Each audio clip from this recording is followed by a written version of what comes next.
Time's clear, and I'm acting low.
More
I know Shweedle Deedly Weedly train has arrived, high speed train emoji.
Ladies and gentlemen, welcome to the third ever BG Blitz tournament hosted by yours truly, the one, the only, the SHWEEDLE, aka the Wee T, aka Wee Tyler, aka Sir Schweedleton the third, baby. Welcome aboard.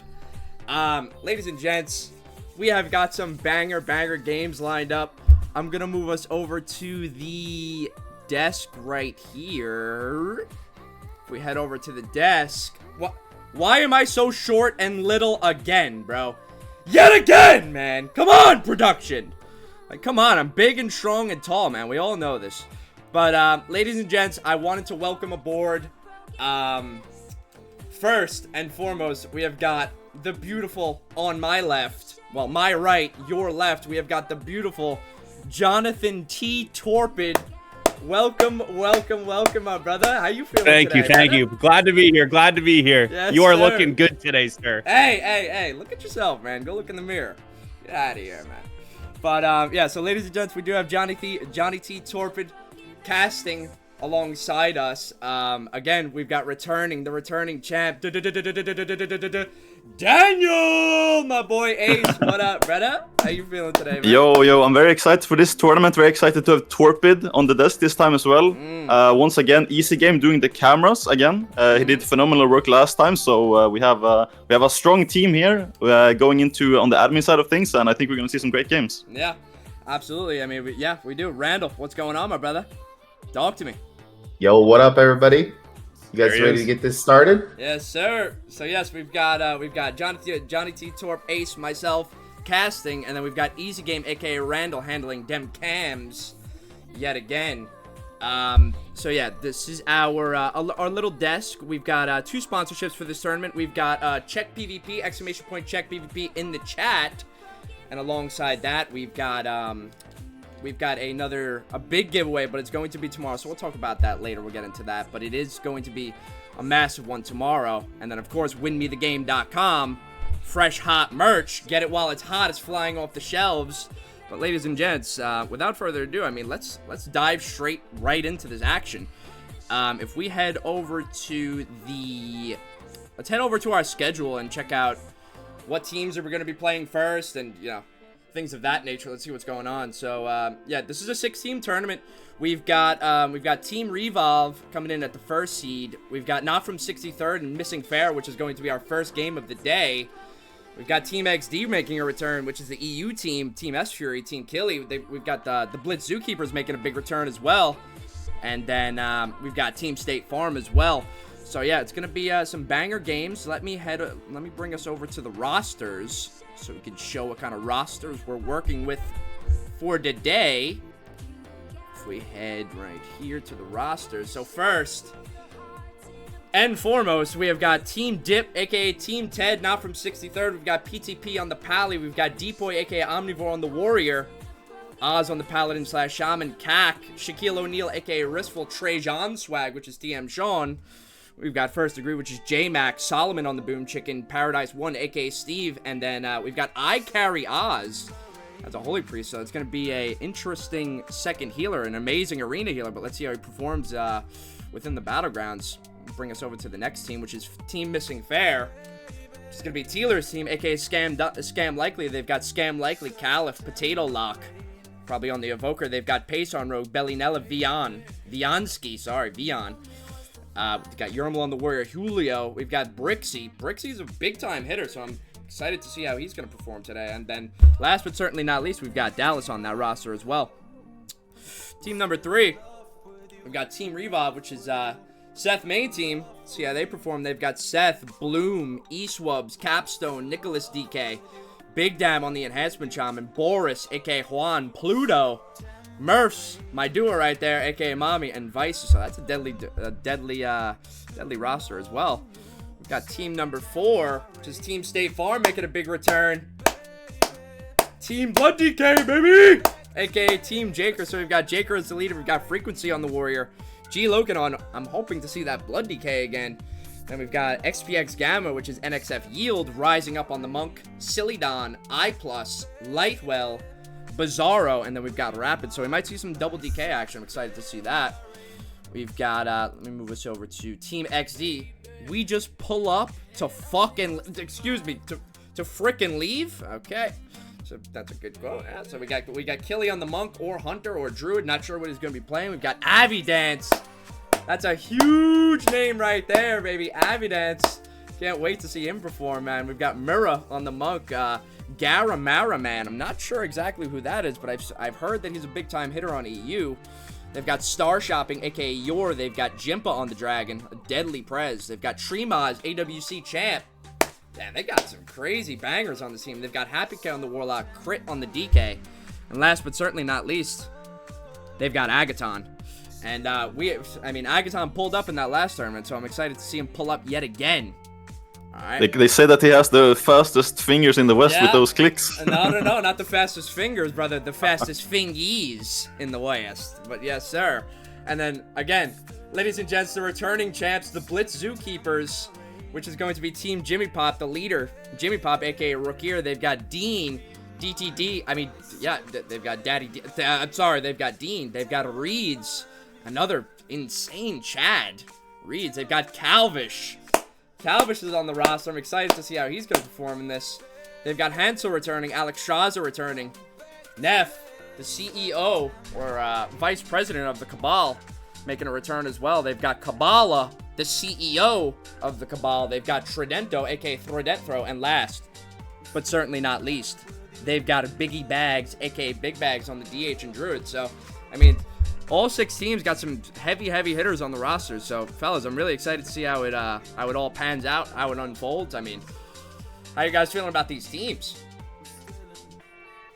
Take it away, Ace. Let us know what you're thinking. Yeah, I think that I don't know the players as well as you guys, right? Because I'm an EU player and these are mainly NA players. So judging from the last tournament, I think we're gonna see pretty similar results. Most of the teams are pretty similar.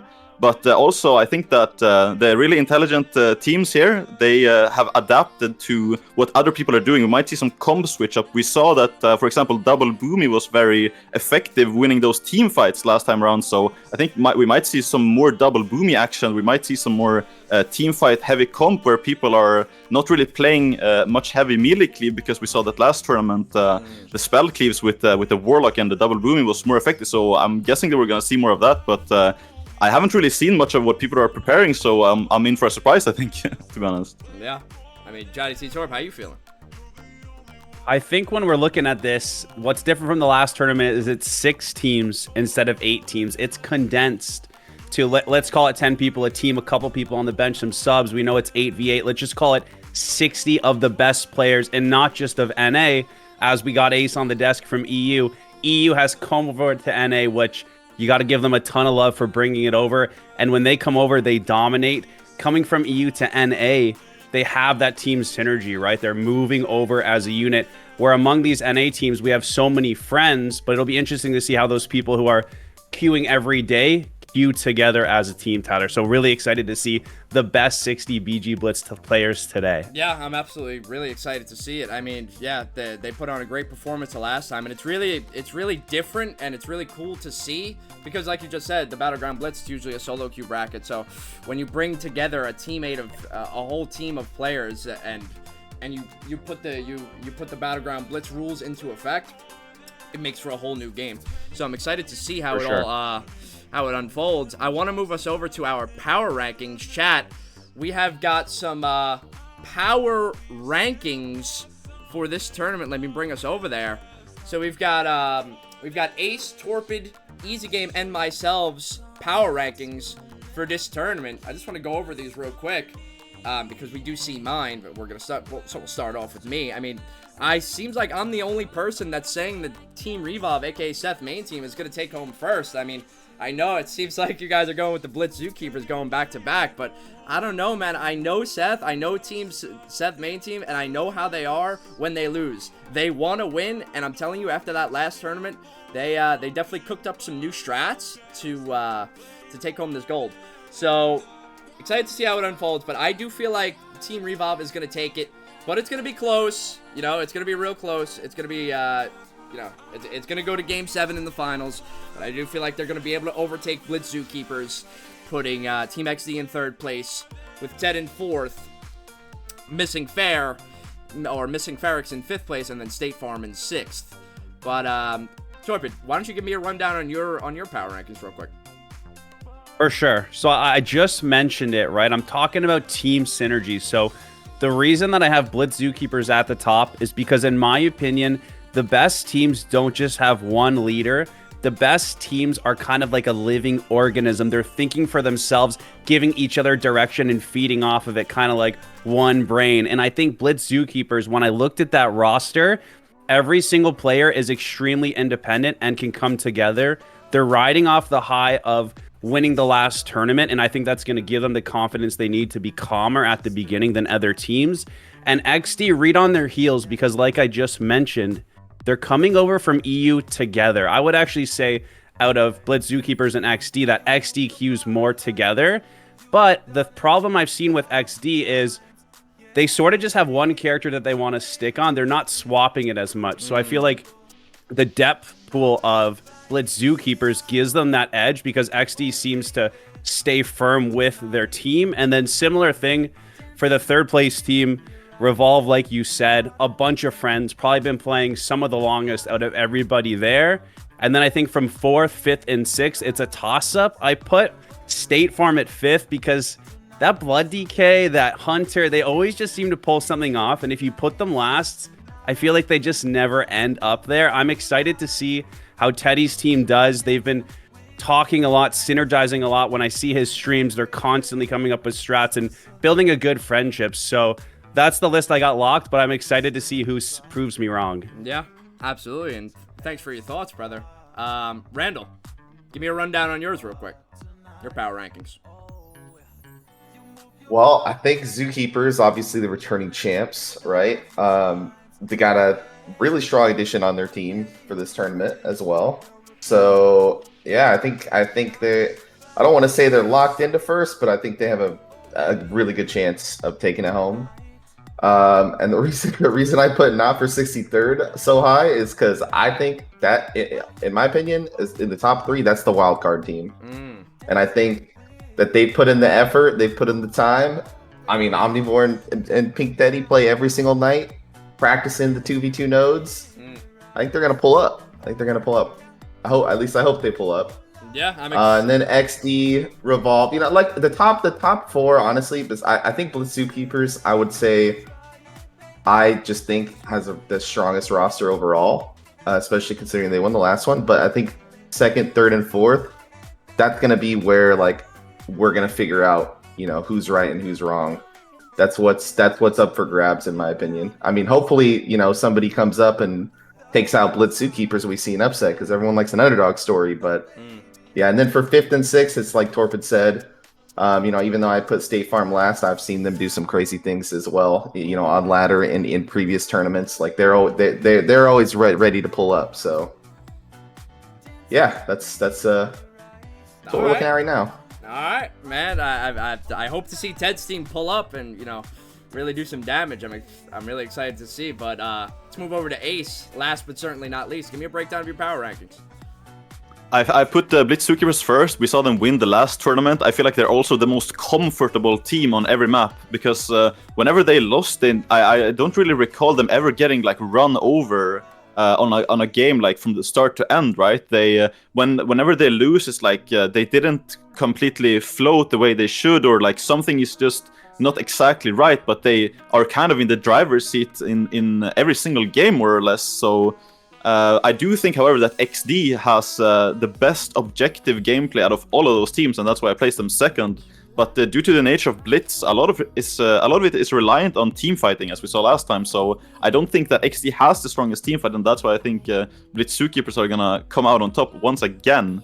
In terms of the other teams, we saw that Revolve put up a very strong fight. I feel like Revolve kinda had some comp issues, to be honest, because they were playing more of a melee cleave comp, if I remember correctly, and I don't think that really worked out well for them. Maybe they could have done something differently, but I felt like they kind of got out-comped a lot on some of these maps.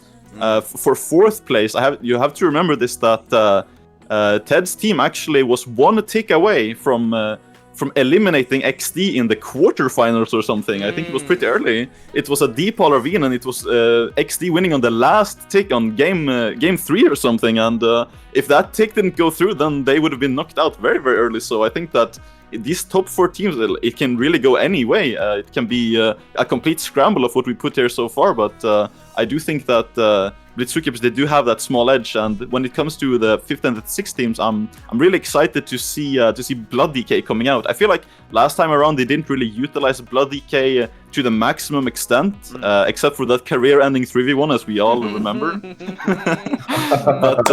But other than that, I feel like they could have done more with Blood DK, and I think it can be actually really strong. So I'm excited to see what they're gonna bring out this time. Yeah, I'm excited to see it, and I hope they do bust out the Blood DK and see if G-Lo can ball somebody's shit up.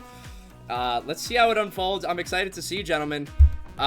With that being said, let me bring us over to the desk. Had us so back over. And chat, So you are able to represent your favorite team, your favorite region in the chat. We have NA flags, we have EU flags, we have flags for each of the teams. For subscribers, I will post them here. I'm pretty sure that's all of them. I may miss some, but I uploaded all of them. So each team has their individual own flag. And then again, you have an NA and an EU flag, so you could represent in the chat room. All right, ladies and gents. So with that being said, I mean, I want to get straight into it, gents. I'm excited to see how this unfolds. I mean, we've got a huge grudge match to start us up for the first game of the day. We've got Team Ted, not from 63rd, versus Scam Likely, aka Tealer. Okay. And so yeah, I want to move us over to the wheel, and I want to get spinning. Fellas, how you feel about that? Sounds good. Let's get it going. Yeah, let's head right over. Can't wait. Let's go. Let's move us over to the wheel, ladies and gents. So again, first series of the day, not from 63rd versus Missing Fair, aka Scam Likely, aka Tealer main team. The first map of the series, first series of the day, ladies and gentlemen, is going to be. Come on, give us something good. This wheel is insane. Give us something good. The wheel is nuts, eh? Give us something So good, good. something good to start, something good to start. Don't tell me it's a temple. More. Deep hole, more. Temple of Harmagu is going to start up the tournament.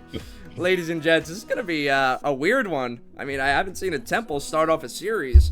So let me head us back over to the desk. A Temple of Harmagu, ladies and gents.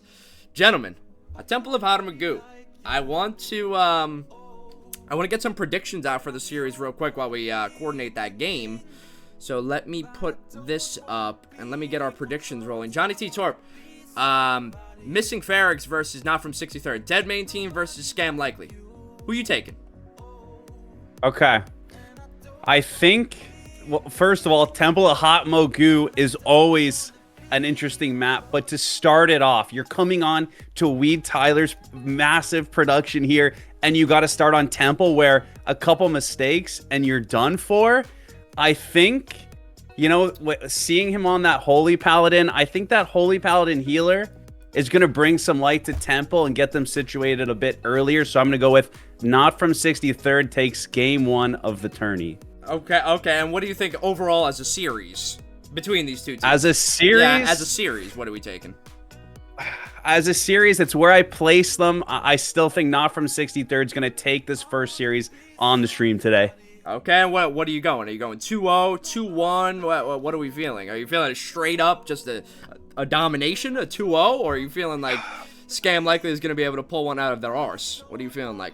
I think for sure you can't give them every game. They're gonna if they're winning, they're gonna be a little overconfident. The mistake's gonna happen. It's pretty hard to recover on some of these maps. So I'll give it a fair 2-1. I think the first game's gonna go to them. Then it's gonna bounce back the other way, and they're gonna rally back and take that 2-1. All right. I respect it. I'm sorry. I'm just getting this. Okay. Getting this little thing rolling here. It should be 63. There we go. So it's a 2-1 in Ted's favor, you said, right? Yes, that looks beautiful to me. All right, Ace, talk to me, brother. I think we're going to see a 2-0 come out. I think that Not From 63rd, they are a very, very strong team.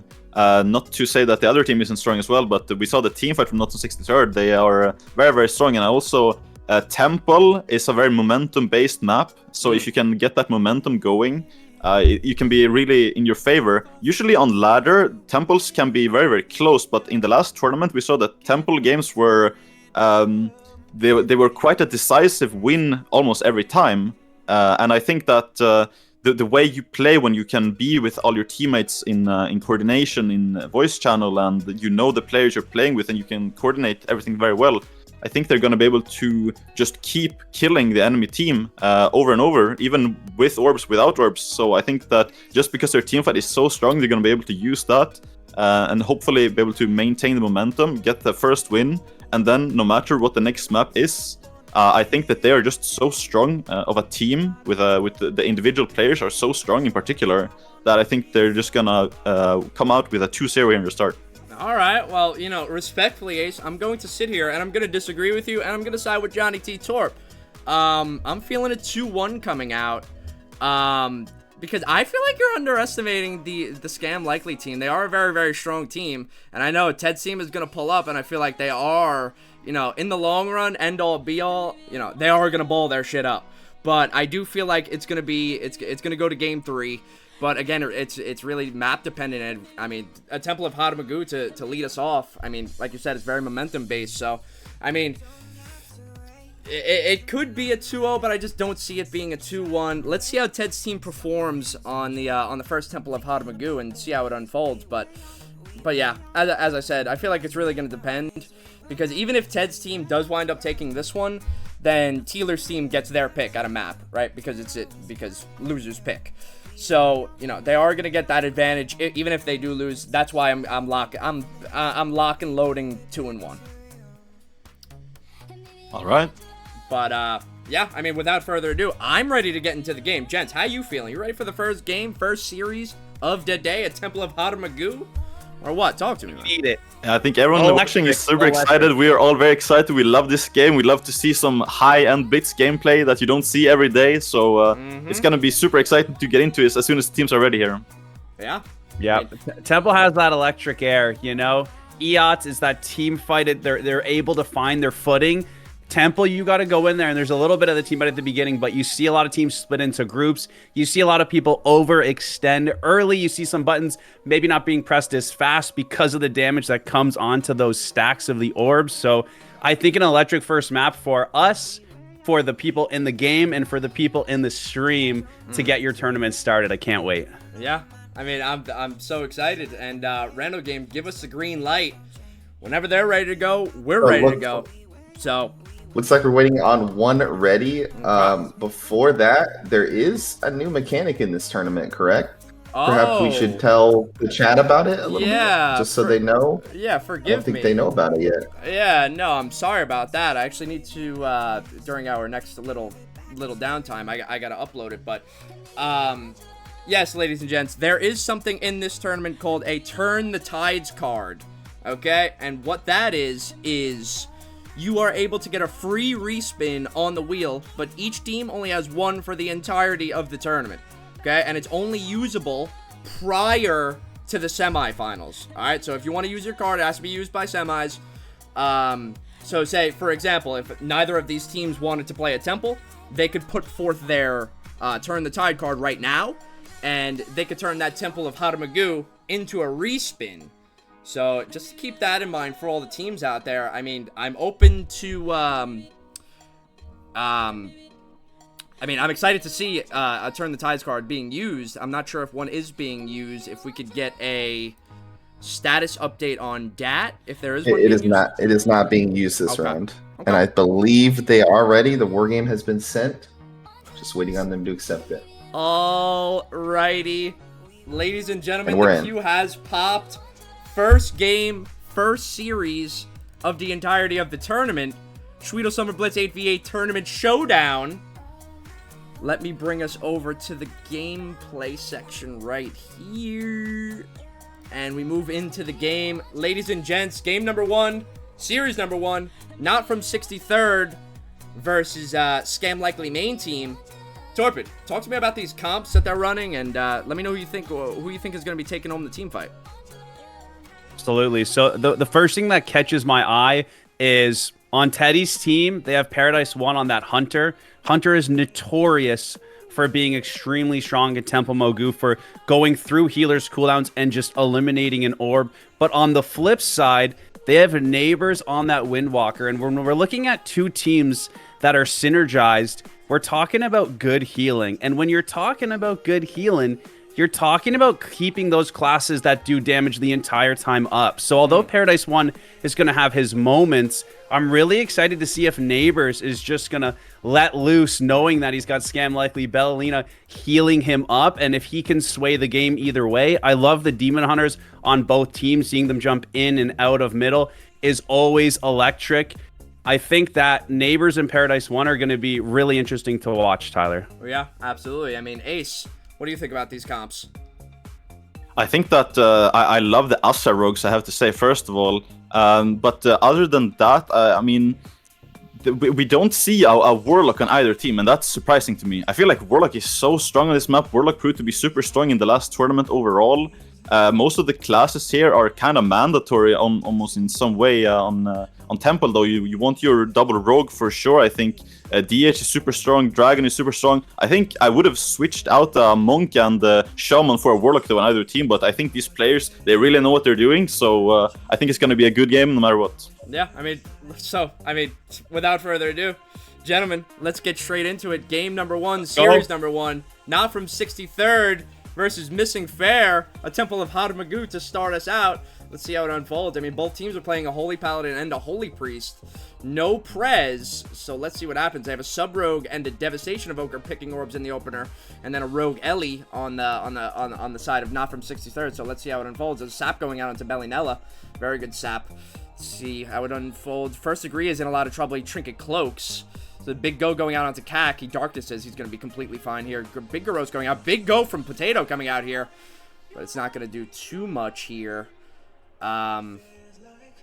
Yeah, we see a split of the team here with a smaller split on the west side of the map, but the big team fight is going out here on the east side of the map, and no one is really dropping low at all. Everyone seems completely fine. I think that the Orbs are playing very far back. A bomb going down though, and we actually see the row going down from team 2 here. The DH also going down, so now we can see that Teddy's team are going to be able to keep the momentum here. They got 2 kills. They might get another kill on the Boomy. It's dropping a bit low, so when we see that this team fight is being in the favor of Team Ted, as I expected, I think that they're gonna try to keep this up. They just have to keep their orbs alive, keep their team alive. We see that extra Cesti goes down, and I think that they're just gonna keep this pressure up as much as they can, but they also need to watch those orbs, Torpid.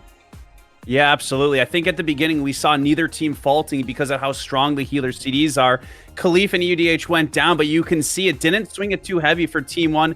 WoW taking a ton of damage here. May fall. Looks like they get top. That Dragon class extremely elusive. Pizza P going to be the target if the other team can overextend, but it doesn't look like they're going to. A really good kiting from both of the orbs on this side, looking to just keep their lead. But again, it's only 270 to 238, even with those early kills. So now Khalif and EUDH are on the map, making the look of play. You can see again already the synergy of both teams. The orbs are kiting, they're topping each other, they're looking to buy time because the stacks are building. It looks like Scam likely is playing in between, which is an amazing play to heal his orbs and his team. Paradise 1 sneaking in, like I said, the aim shot from Stealth, it's gonna here, probably unhealable rapid fire. He goes down. Tyler, what are we thinking now? I mean, that was some insane damage from Steve right there, but Steve might go down here in the double cheap shot, but he gets saved. He's gonna be all right. That was a great play by Steve, sniping those orbs right there. But this is, I mean, gentlemen, this is a neck and neck game. I mean, so it seems like not from 63rd is kind of balling their shit up right now. They have a 100-point lead, and Team Scam likely is not doing too well. It's not looking too good at all. Not from 63rd. I have 3 orbs. They might go for the 4th pick on the green. Let's see what happens, though. But Oz might go down. Oz goes down here. He had a huge stack, so that's completely fine. An Angel Form comes out, but it's not going to be enough to save him. Cat comes in with a huge blur. Not sure if it's going to be enough. Cac might go down. He's at a full stun, but it's not going to be enough.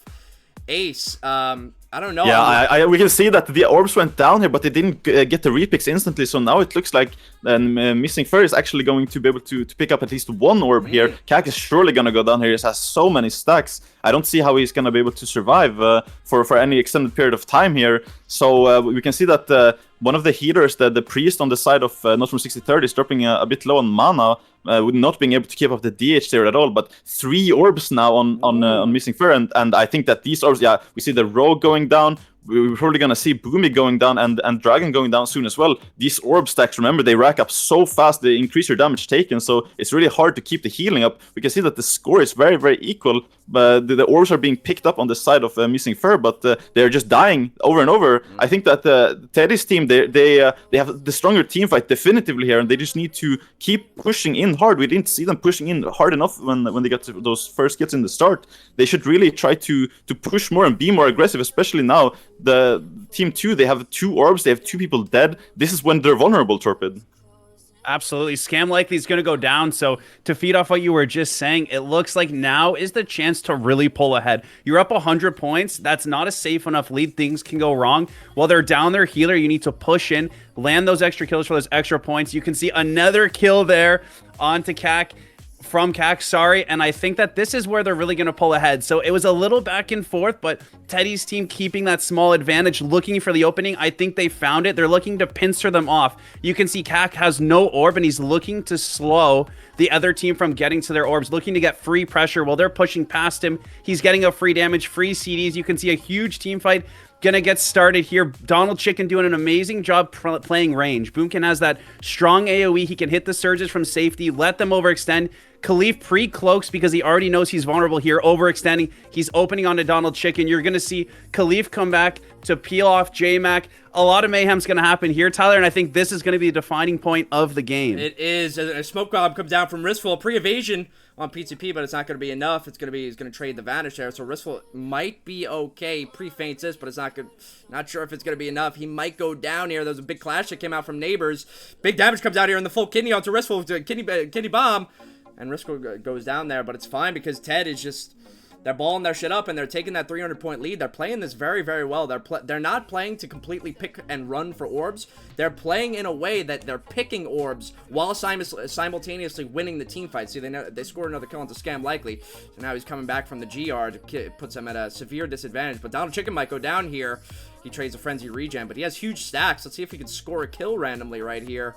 But he's just holding up the stacks in mid. He's got Heart of the Wild trade, but... he's just not getting hit right here. So, not from 63rd with nearly a 400 point lead.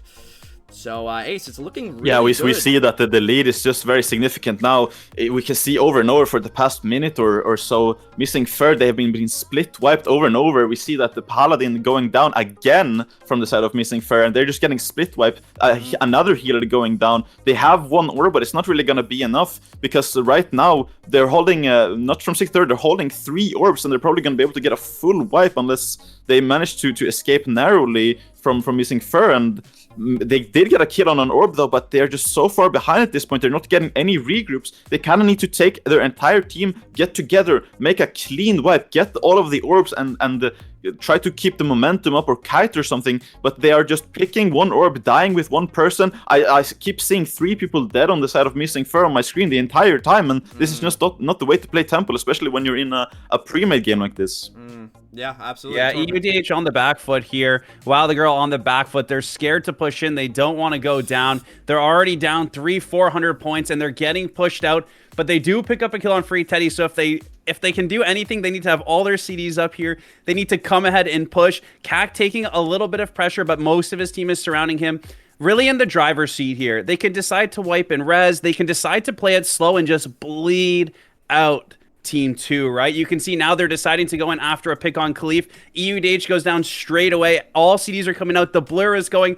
The bubble is out. Extra Zesty is going down. The damage is just coming through. You can see the morale of Team 2 crumbling. Wow, it's getting pushed. He has high stacks. He's going to be eliminated. And Tyler, what are we thinking? This is an octo kill by CAC right now. He's going absolutely bonkers. He's killing the entire enemy team. He cannot be stopped. How is he alive? Holy, Bellinella might go down. I mean, he squad wiped the whole team right there. I mean, CAC just solo wiped the whole team. He just killed Tealer. He just killed Bellinella. He one-shot everybody. He has 500 stacks. I mean, that is just pure annihilation from CAC. Absolutely amazing plays. I mean, look at him. He's almost top of the damage meters, man. I mean, CAC. That is an absolute slaughter from CAC. And not only just CAC, but Ristful with 552 VPs in that game, man. Ristful is going bonkers as well, man. Ristful and CAC and Solomon, they all played like absolute all-stars that game. That was amazing, amazing play, Ace. Yeah, I mean, I think that this is kind of what I expected, seeing that not from 63rd, they have such a dominant team fight. I didn't really expect this game to go any other way, really. But, like, once again, I think it's somewhat of a strategical error as well from Missing Fur to allow themselves to be split wiped like this. But the DPS players from not from 63rd's team, they're just so strong. You really don't want to fight into them. It's just so difficult. But if they want to win this map in the future, they probably have to switch up their strategy a little bit too, though. Yeah, I mean, absolutely. Johnny T. Torp, how you feeling about that game? I mean, that was a good one to start on, man. A Temple of Hada Magoo, not what I was expecting, but I mean, Ted absolutely balled their shit up. They did great. They played well as a team. I mean, all around, it was just fantastic play. Yeah, definitely. An electric start. Again, the cool thing about this version of Temple is you could see, even though Ted's team was a little bit dominant early, it didn't snowball out of control. Both teams kept it competitive. And the really beautiful thing about Blitz is you're looking for a small advantage that you can make bigger. So they snowballed a couple points at the time. They played it safe. You mentioned, Tyler, they weren't rushing all the orbs. They weren't looking to get wiped. They were confident and comfortable with their strategy working. And then you can see as the other team gets a little desperate, as the scores get further and further apart, it's up to them to make a big play. And I think there at the end, when you saw Cat going off, he had the support of his healers. He had the support of the micro CC from his team. And as soon as they land one pick, that's kind of their green light to just dive into the other team and finish them off. So a really good back and forth for the first couple minutes. And then that advantage just became bigger and bigger and bigger for Teddy's team. Like Ace said, he already believed them to have the stronger team fight. I think they didn't get overzealous, really comfortable and calm for the first game, and exactly what I was expecting from some of the best 6 teams in North America and EU. Ace, take it away, my man. Yeah, I think that like when you are playing on this kind of map, it's also so important to keep in mind that this is not a pure team fight, as in like a D-Pol or something. Especially in the end there, we saw the DH, he was just so big. I couldn't see the stacks exactly on this UI, but I can imagine he had something like 280 stacks or something, and he's been kept alive for so long. It's just we saw in the start when the Hunter came and flanked on the Rogue and the Dev Evoker, I believe, and you can just take someone down so quickly when they have a lot of stacks. We didn't really see that, and I think that a lot of players they don't really take into account these modifiers and play to their advantage with it. And I think that's once you get really good at the Temple, that's really what you learn to do on that map. Yeah, and I mean, like you guys were saying, that map is very, very momentum based. It's all about, you know, building the snowball at the top of the hill, and you know, whichever team has a momentum, it's so hard.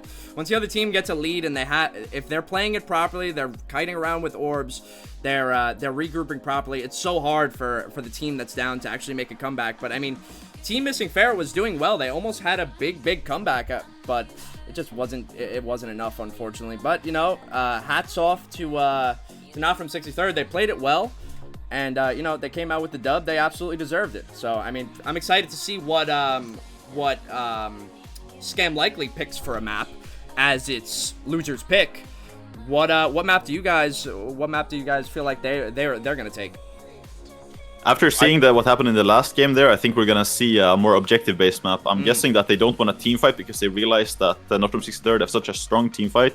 I think we're gonna see something like an AB come out, maybe even an Eye of the Storm with some Inking Comb or something. But I'm guessing like an AB, potentially even a flag map. I don't think we're gonna see a D-Pol at all. I don't think we're gonna see a Gilneas unless they want to do some split comp. But I would love to see a flag map. I love flag maps. Everyone loves flag maps. I would love to see that, or I'm guessing maybe like an AB is what they're gonna send next. Yeah, Giants, Top, what are you thinking about the map after that performance on Temple? What do you think they're gonna go with? Yeah, I think Ace nailed it, right? I've been in their spot before in a past tournament, and you have 2 options in my opinion. You calm down and you're not worried about a loss, and like Ace said, you play to your strengths and you take it to an objective heavy map where things are still hectic. It's just as crazy in Temple, but in a way that they can have a bit more control over. I think that a flag map is a good choice if you're needing to calm yourself down, because there's more downtime in a flag map where you're moving across and you're able to communicate, go through things, build some synergy.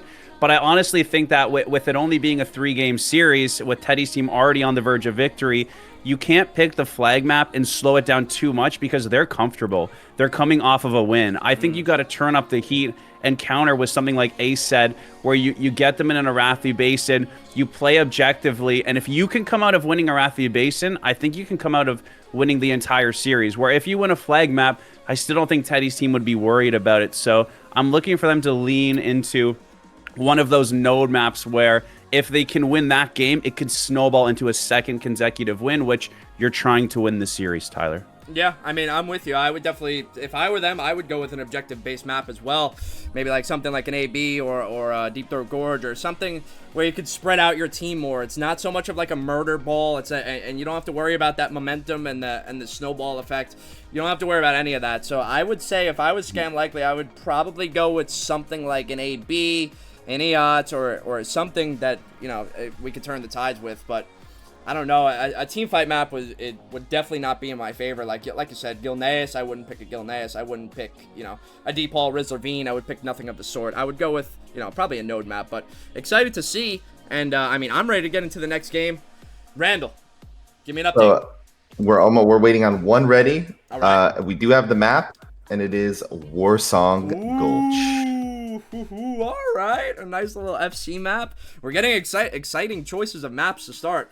Kind of glad, you know, I'm a big node map enthusiast, but I am kind of glad that we're getting, you know, not just straight up node maps. So excited to see. I mean, FC map.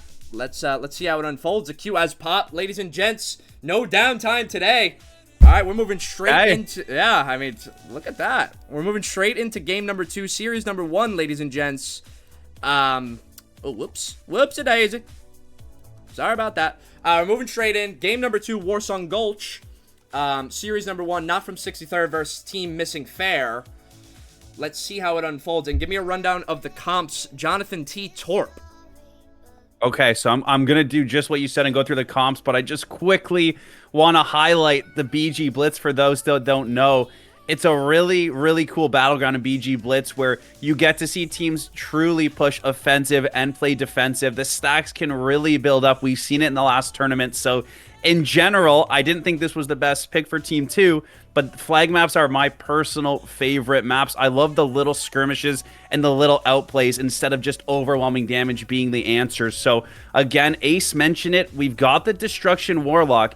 Now the Destruction Warlock on that defense is going to have many opportunities to slow them rotating D. And when you're trying to target the orb carrier of Teddy's team here, you're going to have Chaos Bolts coming at you. And those are 50%, close to 100% of your health. So really fun. If you're the Warlock player, this is your dream because it's the only time in any kind of battleground where you're not the main priority. You get to just be close to a Marksman Hunter and just teeing off with less casts interrupted. So look for Missing P to have to push in and stop that Warlock at the same time as killing the orb.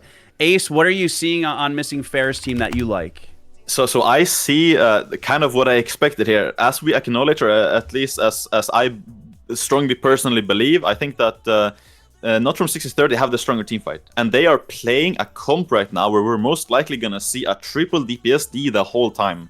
On the other hand, Missing Fur, they have Dev Evoker, they have DH, and they have Rogue and maybe, and Sub-Rogue probably, in O probably the whole time. They're gonna try to just chase FC, have immense pressure on FC permanently, and that's their go-to. They're not gonna rely on a heavy D. They're maybe even gonna rely on kiting to some extent. I'm not even really sure who's gonna flag here. I was expecting like a Press Evoker or something, but like the playstyle is completely different now from these teams, I think, and it's gonna be really interesting to see the heavy O side. In my opinion, I love the heavy O side. So yeah. That's what I believe here. I mean, I'm excited to see how it unfolds. Game number 2, ladies and gents, Warsong Gulch. Let's see how it all unfolds. No team has a Prez. No team has a Mistweaver. Holy Paladin, Holy Priest versus Holy Paladin, Holy Priest. Not exactly what I was expecting to see, but Neighbors goes down instantaneously in the team fight. Trust me, the Wormwalker knows how that feels. I walk into the team fight, get instantly one-shotted too, but another one goes down. Extra Zesty goes down. There's just huge bolts being flung out by Oz right there. I mean, immense amounts of pressure getting put out by Oz and Solomon and TM Sean. I mean, look at the damage meter. Look at the details in the bottom left. They are absolutely shredding. But let's see. Potato is going to go pick here. It seems like he's completely alone. He's got P1 on his tail. P1 gets chastised. Ace, what's going to happen here with... right now, the team, we might see a Sub-Rogue versus Sub-Rogue FC, perhaps something like that is what we're going to see. And a lot of team, not only picking from the start, but carrying the flag the whole time. Caliph is being attacked, but the stacks right now, they are super low, so I don't think we're gonna see much of anything going down here. There's a lot of DPS on Caliph right now, but I don't think it's gonna be enough. He has Cloak, he has all of his cooldowns. They probably even saved a lot of cooldowns from the start, just letting people die after some started dying. Caliph, though, he is not stable on his health, but a Ray of Hope coming out, so he's probably gonna be fine after that. He might go for like a double step or something here into the tunnel to get away, but right now he's under a lot of pressure still, so this can definitely be even a kill potential over the course of time here, as we see more and more cooldowns being used. But keep in mind that even if Caliph dies with the flag here, it's not gonna matter too much. And he's throwing very low, but he's not going down. But even if he does die, the enemy team, they have not even picked up the flag to begin with, so it's not gonna be converted to an automatic cap either. So this is very much where the strategic aspects comes into the game. And down actually goes Caliph in the end, Torpid. Yeah, definitely. So it looks like Nacho is running to get the flag, right? They had all that pressure on Khalif. He went down, but at the same time, what we weren't seeing is Pizza P and EUDH are cycling through Nacho's CDs. Doesn't want to pick the flag early, trying to decide, should I go through my rotation or not? 3 DPS for the side of Team 2 are on to Nacho. He's going to grab the flag. Holy Priest is extremely strong right now. So even without getting any peels from his own teammate, he's deciding to take the flag, see what can come from it. He's going to get fully stunned and go down. Again, BG Blitz is just so chaotic in the best way, because as you can see, res timers are faster. So many different strategies are coming out, and now Khalif's going to have another chance to run across the field. One important thing to note, Tyler, is Nacho went through a lot of CDs to keep himself up there, and I think where a lot of plays come from is being on the offensive to run the other team out of CDs so that when they get into the back corner, they have less to get out. So I actually think Khalif's in a great spot here to get ahead, and if he can cross the map, his team can then jump on to Teddy's team and maybe put some pressure on them, and maybe we can see Khalif get the first cap here, Tyler. Yeah, I mean, just like you said, with the Priest using his cooldowns when he was in the room, I did notice that. He traded out GS, he traded Trinket, he traded out most of his defensive cooldowns. So now he's in a weird spot. He's in a full chastise, but he has Trinket in 10 seconds, but it should be okay. But Caliph might go down in this half cheap shot. It's not going to be enough. He faints, and he's Nacho died. Yeah, Nacho did die, so it's looking really good for Team Missing Fair. I'm not really a huge fan of how Not From 63rd is playing this. They sent the Holy Priest to go pick. He blew all of his defensives. He died. It's just it's interesting play. But a Ray comes out onto Caliph, so Caliph is going to be okay here. But it seems like Ace was right earlier when he said that they're going to have double Sub-Rogue FC. So, Ace, let's...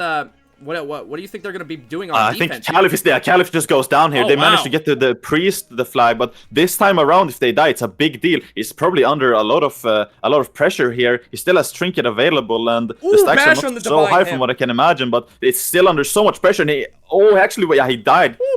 They probably... they got the flag still, though. They have the flag on the Evoker there. He's maybe going to be able to run it up to someone else to take it over from him. It's not the best flag here in the world. Body res on Omni. Yeah, he got the body res, so maybe they're going to be able to switch it off here. No one is even close, so it's definitely possible for them to get the switch here. Paradise won't coming in, though, stopping it. If they don't get the swap, or if this Evoker with the flag dies here, I think Nacho is basically on the spot, so this time around, it actually matters a lot to stay alive. We're getting open on here with a stun, cloning a healer, Incarn coming out, so many cooldowns coming out. He's trading a lot of defenses, but this is probably going to be hard for him to start. GS coming out, he's so low. I think the GS probably popped at this point. Half Hodge coming out as well. One of the healers, actually Nacho went down, though. He's already dead, so they can't cap at this point. But for this Dev Evoker to make it into the cap, it's not going to happen. Caliph got the flag, though, on the repick, so maybe if he's going to get the... he stepped up! Daniel! He's probably not going to be able to make it all the way, but it would be crazy to get this cap here at this point from that click, but he needs to jump up. There's a way to jump up from the grave. He's going to find it, though. He's dropping the flag. They can make it. Go to UDH. Daniel! They got to slow the healer. Go! Someone's coming up to go! Go!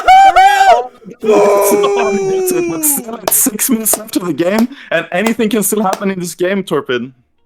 Yeah, Tyler, what do you think about the G-Yard step, a rogue player yourself? I mean, Caliph, that was an absolutely chef's kiss play, my man. That was fantastic. Stepping up the graveyard, passing it back, stepping up to Vion, and getting that cap. Caliph, I mean, Caliph, man, that was absolutely fantastic. And it's going to put Team Missing Fair into the lead. But Daniel, I mean, that was an absolutely crazy play. But Daniel, talk to me. What's happening right here? Yeah, I'd love to see that play, but right now it's back to just Ted's team. They're just dominating in the team fight again. They really need to find a way to convert that into an actual cap, though, because we saw the first time Caliph died after pressure for like a minute or so. They need to do that again, but they didn't have the flag last time, so they need to play this strategically better. They are so good at team fighting. They are so good individual players, good tier DPS players in particular, just being able to wipe the enemy team over and over, but they need to convert it to a cap as well. They need to play the objective game, because you don't just win on kills here. We can see that both teams have picked up the flag, but Nacho is under some pressure. I think he traded out his Ray there, so he's probably going to be able to move through here. It's not under too much pressure, and the stacks are low. Caliph is probably going to start getting attacked here as it comes in through the middle of the map, and this is where we're going to see the heavy O come out from Missing Fair, but with 3 DPS down, that O is just not going to be enough, I think, for them to kill at this stage, Torpid. Yeah, Cleef's in trouble. A lot of people on Cleef's team rezzing coming from the graveyard now. I think Teddy's team finally getting it together, getting Nacho into the base safely, play the 3 DPSD. Khalif's cloaking. He's going to be okay for 4 seconds here.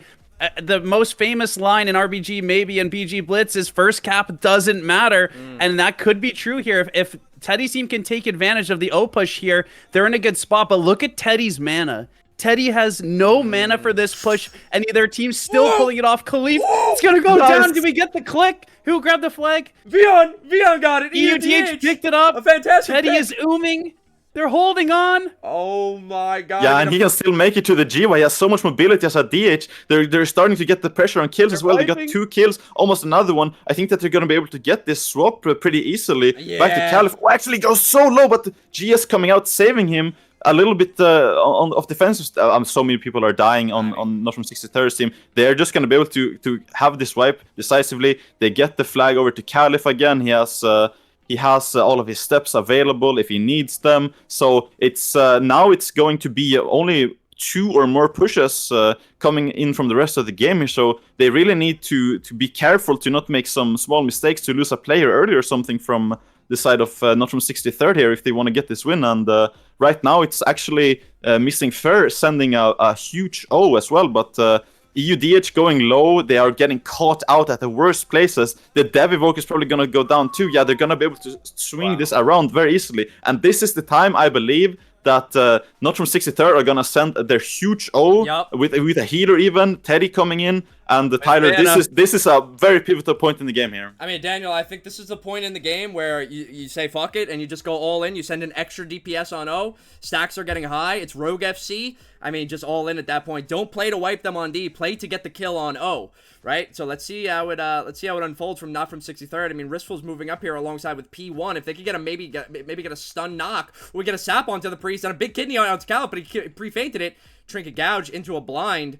So it seems like Caliph is going to be okay here, but the next go onto Caliph is going to be where he's in some big trouble, Daniel, because now he has no Trinket. He traded out Trinket right there onto Ristful, so not really too sure how it's gonna pan out here. They're wiping them down low, Tyler. They are. Look at the health bars on Donald Chicken. Look at his team struggling to get through. Maybe Shaquille O'Neal should have been helping escort his team through, because time is getting lower and lower for these guys. He takes the bomb.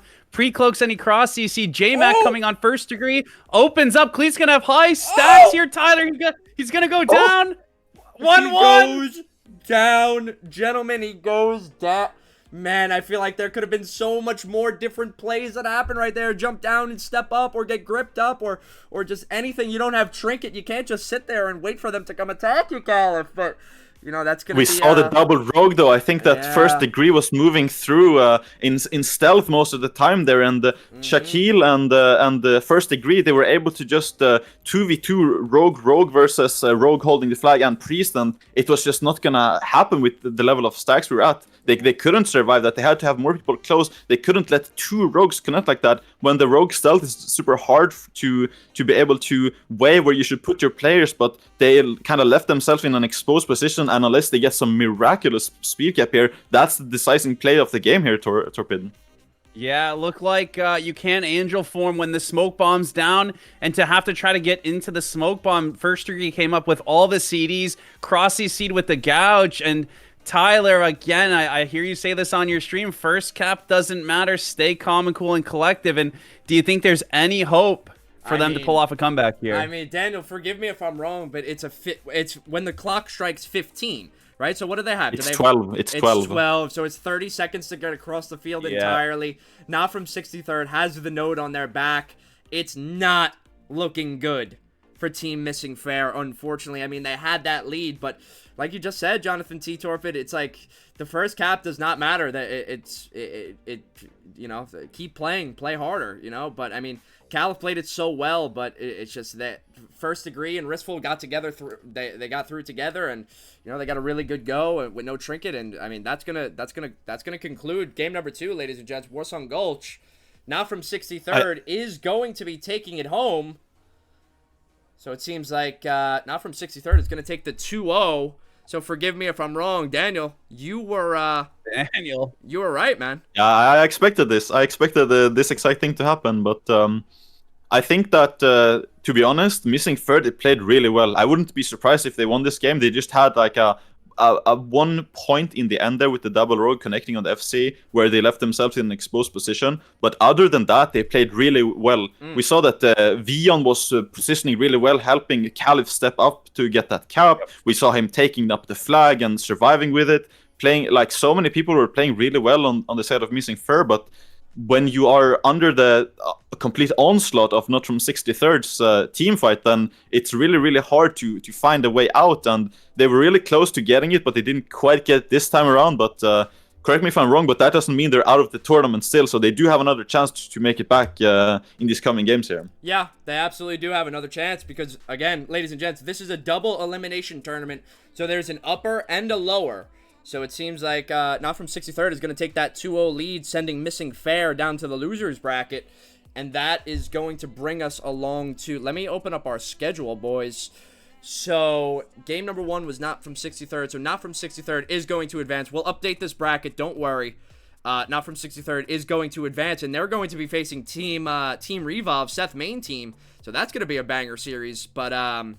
next up, we're going to have BLITZ Zookeepers, which is Team Jimmy Pop, the returning champs. Let's see if they can go back-to-back against State Farm, which is Team Jaker. They got the Blood DK. Let's see what they pull out, man. I'm excited to see. Maybe we'll see another 1v3, maybe even a 1v4 this time, fellas. So, excited to see. Daniel, do we think we should we roll the map for the next series before we go into a quick break? Or what are you up to? Yeah, we can roll the map. We can roll the map so people have some extra time to think and so on. Let's roll the map now and then get on with our break. All right, absolutely. Let's do that. So, ladies and gents, series number 2 is going to be commencing shortly. It is going to be Team BLITZ Zookeepers versus Team State Farm. Let me bring us over to the wheel real quick so we could start. 1 sec. Let me pull it up here. All right, so for series number 2. BLITZ Zookeepers versus State Farm. The first map of the series, once we get back from our small intermission, is going to be... Come on, D-Paul.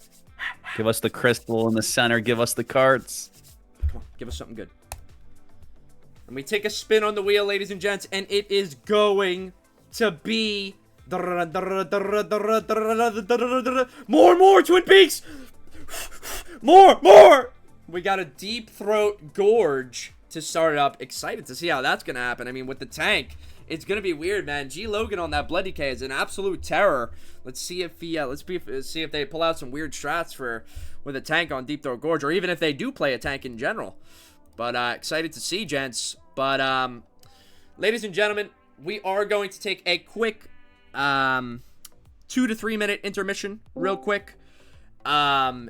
And once we are back, we will start up series number 2. Game number 1, which is going to be a Deep Throat Gorge. All right, so we'll be right back. If you're enjoying, follow the stream.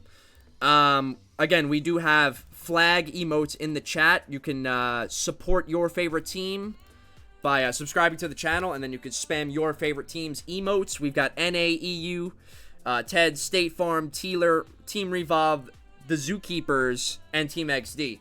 So sub up. Support your team. We shall be back after a quick break.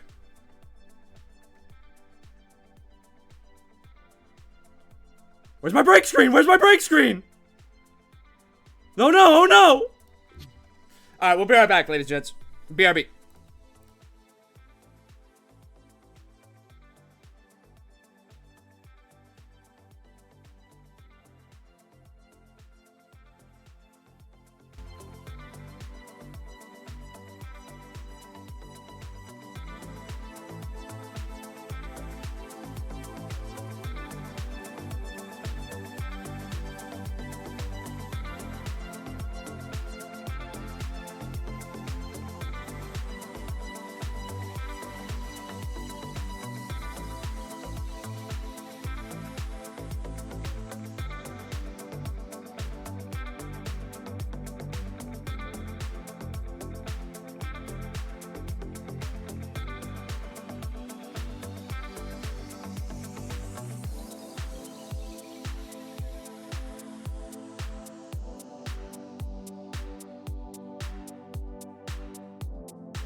Ladies and gentlemen, we have returned from our short intermission, and we are about to start series number 2, which is going to be the Team Blitz Zookeepers versus State Farm. Hoping to see a Blood DK get pulled out here, gents. But before our short break, we did the map wheel, and it did wind up being Deep Throat Gorge. So why don't we chat a little bit about the map? How are we feeling about the tank team on a Deep Throat Gorge? Yeah, I would love to go first here because please. Glogan's a good friend of mine. I don't love his Blood DK in game, but you got to give it some respect. This is what I think's coming out. Glogan has really good comms, and he's very confident in his Blood DK. And now the only thing is, in a tournament setting, I don't know if this is going to work, but I've seen it over and over. He can spin a base on his own for an hour and a half, letting his team win in other places. Now he's going up against the remaining champs. I think they have what it takes to adapt to that, but I think that sometimes it's not adaptable. Blood DK can be so strong at spinning the node that even with the best players coming through with this strategy, they can't get it done. So I'm very interested, Ace, to see if they commit to CCing the Blood DK solo to take a base, or if they just match the Blood DK spin and then they go win the off nodes, because I do think individually they are stronger players. That's what I'm seeing, Ace. Yeah, I absolutely agree with that individually they are stronger. I feel like in general, Zookeepers, they are so confident. They are so they are so good at keeping their composure. They are so good at just being very consistent. So in order for State Farm to win, what I think is going to have to happen is they're going to have to be disruptive. They're going to have to come more prepared for a strategy that Blitz Zookeepers just can't ignore. They can't allow Zookeepers to play the way they normally do. They need to shift something up. They need to make them have to react quickly, and State Farm has to come so prepared that even though Zookeepers are going to try to adapt, they're not going to be able to adapt fast enough to what's going on in this game with this Blood DK coming out, hopefully. And I think that's the way we're going to see a victory coming out from State Farm here, especially here on the first map, but all maps in general. And can I do my predictions as well at the same time, Tyler? I was just going to roll it right into that. Yeah, go for it. I think despite what I've just said, I think that the State Farm, they have a solid chance of getting at least a map, or maybe even 2. They have to really do something spicy, though, I think. But at the end of the day, I think that Blitz Zookeepers, they are too consistent. They are too hard, too much of a force to deal with. So I think they're gonna send 2-0 in this series, and I think we might get a really close game. Hopefully we do. Hopefully we see the Blood DK once again. But I think it's gonna be 2-0 for Zookeepers. That's my opinion, Tyler. All right. I mean, Jonathan T. Torb, how do you feel about that? I know you're that's your boy G Logan out there on the Blood DK, man. I mean, surely you're not gonna go with the 2-0, right? Talk to me. What are we feeling? So I think this is what can happen. Okay, there's obviously a lot of outcomes, but I think Blitz Zookeepers, we know them in the chat, we know them in the game. They are confident in themselves, and teams that are confident in themselves can start to not be as invested in the game and overlook just one thing. I think we see a 2-1 because I think in one point of these games, State Farm capitalizes on something, and in BG Blitz, if you capitalize on something and you're very dialed in, you can't just get it back even if you're the better team. For instance, if they get 2 nodes on a Gilneas, I don't think that Blitz Zookeepers will just run them over and take the node back. I think that if the other team has the Blood DK to spin and is able to just CC maybe Dean on the Warlock, some of those damage dealers, I think they can hold on. And I think that teams tend to rise up to the players they're with. And so I think Blitz Zookeepers might end up, sorry for them listening, rising down a little bit. And State Farm is going to be dialed in. One little mistake picked up by State Farm could lead them to a game, and so I'm going to go with the 2-1. State Farm pulls out some tricks for stream. Blitz Zookeepers maybe falling asleep a little bit, and then all of a sudden, they got to dial it back in for game 3. All right. I mean, I'm you know what? I'm just going to say this quick, because I feel, basically, I kind of feel the same exact way as you, Johnny T. Torp. I really want them to pull out a win, and I feel like they do have some cool, different, unique type of strategies to be able to do so. So, without further ado, I'm just gonna call it. I'm saying 2-1 in the favor of the Blitz Zookeepers. I do feel like State Farm is going to be able to pull out some sort of dub. I'm just not sure exactly if it's going to be a Deep Throw Gorge or if it's going to be maybe a more objective-based map than this. But excited to see it. But without further ado, ladies and gents, let's get right into it. Series number 2, game number 1. Deep Throw... Dude, again with this! Production! Sorry. All right, we're good. So yes, series number 2, game number 1, ladies and gents. It's going to be Team G Logan, aka Team Jaker, aka Team State Farm, versus the BLITZ Zookeepers, the returning champs. Talk to me about the comps and let me know what you think, fellas, real quick while I handle this. So I think that first of all, we see Frost DK, but that could be a visual bug because he might have switched to Blood from Frost instantly. So just because you see a Frost DK on your screen doesn't mean he's playing Frost DK. It's just a visual thing with the add-on, as I said. However, there's only one yellow class on the side of Team 1 here, Alliance side. So that is something that I don't like seeing. We see a very melee-heavy comp. We actually see only melees, which is not a problem on this map. But I think that since Team 2, since Horde team, Zookeepers, they are playing with double Rogue. It's just, if I was on ladder and I saw 2 rogues and a mage versus the comp from Team 1, I don't think it's a win. I just think that this is going to be a competitive, if nothing else. So yeah, I think it's going to be a pretty comfortable win, unless the Bloody K is going to come out, and there we see the Bloody K spec'd in Torpid. All right. I'm excited to see what he does with the Bloody K. Usually he likes to go middle and solo spin. So Johnny T. Torp, I'm excited to see how it unfolds with a Blood DK. Talk to me. What do we... Yeah, definitely. So this map, it's less about the team fight in most scenarios and more about what I'm going to call the cheese cap, even though it's done with a ton of skill. And when you have Calvish on the side of Team 2 here, and you have Hansel on Mage, and then you have Dean on Warlock, I mean, those might be the 3 cheesiest people in the bracket making it happen. And I think both teams are strong in the team fight, but what ends up happening are trinkets get used and bases get capped. So you can see here, the Hodge coming out onto Brody, making a play at Shrine. Reeds is coming in to help Brody.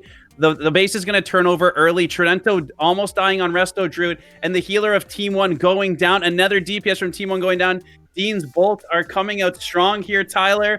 Who do you think's getting that third base to start? I mean, these bolts are going crazy, and then a port almost goes gets down. it. Yeah, 3 of them. Port, yeah, big port comes out with this. I mean, DTD, man, he comes out with a huge port, and they get middle, so that's going to put BLITZ Zookeepers in a big lead here. Getting that third base in the opener is very, very crucial, and it's not something you want to see if you're Team Alliance right now, having the Horde cap middle like that. It's unfortunate, and it seems like Bizarro is also going to go down at Shrine. He's not going to get the res because it's a 15-second res. The Shrine base is about to open. That's going to force res. DH got the reset, by the way. Ooh, he might be able to 1v2 this, Daniel. What do you think about this 1v2, Daniel? Reeds might go down. Yeah, he even got the red with him. It's gonna be pretty easy at this point for Alliance side to keep this, unless Alex Strauss comes in time. But I don't think there's any way it's gonna happen in this time.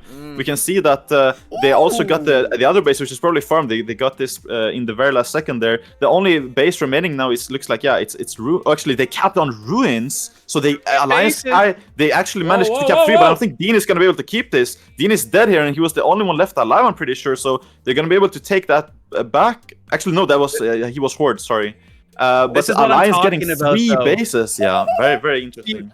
Team 2 automatically dominates the game, gets the middle, and then they spread very thin, and all of a sudden that opens the gateway here for Team 1 for State Farm to get that 3 bases and hold it over. Now I do think that BLITZ Zookeepers has the calmness to come back from this, but those are those little mistakes, Tyler, that I was talking about, where they got overconfident at Shrine. He picked up the reset. The Ret came to support him. They left themselves open at Runes and at Market, and all of a sudden, it's 3 for State Farm, Tyler. I mean, I love to see those types of plays. You know, it's taking advantage of small situations, and that's what Team G Logan, Team Jaker, that's what they were always known for in RBGs, you know, exploiting the little weaknesses that you do have. So, and it seems like they're doing a great job at this. Almost a 100-point deficit for the Zookeepers.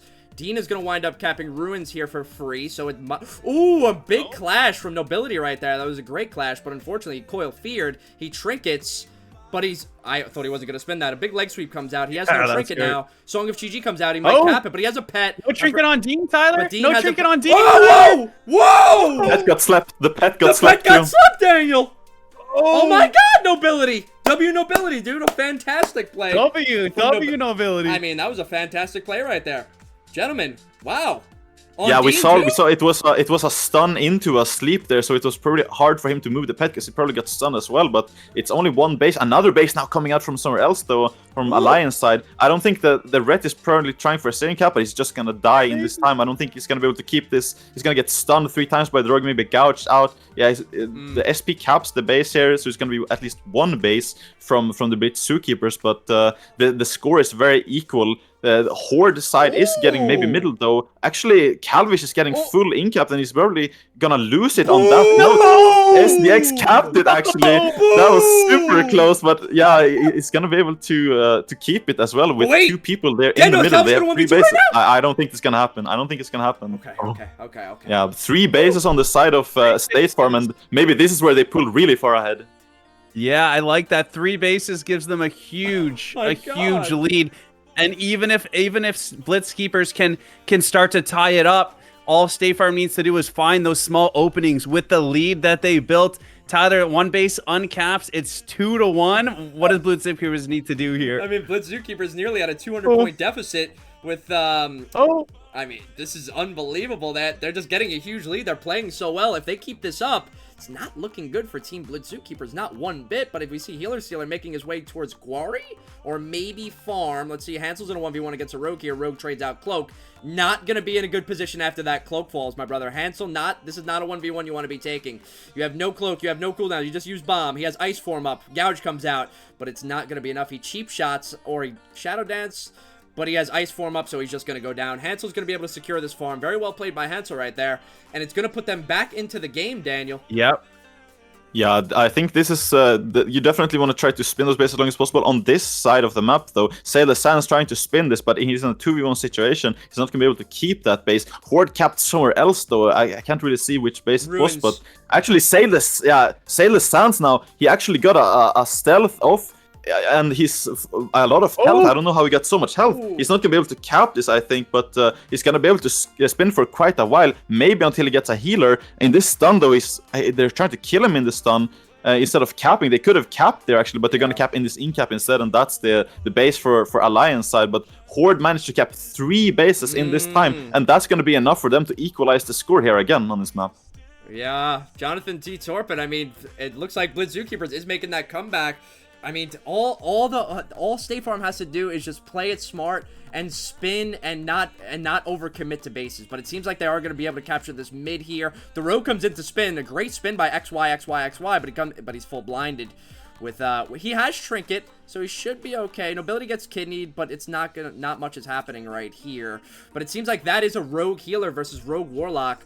So committing that healer versus a node with no healer at it is interesting play for the Team State Farm. But Johnny T. Torp, I mean, it seems like the Blitz Zookeepers is making the comeback, but this rotation is going to determine the game.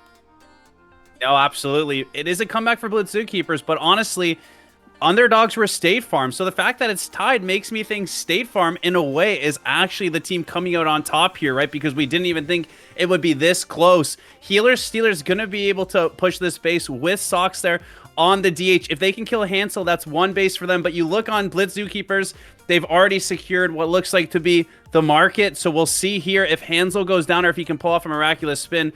Blood DK doesn't lose bases, but if he doesn't have CC and Hansel can kill the DH, like you said, an amazing 1v1 player, all this base is neutralized. And I think to neutralize a base gives the edge back to Blitz Zookeepers. So you can see here that Sail the Sands is coming to commit into Healer Stealer. I think this is a bad move for them, although it does look like Blitz Zookeepers just picked up the 2nd base, but I expect Healer Steal to spin this. And if I'm Hansel, I would have preferred that one-on-one. Let me buy time. You guys win elsewhere instead of committing more resources.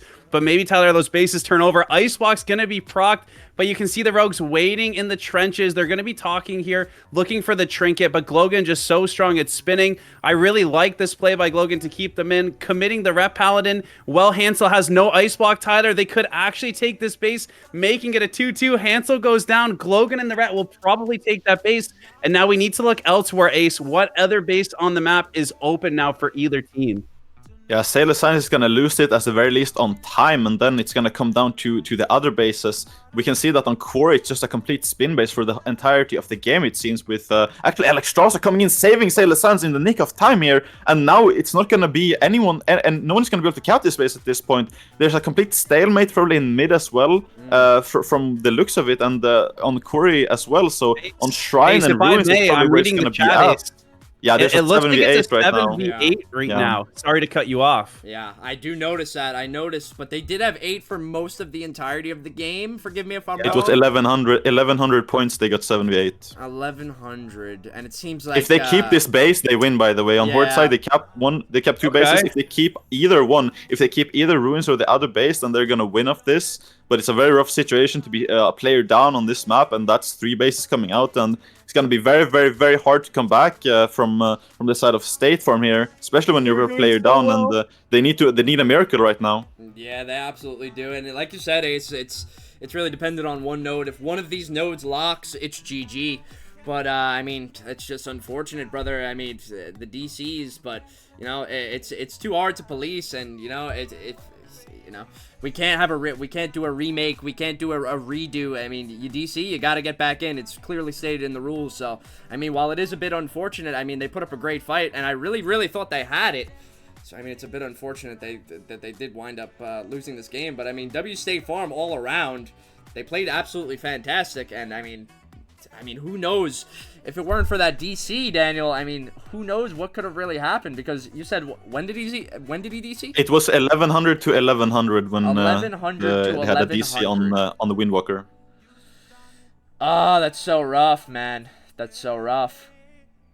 Yeah, we can't do anything about it, as was said, but try to, if you're a player in this tournament right now, try to have a backup internet connection on your phone or something in case something like this happened. Fortunately, this was the first time in any tournament that a player has disconnected mid-game, if I remember correctly, so it's not how it usually goes, but if you're a player, remember to have your phone hotspot ready in case something like that happened, if you want to try to get back into the game, to not lose in a 7v8 like this. Yeah, it's a bit unfortunate, but like I said, it's too hard to police, and then you know it's you know, there's a lot to it. So unfortunately, there's not much we can do about a DC. So it is going to be a W 1-0 for Blitz Zookeepers. They're going to take that lead. So it is going to be up to State Farm to choose the next map. Interested to see... I do want to say also, before we move on to the next map here, that on this map we saw something, in my opinion, very interesting going down. We saw it was a 2v2 the entire game on Quarry, I think. I don't think Quarry was capped a single time except the first time. It was healer DPS versus each other. But on the other hand, we saw that the other healer was running around like crazy. I saw Alex Strauss in mid, on Ruins, on Shrine, on Farm. Every map was being contested with a healer at some point, I think, and I'm not really sure if that was their intended strategy or if that's just the way the pacing of the game panned out. I would love to see the map during the course of the game to be able to determine that, but that's not usually what you see. You don't really usually see a healer going to every map in the game, basically, and that was very interesting how it panned out. But we did see that the Blood Decay ended up getting a lot of value from a couple of times where he managed to spin in a 2v1 situation, but that first time though, that first market, he went down pretty quickly, but that's also due to all of the cooldowns coming out from the Blitz Zookeepers, and it's just so hard to survive even as a Blood Decay.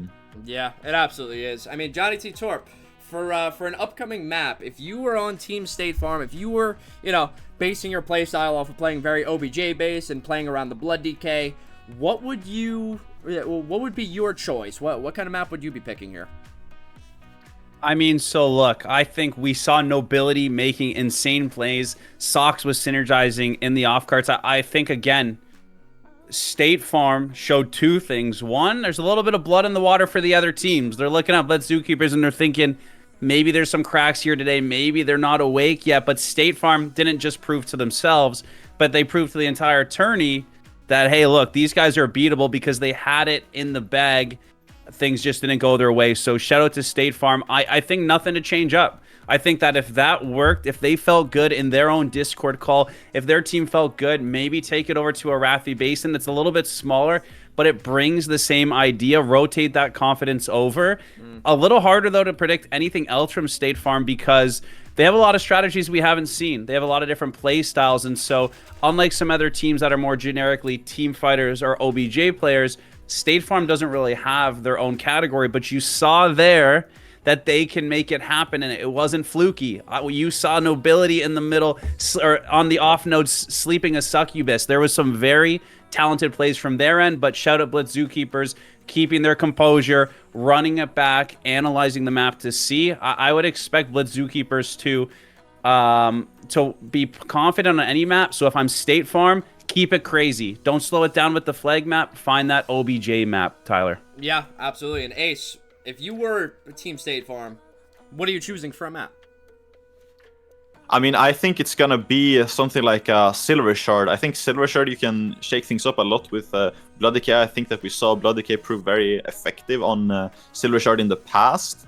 But yeah, I mean, I don't think that a lot of the time what a Blood Decay can do on certain maps is just take a healer out of the game completely. Holy Priest, for example. But I don't think that at this level of gameplay we're gonna see him be able to get away with that. So it's probably gonna be some map where he takes on a different role than just slowing a healer, and I think that Silver Shard is probably gonna be the map for that, but it could be something else. It could be an Eye of the Storm. I think he was gripping people off Eye of the Storm last time even, and if you wanna go down that route, then if he knows some good spots to do a long-range grip, then I'm very excited to see it, but I do think it's gonna be Silver Shards though.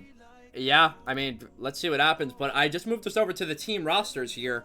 And it seems like State Farm has their picture as, forgive me if I'm wrong, you don't have to forgive me. I know I'm not wrong here. That's a perp map. That's an EOTS in the background. So my guess, my prediction is going to be an EOTS is coming out in favor of State Farm. And I feel like they're going to find a way to, they're going to pull something out of their arse. And they're going to make it work because they want vengeance after that last game, man. I know I would if I was on that team. I would be fucking livid right now. Excuse my French. I really would. But, Random Game, give us a status update. I'm ready to go. The boys are ready to go. Are they all ready to go or what's going on? So the map is locked in. It is Eye of the Storm. There we go. As expected. There it is, baby. There it is. We are just waiting for one team comp submission, and actually we're just waiting for them to be ready, and then we're ready to go. All right, bet. So an EOTS, gentlemen, I'm gonna head back over to the desk for us. EOTS is gonna be a very, very good map for State Farm. What Ace was saying with the grips and gripping people off and the grip knocks and the even just having Blood Decay being able to go to a node and cap it, like just for as a mini example, say the Blitz Zookeepers wind up getting the flag. They bring it back to their base. They still have multiple plays with Blood Decay. Number one, they could grip them onto cap. Number two, they could have a stealth guy run up to the node, and then G Logan will try to grip people down while they smoke bomb cap or do something like that. And those are the plays that I'm excited to see out of G Logan. And this is going to be a perfect map to showcase those types of skills, gentlemen. For yeah, sure. I think that time around, he actually did some very good grips in the start on After Storm when he did that in the last tournament, but then it kind of fell off a little bit. So I hope he's coming prepared to be active the entire time. I could be remembering wrong, but I think that he needs to really be ready to have a card for anything that the enemy pulls out and be ready and the entirety of the way there. But sorry to interrupt you, Torpid. You can say what you want to say. No, that's okay. I love the excitement. We're both eager to get our opinions out there.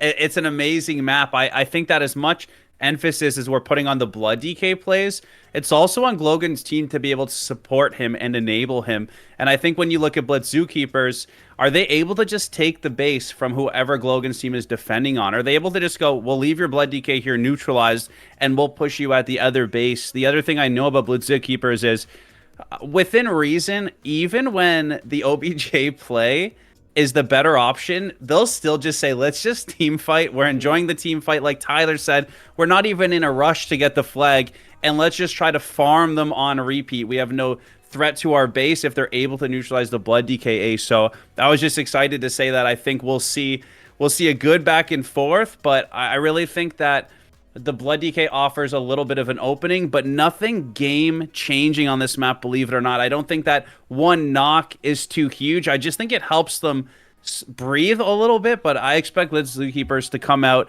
They've been getting chirped in your chat a little bit, Tyler, and I think Blitz Zookeepers, even though I had State Farm with one win, it's going to take down the Eye of the Storm, Tyler. Yeah, I mean, let's dive right into it, gentlemen. Take us away. Series number 2, game number 2, Eye of the Storm, ladies and gents. Let's head right in. Let's see what kind of comps we got cooked up. Let's see if Team Blitz Zookeepers is going to play for that OBJ or if they're going to be playing for that mid. Seems like they do have Dean, they have Hansel, they have Throw on that Warrior, so they do have a deadly team fight. Calvish on the Assassin Rogue as well. So Ace, I mean, talk to me about Calvish Assassin Rogue.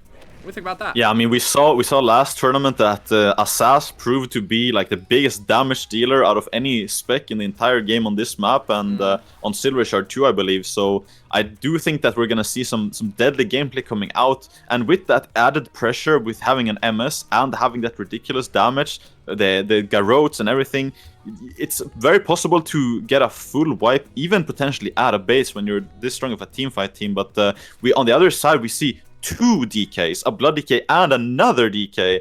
So keep in mind that it doesn't DR with Death Grip between both of them. We can see all of the players are moving over, or a lot of the players are moving over to the base. Maybe we're going to try to see them stopping a speed cap here. The DH coming in, I don't think it's going to happen. It's too far away, but yeah, they did try to go for it at least. And now it's going to ensue a fight in the middle. And this is when the DK is probably, hopefully, going to make some big moves in middle here, Turpin.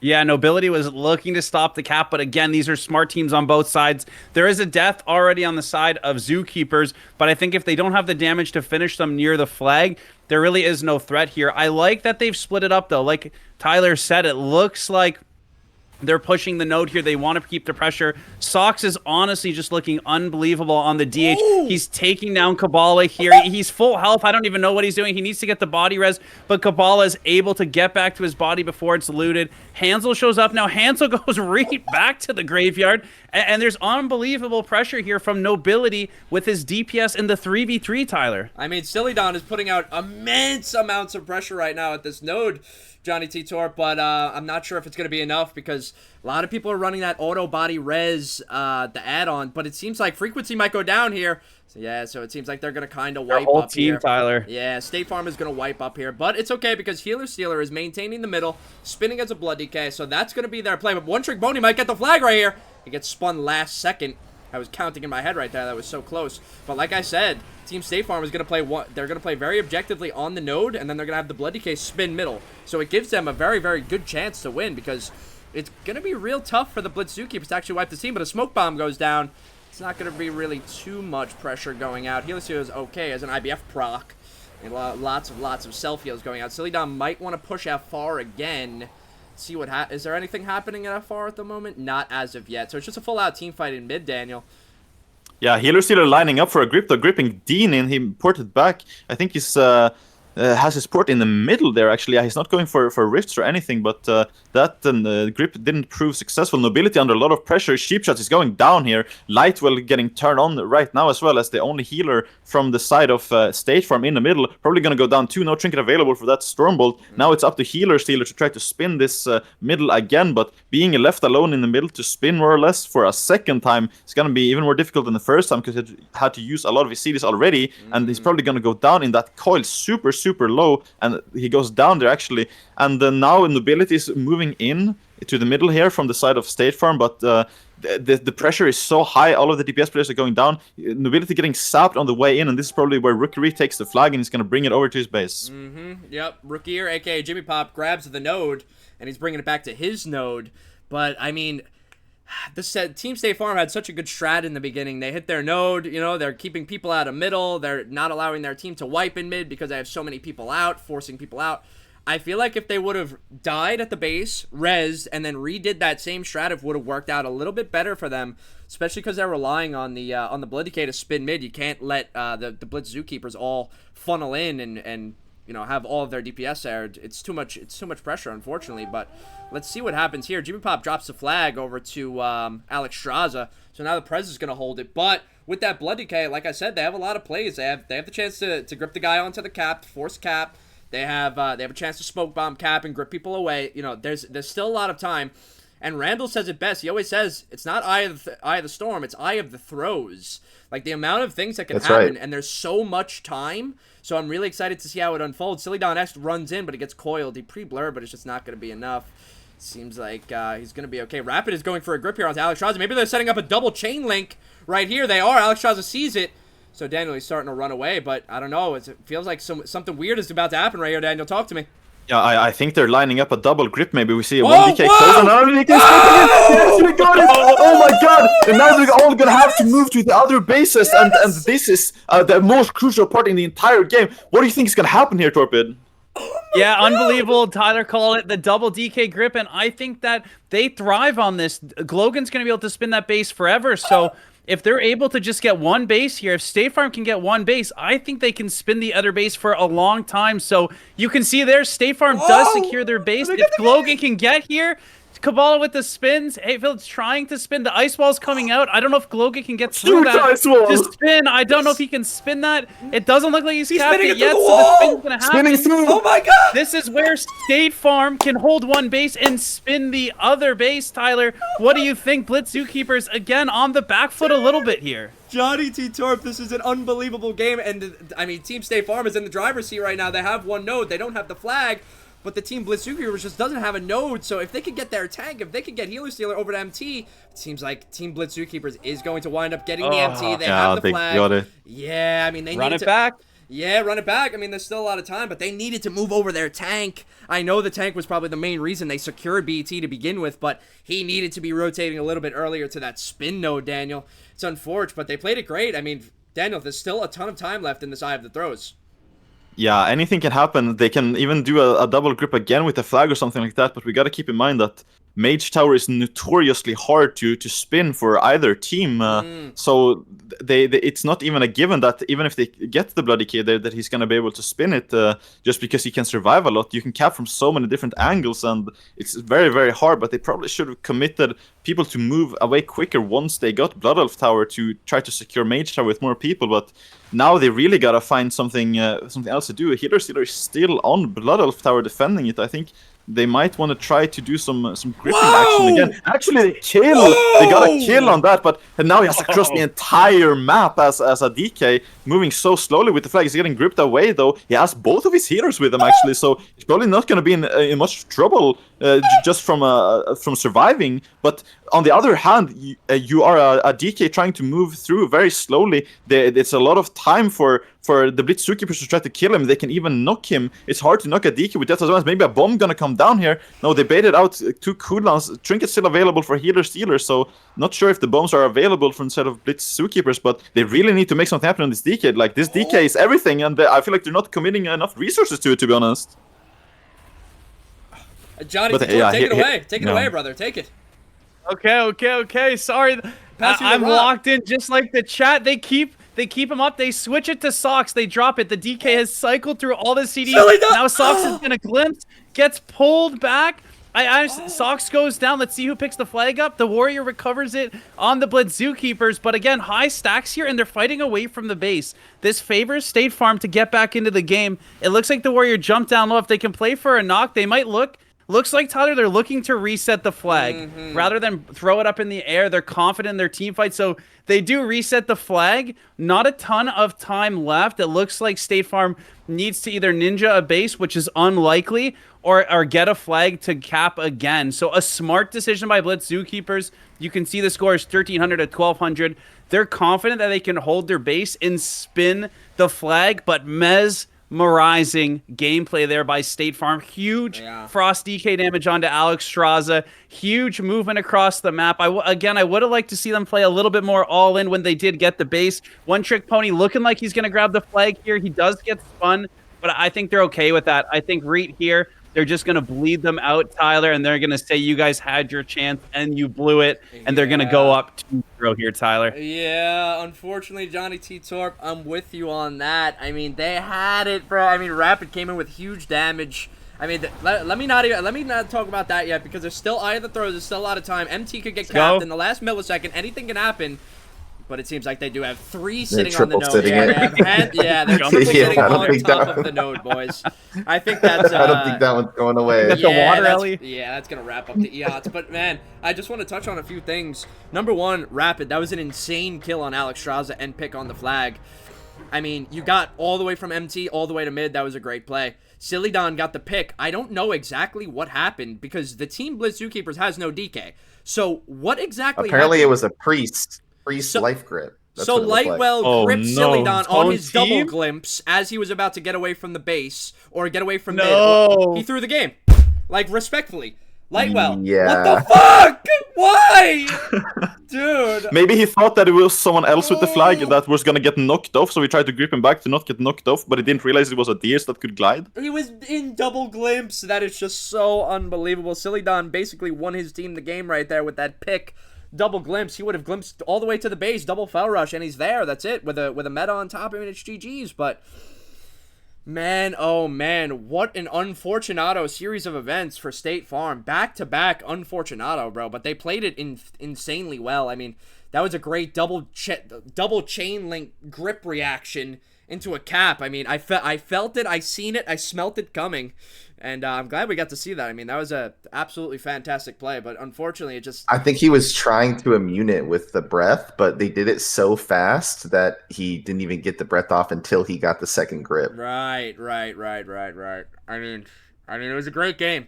It definitely was a great game, but Zookeepers is going to be taking that, putting them up 2-0, and shutting out that series number 2. I mean, absolute game of ball. They almost had it, you know.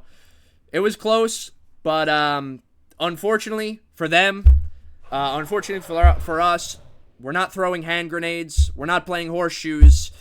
We're playing World of Warcraft BG Blitz, so almost it's just not quite good enough. But you know, State Farm put up a great fight. You know, Daniel, that double grip, and you know that was some great plays. But I mean, that grip on Silly Don, man, would you rage if you were the DH? You play DH. If you double glimpse that right there, you were about to win your team the game. You get life gripped back by your own priest. What's your next move? Me a couple of years ago would have not let it go for a long time, but I've grown to the point where I just laugh it off now. I think that's the best way to do it. When you play Blitz especially, you can get matched up with a lot of people that don't really know what they're doing. So I would try to keep my head cool. That's what they need to do for the coming games.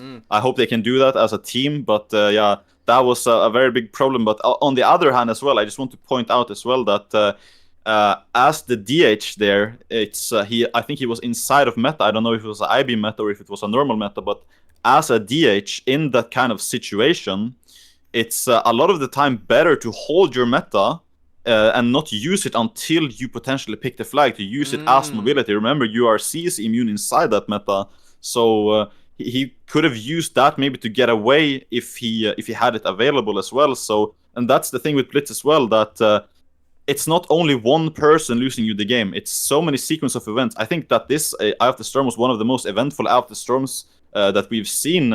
Usually Eye of the Storm on the ladder, it can be really stale, but we saw so many things happening. We saw base getting capped. We saw, I think, Alex, he got completely soloed. I don't even think it was anyone else hitting him than the DK.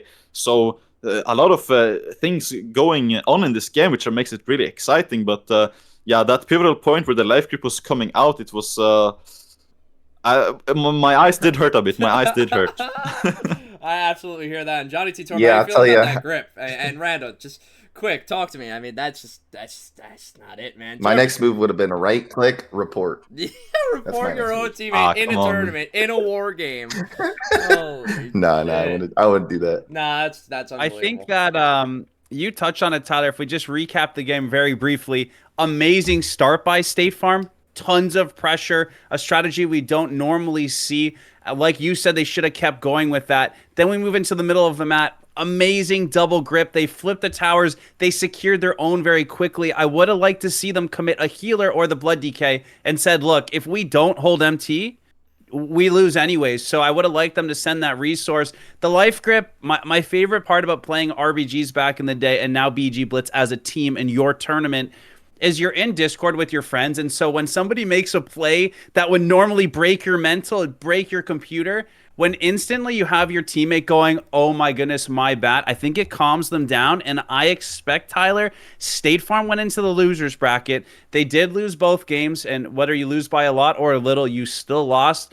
But I do think from what we've seen, expect State Farm to be lurking in the depths of the lower bracket and maybe eliminate some teams that people thought were going to go further, Tyler. Yeah, I mean, I'm absolutely with you. Like I said, I feel like past tense, I felt like State Farm was going to be able to, score a win there. And honestly, I thought that EOTS was it, man. After I saw that play, that double grip, I mean, it's just G. Logan, man. He's always just so witty and so, just so unique with his plays. And you already know that he's the one that set that up, too. So the conveyor belt grip strategy, that was just fantastic to see. It was so quick. It was so smooth. It was flawless. Like I said, I think Alex Straza was, because when you do your Dragon Breath, which you can do with the flag, by the way, it immunes all displacement effects, knockbacks, grips, even stuns. And I think he was trying to bait out the grips and immune them, but they were so fast. That's why he didn't, because normally, if you're not a dragon, you would just drop the flag with the flag drop macro, which he obviously has. He's a good player. Right. So he was clearly expecting to just deep breath away and be fine. And that's why they were able to do it, because they did it so smooth and so fast that he couldn't even react in time. Yeah, it was fantastic, man. WG Logan, W State Farm, you guys did absolutely fantastic. That was yet another clip, man. Yet another banger clip for G Logan, man. I mean, another one bites the dust. He's TikTok clip farming. Yeah, he is. He is straight up aura farming, clip farming, jelk maxing. But ladies and gents, without further ado, I'm going to bring us over to the schedule, because our next series is going to begin after a short intermission. It is going to be series number...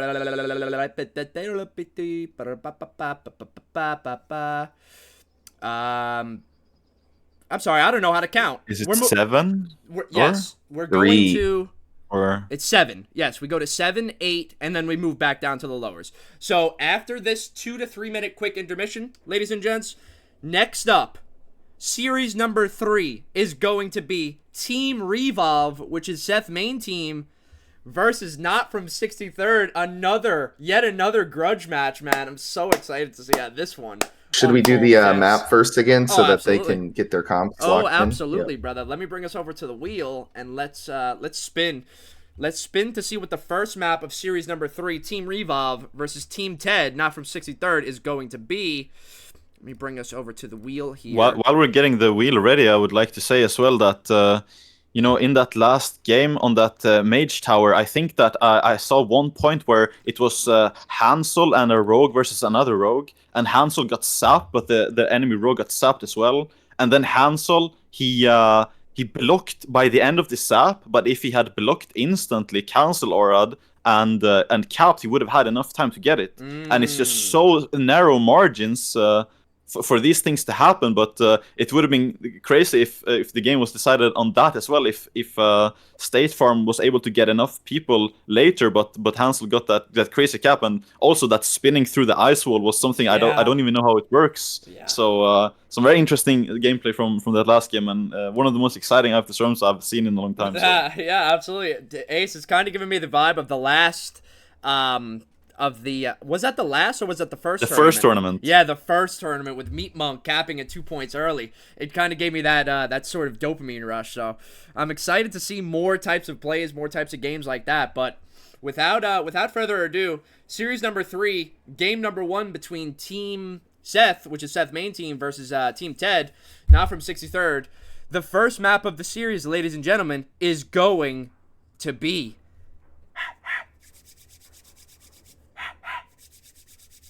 Come on, something good. Something good right here. Something good. Come on. Something good. Come on. Fly map. Something please. good. Come on. D. Paul Rizzler V. Or Temple. Temple. Oh my god. Oh my So god, close. that was so close, bro. I thought that was going to D. Paul Rizzler. Seth main team. That's on the line. Seth main team versus Team Not From 63rd, Team Ted main team. On a Temple of Harmagu, ladies and gents, we are starting up another series with the Temple of Harmagu, and also a friendly reminder, all teams still have their Turn the Tides card. Turn the Tides card is you have the chance to respin the map that was just spun. So if Ted would like to use their card, or if Seth would like to use their card right now to respin this temple, we would be open to that. All right. But ladies and gents, we're going to hop into a quick 2 or 3 minute intermission while we get set up for this next game. If you guys are enjoying, follow the stream. We have a giveaway coming up today. We have another giveaway tomorrow. Support the stream by subbing up. You could support your favorite team using their team flag when you sub up. We have NA, EU. We have all the team logos in emote form. All right, so sub up, rep your team, and we'll be back in a few. Stay tuned.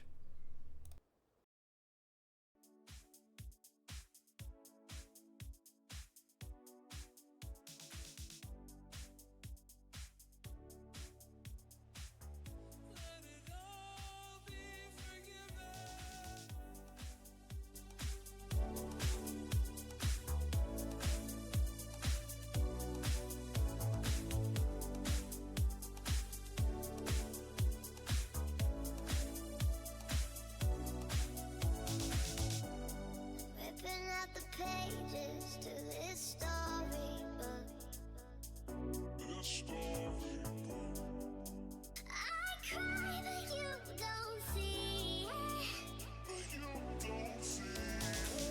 Someone tell me how to let it go. I don't wanna feel this anymore. I don't wanna feel this anymore.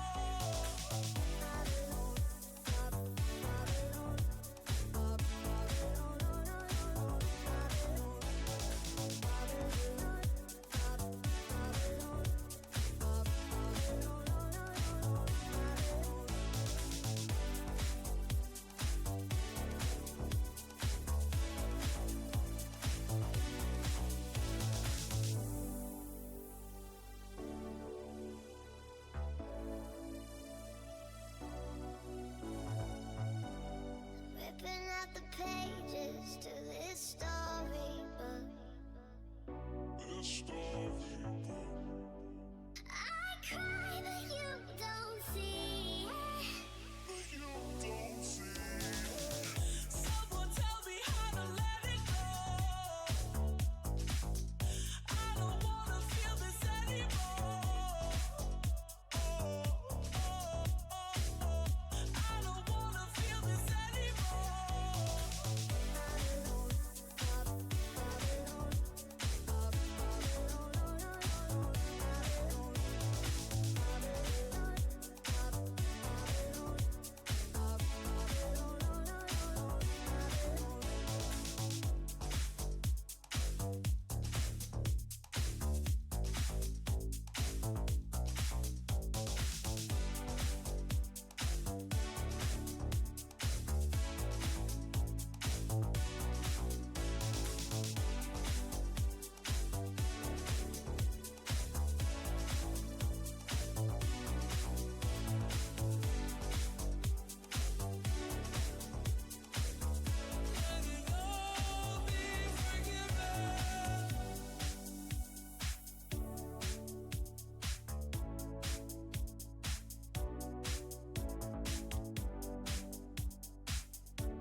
No, we don't really know where we're going, but we still wanna say you wanna find it. Say you're gonna treat, say you're gonna treat, say you're gonna treat me right.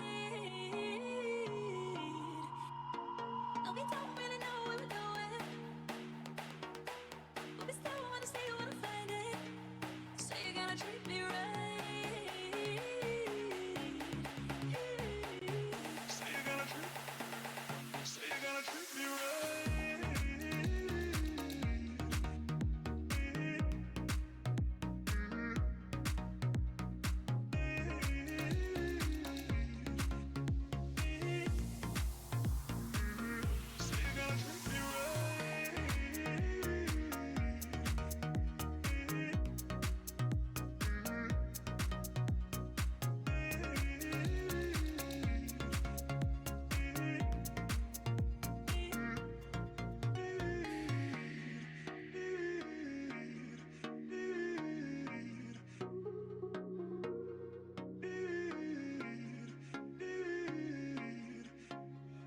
No, we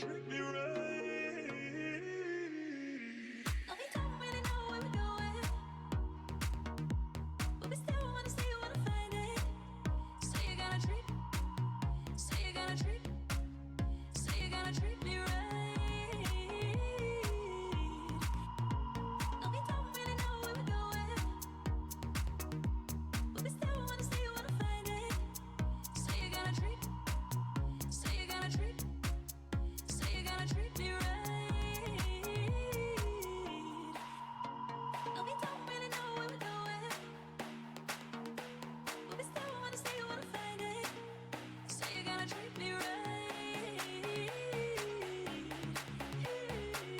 Say you're gonna treat, say you're gonna treat me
Ladies and gentlemen, welcome back. We are back. Series number 3 is about to commence. Team Revolve, Seth main team versus Not From 63rd, Ted main team. Excited to see how this is going to unfold. I'm going to bring us over to the, it's a little loud in my ear. Train has arrived. High-speed train I'm going to bring us emoji. back over to the desk here, gentlemen. And I want to get... What are you drinking, Ace?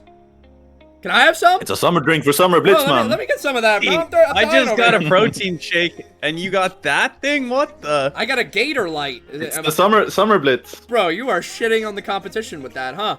I'm sitting here with a Gatorade bottle. Johnny T. Torp's got a fucking got a thing from the gym, a shaker, and you got a whole summer drink, bro. It's like you're at a beach bar, man. Living it up. Of course. Yo, ladies and gents, series number 3 is about to commence, so let's get into some predictions. I want to start off with Ace. Team Revolve, Seth main team versus Team Ted. Who you got? So this time around, I think we're gonna see a game 3. These teams are close. I think that Not From 63rd, they have advantage on teamfight maps. So I think if they lose the first game, they're gonna choose a teamfight map and they're gonna be able to dominate it. So I think we're gonna see a 2-1. I do think that when XD can choose, they're gonna choose an objective-based map, and I think they have an advantage on that. So I think that they are gonna come out ahead as 2-1 in favor of XD. But XD? You mean on that team fight, XD is gonna win. Or no, I mean Revolve. Sorry. Got you, no problem. I think Revolve has a stronger team fight. With Revolve having the stronger objective, they're gonna win objectively on 2 maps, and I think that Not From 63rd have a stronger team fight and they're gonna win 1 map. That's what I meant to say. All Sorry for right. confusing the team names. No worries. So you're saying Team Revolve 2-1 over Ted. Yeah, Team Revolve 2-1. All right, Jonathan T. Torp. Brother, talk to me, man. All right, I think maybe out of all of the teams that this one might have the most amount of mental warfare. I know Teddy and Seth go back and forth in a friendly way non-stop, and they get in each other's heads, and I think that's going to come all the way down throughout the teams, from Nicholas to Capstone, from CAC on the other team. I think a lot of mental warfare is going to happen here. The only thing is, in sports or in different things, you can kind of warm up. It's very hard to warm up in this setting because there is no 8v8 mode for them to be warming up. So I actually do like Not From 63rd coming off of a win already in the day, being on the Tyler production. They should be more comfortable and calm, where Tyler, you've ranked Revolve as your #1 team. That's the highest honor and probably puts the most stress onto Seth main team. And so I would love to see Not From 63rd come out of this 2-1, sending Revolve in the lower bracket to ascend later, Tyler, and for the mind games and for the chat and for both teams to, in a good way, just explode and really kick this tourney off. So I'm going to go 2-1, Not From 63rd, Tyler. All right, Johnny T. Torp is locking in 2-1 for Ted main team. All right, well, before I give my prediction, chat, we want to know what you think. We have a prediction rolling right now at the top of the chat. If you click the predict button, you can predict and use some channel points to predict who you think is going to win this game. Who you got? You got Seth main team, or you got Ted main team? Not From 63rd or what? But I mean, without further ado, ladies and gents, I'll give my quick prediction.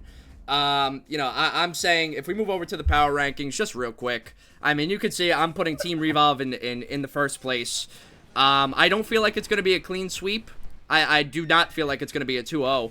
I do feel like it's going to be a 2-1, especially starting off with the Temple of Harmagu. Interesting map for Seth main team. So this might be the map that Not From 63rd pulls out of their arse. But I feel like overall it is going to be a 2-1 in the favor of Team Revolve over Ted. Both teams insanely strong. I might be a little biased because, Seth main team, that's my team. But I mean, Team Ted is definitely out to kill today. So let's see how it unfolds. Let's bring us right into series number 3, game number 1, ladies and gentlemen. Temple of Harmagu. Let me swap us over to the game. Okay, production. Okay, sorry, we're fixed. All right. So Ace, Torpid, why don't you give me a little breakdown on these comps? So I think that you take the lead here. Yeah, I think it's pretty expected what we're seeing from these teams here. It's what their usual go-to comp is on any given map. Basically, we're seeing 1 rogue versus 2 rogues though, and Nicholas is the only DK in the game coming out here. Not exactly sure how strong DK is, but I know that Nicholas is that definitely that powerhouse DK coming in. So he's probably gonna be able to make things happen with that. And I think that's the Enha Shaman. It's Big Damon on ult, right? That's him. Yep. Yeah, and he's doing some scary stuff, particularly on some base maps, but maybe he's gonna show it out on the temple here, though. But yeah, I mean, at the end of the day, the more I look at these teams, I just feel like the performance we saw from Not From 63rd the first time is what we're gonna see again, and I think that Not From 63rd is gonna take this first game here, Torpid. It's interesting because I picked them to win 2-1 in the series, but when I have a look and I see Preservation Evoker on the side of Team Revolve on a Temple Mogu, talk about Seth and that Preservation Evoker, who I believe is Bloom. Their synergy on this map to move together might just allow them to bleed in more points. So we're going to see your traditional team fight kick off here. We're going to be going through CDs on both teams so that they can make some plays. Ozzy picks up the Orb Carrier as an Elemental Shaman. Shaquille O'Neal picks it up as the Sub-Rogue. They're playing back in the corner using those planters. Huge damage coming out onto both sides. Shaquille O'Neal goes down into a stun, pops the evasion, should be okay. Versus the Demon Hunter a little bit. Donald Chicken looking for the Cyclones. Note put into the Cyclone himself. Block coming out from Capstone.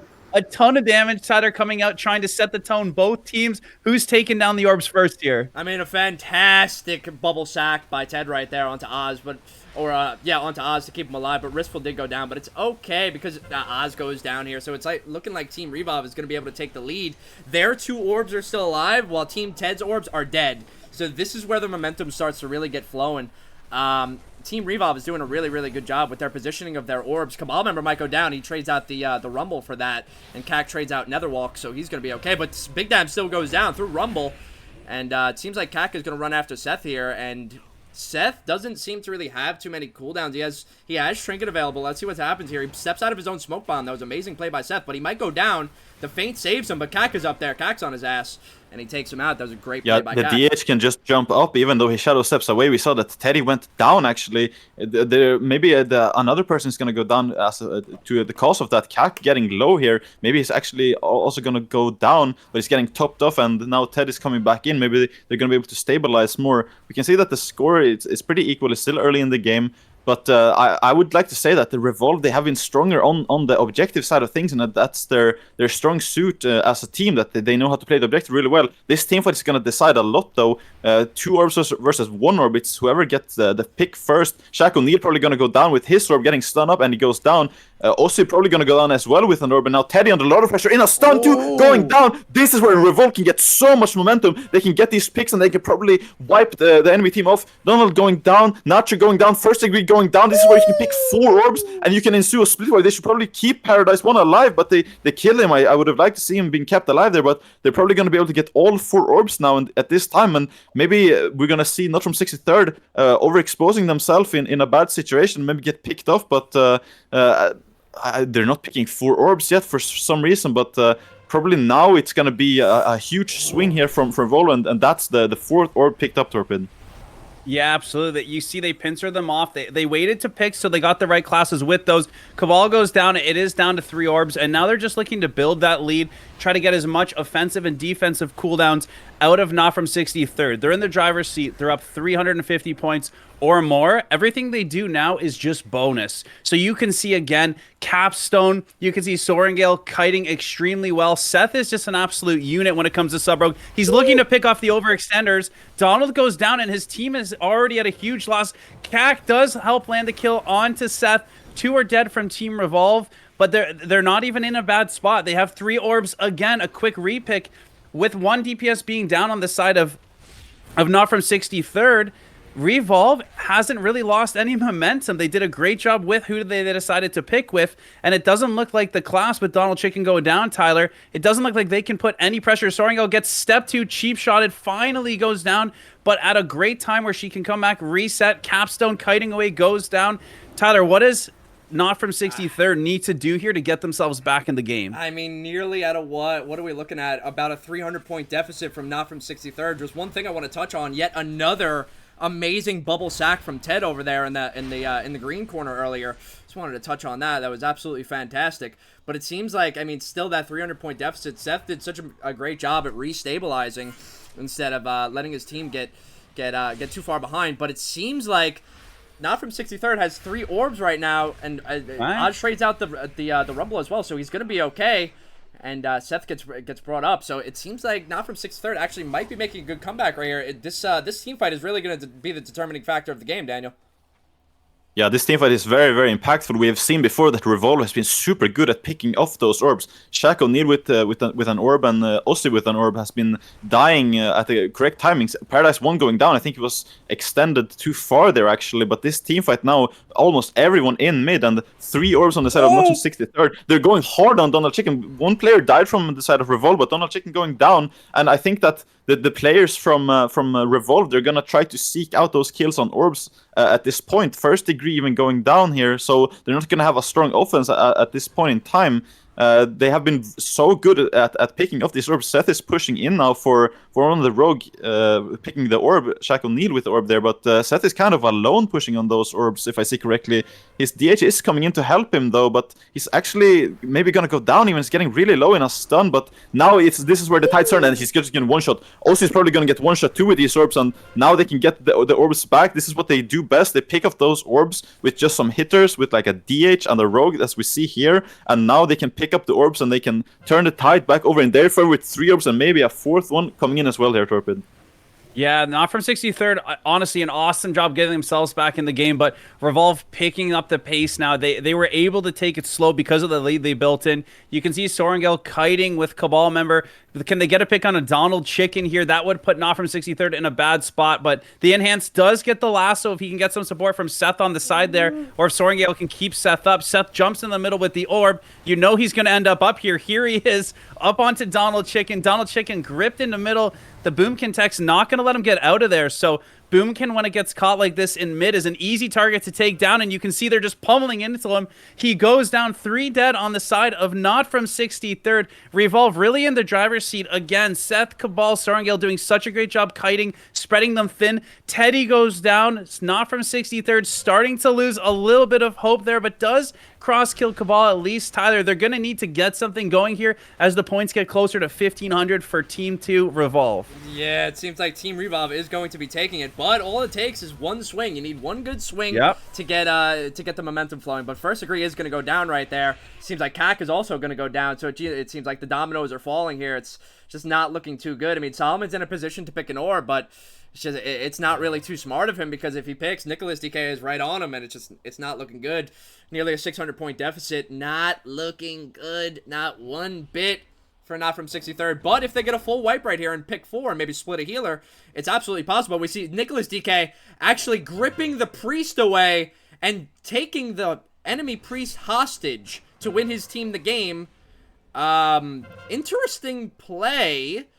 But they let the orbs be held for too long. Look at the point lead. They have Revolve is ahead by 500 points. They were allowed to hold 3 orbs for so long. I don't even know how they managed to pull that off. It shouldn't be allowed to get that high stacks holding 3 orbs at the same time. Now we can see that Not from 63rd, they did manage to pick up 3 orbs as well. But right now, Revolve only needs 150 points to win, and they only need to get picks on orbs. I mean, they did get some picks off, but keep in mind that these orbs are racking up the stacks, and it's going to be really hard to survive with these orbs. But if they manage to survive and wipe Revolve one more time, this could be the game. If Revolve dies here, it's probably going to be over for them. Oh my god, but we see a huge ult sack again onto Solomon from Ted. Absolutely fantastic, but I don't know if it's going to be enough. If Capstone goes down, it could be enough. Come on, Tyler, I think the dominoes are going to start falling right here. We need to get some kills. Not from 63rd needs to get kills, man, but unfortunately, Wristful goes down, and here comes the dominoes, man. It's all over. CAC is going down. P1, aka Steve, goes down, and all 4 orbs are up. Now, Team Revolve, all they have to do is repick, and this game is going to come to an end. But Oz gets a nice pick, but it does seem like Team Revolve is going to pick the 3, and as long as they don't choke, Daniel, it's pretty much GG right here.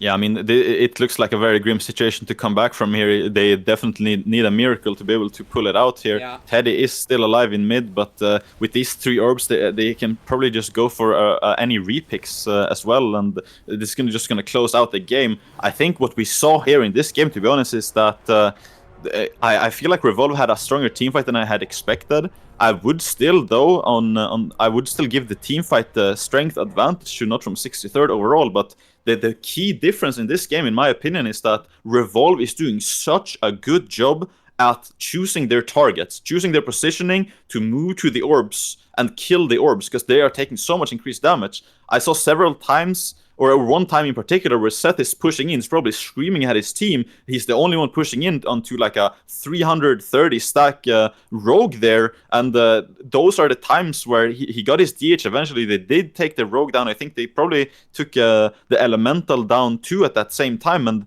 just getting those key kills on orbs, which are easier to kill, is what's helping them win this game. And to be honest, on this map, it was just objective gameplay difference. It was just knowing where to be on the map, knowing who to target, and pulling off the kills on the right targets at the right time that won Revolve this game. Yeah, I mean, look at the VPs. Seth did an absolutely fantastic job. 4 pickups for 444 VPs, 4 for 4. That's a 4 for 4 meal. I mean, 4 pickups, 4 for 4 VPs. He did absolutely amazing. And then, not discrediting Wristful at all. Wristful also had 4 pickups for 400 VPs as well. So both sub-rogues played absolutely fantastic. But it seems like Team Revolve is just playing a little bit more objective-based. One thing I do want to touch on, 2 things actually. Ted, insane bubble sacks. I saw 3 or more of them throughout that game. So hats off to you. That was a great play. And then number 2, Nacho Meow is actually an arena healer. He doesn't play much blitz, and I was acknowledging his positioning and his play, and you know, he's doing absolutely fantastic, man. For somebody that usually mains arena and just coming into the battleground blitz scene and performing like this against one of the best teams, I mean, you know, you got to give him his flowers for that. So, you know, W Nacho Meow did great. I mean, it was an absolutely fantastic game, but Team Revolve is going to take that home. So it's going to put Team Revolve in the lead 1-0 on series number 3, ladies and gents. I mean, banger game. But interested to see what type of map Ted picks after that Temple of Harmagu ace. Yeah, I think we're gonna see a Deepol coming out here from Ted. They're definitely gonna want to try to have a team fight. I think that if they just played this Temple as a team fight, just a brawl in the middle, it would pan out very differently. I think that I would have to say that. Not from 63rd, they have one of the strongest team fights in the tournament in the world.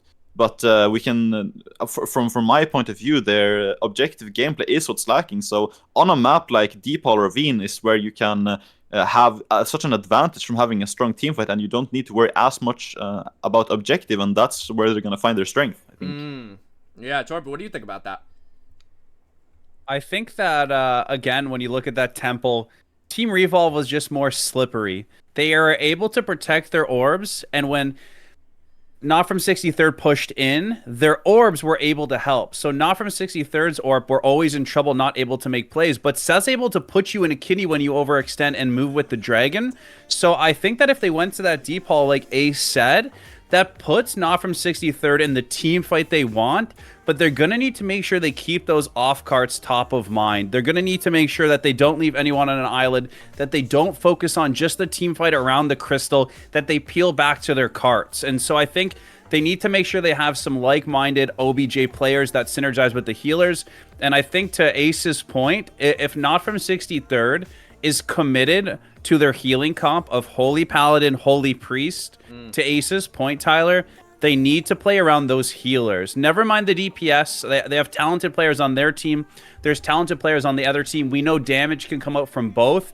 It looks like Not From 63rd is just needing to play around their healers and how each of them can move. And like Ace said, if they were to go to that deep hall, Teddy on that Paladin, getting up on the steed with some freedoms, he doesn't need to move too much, but he can move quick enough that having a dragon on one team doesn't put them at a disadvantage, like we kind of just saw on the Temple, Tyler. Yeah, and absolutely. I mean, it'll show, like, not having a Prez will show a lot when you play a map like an FC map, or like you play a map like Temple, because, I mean, Sorengale, aka Bloom, on the Prez just has so much mobility to heal orbs, and then not only just that, can go from healing orbs to healing the team fight in the matter of milliseconds, right? But then in comparison to a Holy Priest or a Holy Paladin with not as much mobility, you know, it's a recipe for disaster, unfortunately, for Not From 63rd. But a map like Deepol Reservine, like you just said, an all-out brawl, just a straight team fight, Holy Paladin, Holy Priest, very strong team fight healers.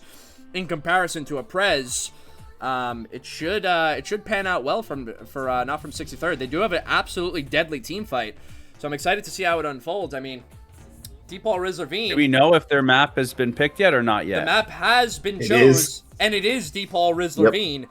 Boom! W Ace, man, this guy's goated today. Hey, Ace, bro, you're on one today, man. I mean, what's in that cup? To be fair, we saw them pick this map a lot in the last tournament, so it was not as much of a like a just wild guess as you can imagine, because I think they just love this map. They love team fighting, you know? Right. Yeah, I hear you. Let me move us into the game here, ladies and gents. Series number 3, game number 2. Deepol Reservine, Team Revolve being in a 1-0 lead over Not From 63rd, but this is Not From 63rd's map right here. I mean, let's take a look at the comps. Ace, you want to break them down for me and tell me who you taking on this? I see double Holy Priest. Uh-oh. Yeah, we see double Holy Priest. We don't even see Press coming out. I mean, Holy Priest can do a lot of output and has some very strong cooldowns. Daniel, I'm sorry. Daniel, I'm so sorry to interrupt, but there's one thing that needs to be addressed. Where the fuck is Omnivore? Where's Omni? They've played almost... This is their 4th game, right? Where is Omni? Why is Omnivore not being put in? Is he Yeah, I solo mean, he RBG, might not be awake. Tyler, or no? He might be Solo sleeping. RBGs, solo RBGs. I'm sorry. I take it back. Solo Daniel, go ahead. RBGs is him, right? Daniel, talk. Distract them. Please. I messed up. Yeah, I mean, I think that the Omnivore is a very strong player, but you gotta keep in mind that you gotta optimize your comp. And comp-wise, I think that the comp, at least the DPS comp that Not From 63rd are running on this map, is probably the best comp you can play as a rogue for that MS and to lock down with stuns and to do insane AoE damage. But other than that, it's just full caster, and this is what we have been seeing perform so well. Double Boomy. Boomy does the most damage in the game. Lock with the big bolts can finish people off, and then there's also the Mage, which is very tanky. They can do a lot of damage, and the same with the SP. I think that comp-wise, they have such a strong comp, and I think they're going to dominate in the teamfight with that comp. But on the other hand, we have Nicholas DK on the side of Revolve, which can maybe do some very big setups together with the Warrior Vices and Seth there. Even Eastwobs has some of the strongest burst in the game on that Dev Evoker. So if the teamfight is going to last a very short time, I would say that Revolve has a very solid shot at taking any teamfight, but particularly the first with Dev Evoker cooldowns and Lost and everything. But the longer this teamfight goes on, if it goes to second Incarn, third Incarn, I don't see how Not From 63rd could lose that. Yeah, Johnny T. Torp, talk to me, brother. Okay, let's see what happens. I think both teams playing for the Berserkers on both sides, what you like to see. Seth's going to be able to get this app on the Druid here, kind of keep him out of the team fight for a little bit. Straight into it, honestly, I think Bloomy and Mommy both on the Holy Priest. I don't think anybody is dying anytime soon here, and so I think those carts are going to collapse in the middle. In the meantime, while those carts come down, let's look where they can get advantages. Solo RBGs already trades out the Cloak at the bottom right. The Warriors going into a Cyclone. Both Priests have Serenity out. They're in the immunities. They're not able to be CC'd. In these high-level games, nobody's touching the crystal. They know they're going to be spun. They're looking to put out max pressure. At the bottom left of the screen, we can see Donald Chicken. Huge boomkin damage coming out. Capcom and DJ Close. Looks like the Warlock and Shadow Priest are getting their damage out. Both the boomies are rotting. The Holy Priest need to keep their teams up here. Capcom looks like he could go down. He's at a sliver in the Guardian Spirit. A bop onto Donald Chicken. AMZ goes out. Both teams are melting. One death on the side of Team Revolve. Can Not From 63rd, Tyler, can they hold on and clean this up? The Chaos Bolts are coming out, Tyler. God, Team Revolve is falling and falling and falling. Oz with the huge bolts, man. I mean, Donald Chicken absolutely pumping the meters as well. It seems like Team Revolve is actually going to go down here. I mean, this is a crazy swing for Not From 63rd. This is what they needed. This is the momentum. This is the vibes that they needed, man. Wiping the floor with Team Revolve. Ice Cold Beer, aka Cat, grabs the crystal, giving them such a huge lead right here, especially if they got both card tags, which they did. So they have both card tags right now. They have the crystal as well. So it's really not looking good for Team Revolve. But Daniel, you know, on DePaul Reservine, all it takes is one good swing. So this doesn't determine the game, Daniel. Yeah, it can swing back and forth. I also think that this top card is not fully tagged for Alliance, so it's not even going to be a guaranteed cap. I think they just barely managed to cap it over, but I could be wrong about that. Yeah, Seth is stealing the bottom one as well, here we can see. And then no one was there to even check on it, so this didn't give them as big of an advantage as it actually could have. Both healers from Not From 63rd did not drink either. One healer going down, Teddy going down. This could be the swing around from the side of Revolve. Both healers not drinking there is absurd in my book. What the hell was going on there? But it didn't even matter because they died with still having mana, and now Revolve could take both cards. They do have to run all the way to the spawn of the card to be able to tag it, but Vices, I think, is already there. Or actually, no, he was on the side of Horde there, but yeah, they're only going to be able to take one, but they can at least keep split wiping, and now Not From 63rd need to be careful to not get picked off. They need to get a full regroup, and in this time, Bloom actually took the crystal in the middle. That's also very criminal. I think they should be able to spin that quite easily, actually, but now that's going to come around, and it's going to equalize the score back to a very even playing field here again on this map, Torpid. Yeah, absolutely. You see they have the caster cleave going, and at the beginning, Not From 63rd with their caster cleave spread out is just pumping insane damage. You can see the Chaos Bolts are coming out here. They're conceding the crystal, and they're looking to pick up momentum. So look at the Warlock, the Shadow Priest, the Boomkins spreading that pressure. I think they wiped them once. They can wipe them again. They can learn from their mistakes. Tyler just mentioned it. Anything can happen. They were supposed to be up 600. All of a sudden, they're down, and so this is going to be really good for their mental if they can come back from this, but really tough on their mental. You can see so much damage going out. A healer dying on the side and Not From 63rd. Another DPS going down. It looks like Revolve with the way they recovered from wiping, has able to swing this into their favor. They're going to get at least one cart here. The crystal's coming back up soon, Tyler. Everybody and not from 63rd is fading, and I don't think Revolve is going to make the same mistake, Tyler. I expect them to walk in both carts, to get mana, to swap that crystal over to Eastwubs here, Tyler. And I don't know, like, if you, this is pre-recorded, chat, but Tyler knows everything that's going to happen. How do you know, Tyler? I mean, you know, I play too much. I play too much of the video game. I mean, but you, Johnny T. Torpid, you just called exactly what was going to happen. Bloom picked it up, passed it to Eastwub so he could go get the cap. They could get the mini lust off that. They have both car tags. It's looking insane for them, but all it takes is one swing. It's one singular swing, and the swing could happen right now. It depends on how many bolts Oz gets off, and if Solomon does some damage, let's see what happens. The Cataclysm goes down. Let's see if Oz can get out some big Ozzy big bolts right here. Shrine comes out. Oz might go down. He trades a wall, so he's going to be okay. But Nicholas DK might go down. He trades out a Ray. Oh, but Solomon goes down. Uh-oh, it's not looking good for not from 63rd at all right now. Nicholas DK might fall, but he has a GS to save his life. Cap Clone might fall. But it's not looking good for not from 63rd, man. They're starting to fall like dominoes. Oz is falling low. J-Mac is falling low. Cac is falling low. Oz falls. Cac is about to fall. Nacho Meow might fall. Rajon Swag is falling. And it's not looking too good at all because once that other cart caps on the other side of the field, it's pretty much GG. I mean, not from 63rd is going to need to... And they get both carts, and it's GG.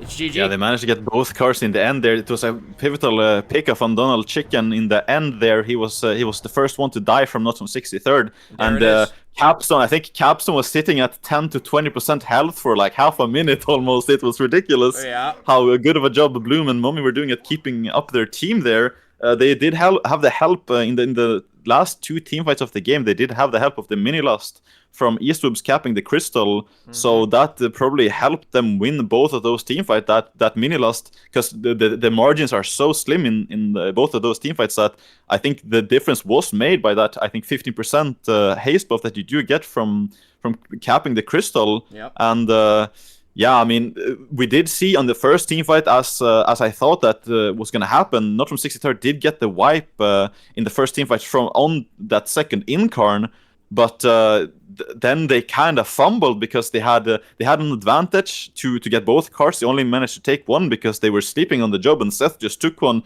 right in their face. They were split to the extent that the healers started dying, healers that didn't even drink. So yeah, they got too confident from wiping the enemy team in the first team fight, and from that they were just shaky for the rest of the game, I think. Yeah, Daniel, I feel like exactly what you just said, where Seth stole that one card, I feel like that was the turning point of the game. If that didn't happen, Not from 63rd would have got both those carts, and it would have been a whole different game of ball. But unfortunately, they ghosted that cart, and Seth has very, very solid awareness. He realized and he capitalized on it and stole that cart and brought them back into the game. So I mean, that's gonna be a 2-0 in the favor of Team Revolve in series number 3, ladies and gents. I mean, absolute banger of a game. I really thought Ted's team was taking that. I'm gonna bring us back to the desk real quick. Yeah, I mean, I thought that was I thought that game was in the bag, bro.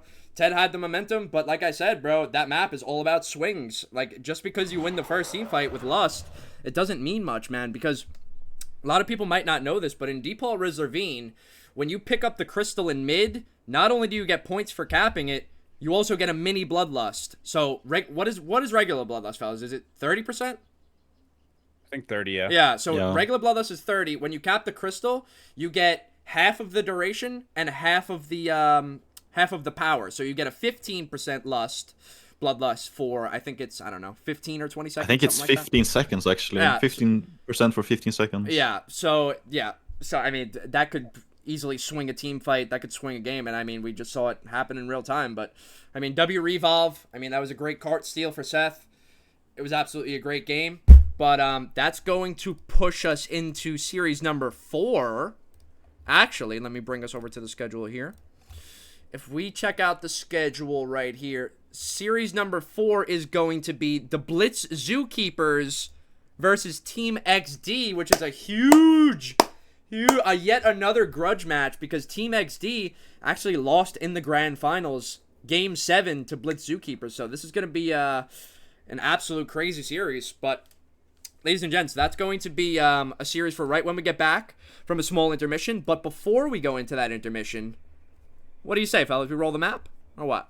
Let's roll it. All right. First things gotta. first. Number one, we have we are sponsored by checkpvp, exclamation point checkpvp in the chat. You're trying to look up the ladders. You're trying to look up who you want to copy for talents. You want to look up somebody's CR. You want to make fun of somebody for having a 30% win rate. Use checkpvp.com or checkpvp, check-pvp.com, I think. Check-pvp.fr. I always mix it up. There you go. That's what it is. So check out checkpvp, man. And also, chat, we have a huge giveaway for tomorrow. I'm going to bring us back over to the desk just to do a little mini announcement.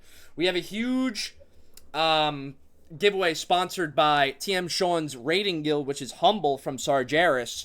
We are going to be giving away 1 Mythic Gallywix kill and mount. All right? So all you got to do to be eligible into that giveaway is, number 1, be in the chat. Number 2, type the keyword when I say. And number 3, be on the NA servers, as it is an NA guild. All right? So let me... Also, that's tomorrow. We do have a giveaway today, but that giveaway for the mount is going to be tomorrow. All right? And also, we have Venruki commentating the semis and the grand finals for tomorrow, ladies and gents. Tomorrow is not something you want to miss out on, man, all right? So with all that being said, let me bring us back over to the wheel so we could get a spin for series number 4. Hold on, I'm going to have to reopen this real quick. Open up the wheel. And, all right. There we go. I think this wheel spin is gonna determine a lot also, because I think that in a series that's at most 3 games, the one being decided by the wheel is gonna be something that has a lot to do with who's gonna win this, in my opinion. Yeah, absolutely. I mean, let's see what the wheel says, and let's see for series number 4, Blitz Zookeepers versus Team XD, aka Team S Fury Avidance. Let's see what the first map of the series is going to be, ladies and gents. It is going to be. It's got to be a Wrathy base, and I can just feel it. It's got to be an AB, right? I feel like it's an AB or like a Deep Throat yeah. Gorge or something that's going to favor S Fury. I just got a weird feeling. Let's see. We're taking a spin on the wheel, ladies and gents. The map wheel spin. The map is going to be series number 4. Game number 1 is going to be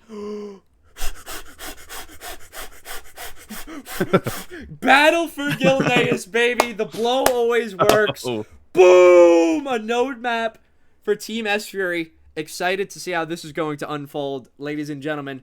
When we return, series number 4, game number 1, Team XD versus the Team Blitz Zookeepers. A run back of the grand finals from the last tournament. Let's see how it unfolds, ladies and gents, when we get back from a short intermission. Follow the strum. We'll be back.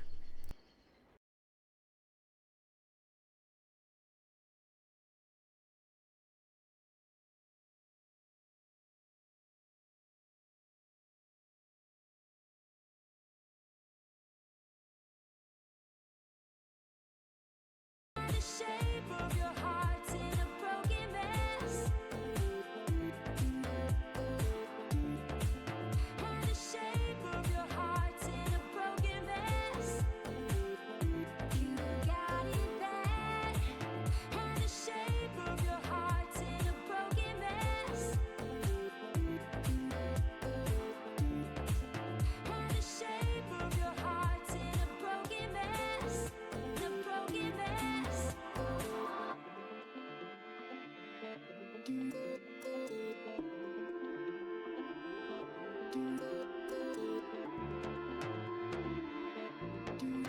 And the shape of your heart's in a broken mess. You got it bad. And the shape of your heart's in a broken mess. And the shape of your heart's in a broken mess. You got it bad. And the shape of your heart's in a broken mess. And the shape of your heart's in a broken mess. In a broken mess.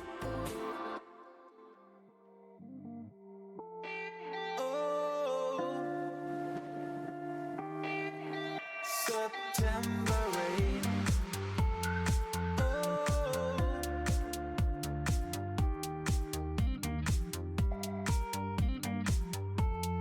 Baby, September rain. Baby, Tell me what's the vibe now? baby, loving you, loving you. Tell me what's the vibe now? I'm still in love with you, in love with you, in love with you. I'm still in love with you, in love with you. September rain.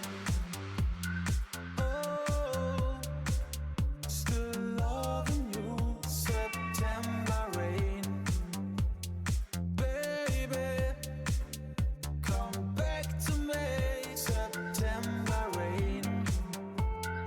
Oh, still loving you. September rain. Baby, reminded by September rain. Baby, Tell me what's the vibe now? baby, Tell me what's the vibe now?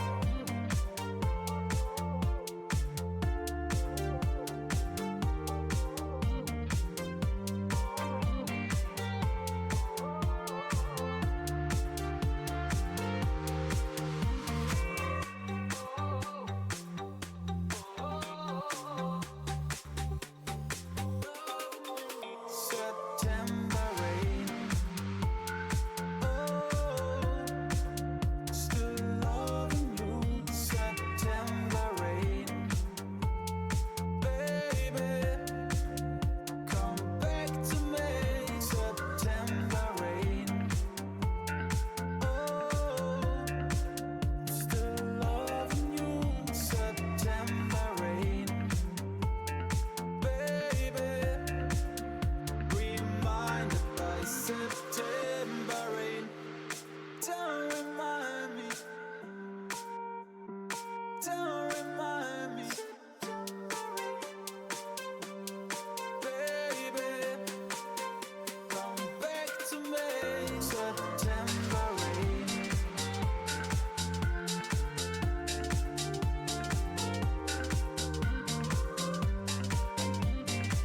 I'm still in love with you, in love with you, in love with you.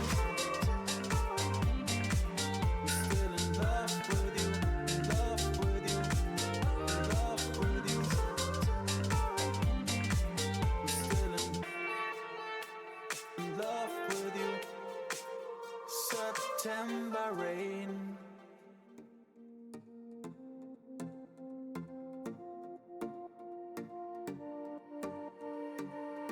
I know we stand for something, but we'll just have to wait for this.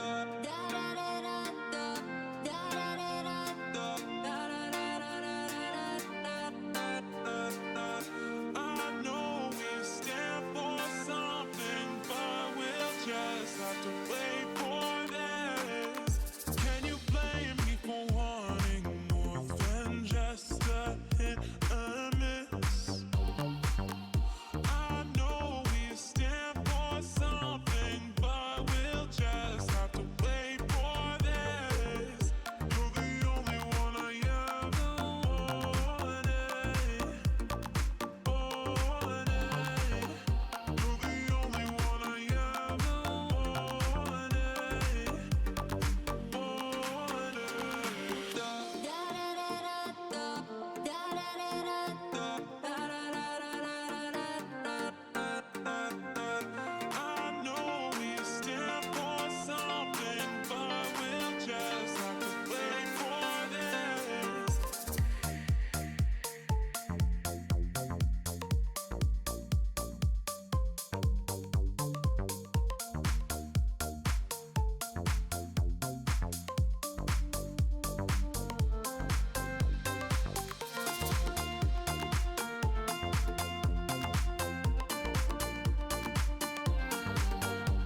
Can you blame me for wanting more than just a hit and miss? I know we stand for something, but we'll just have to wait for this.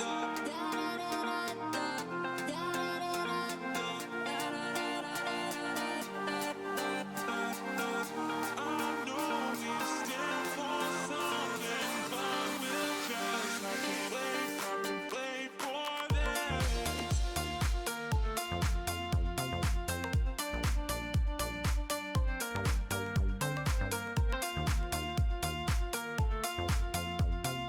But we'll just have to wait for this.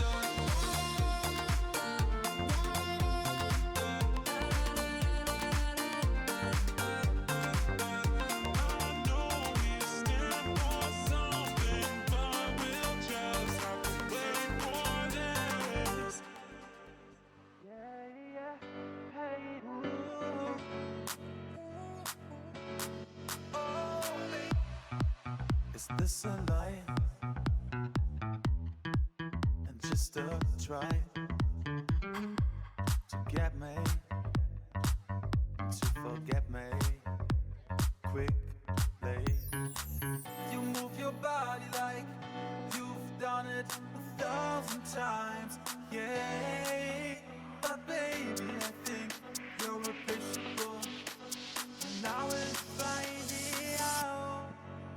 Oh baby, tonight dancing with your eyes, and I don't care how you move, how you lie.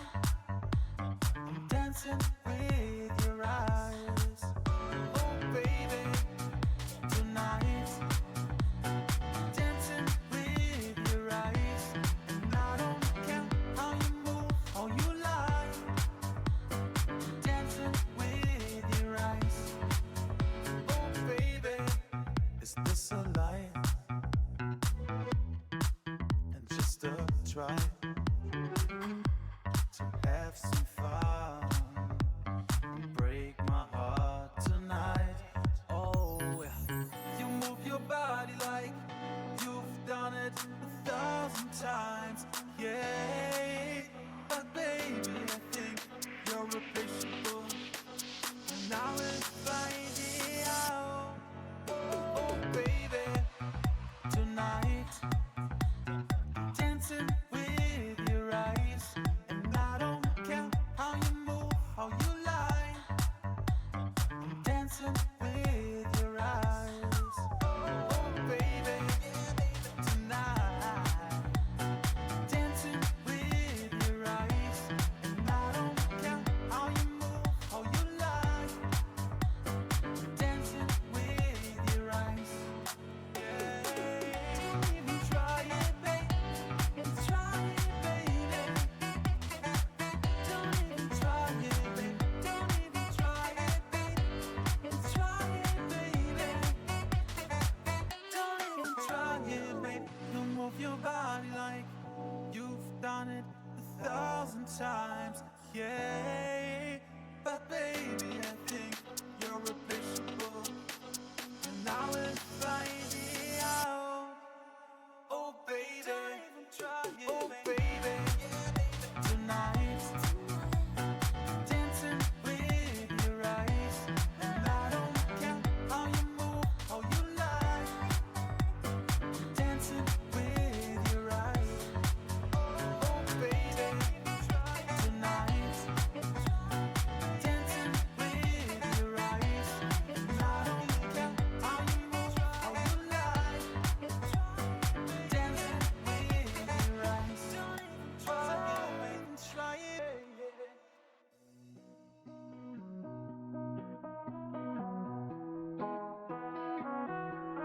Summer of love.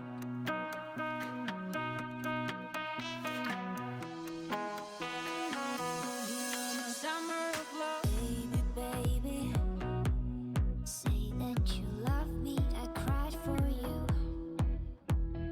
Baby, baby, there's something in your eyes. Baby, of love. Baby, baby, baby,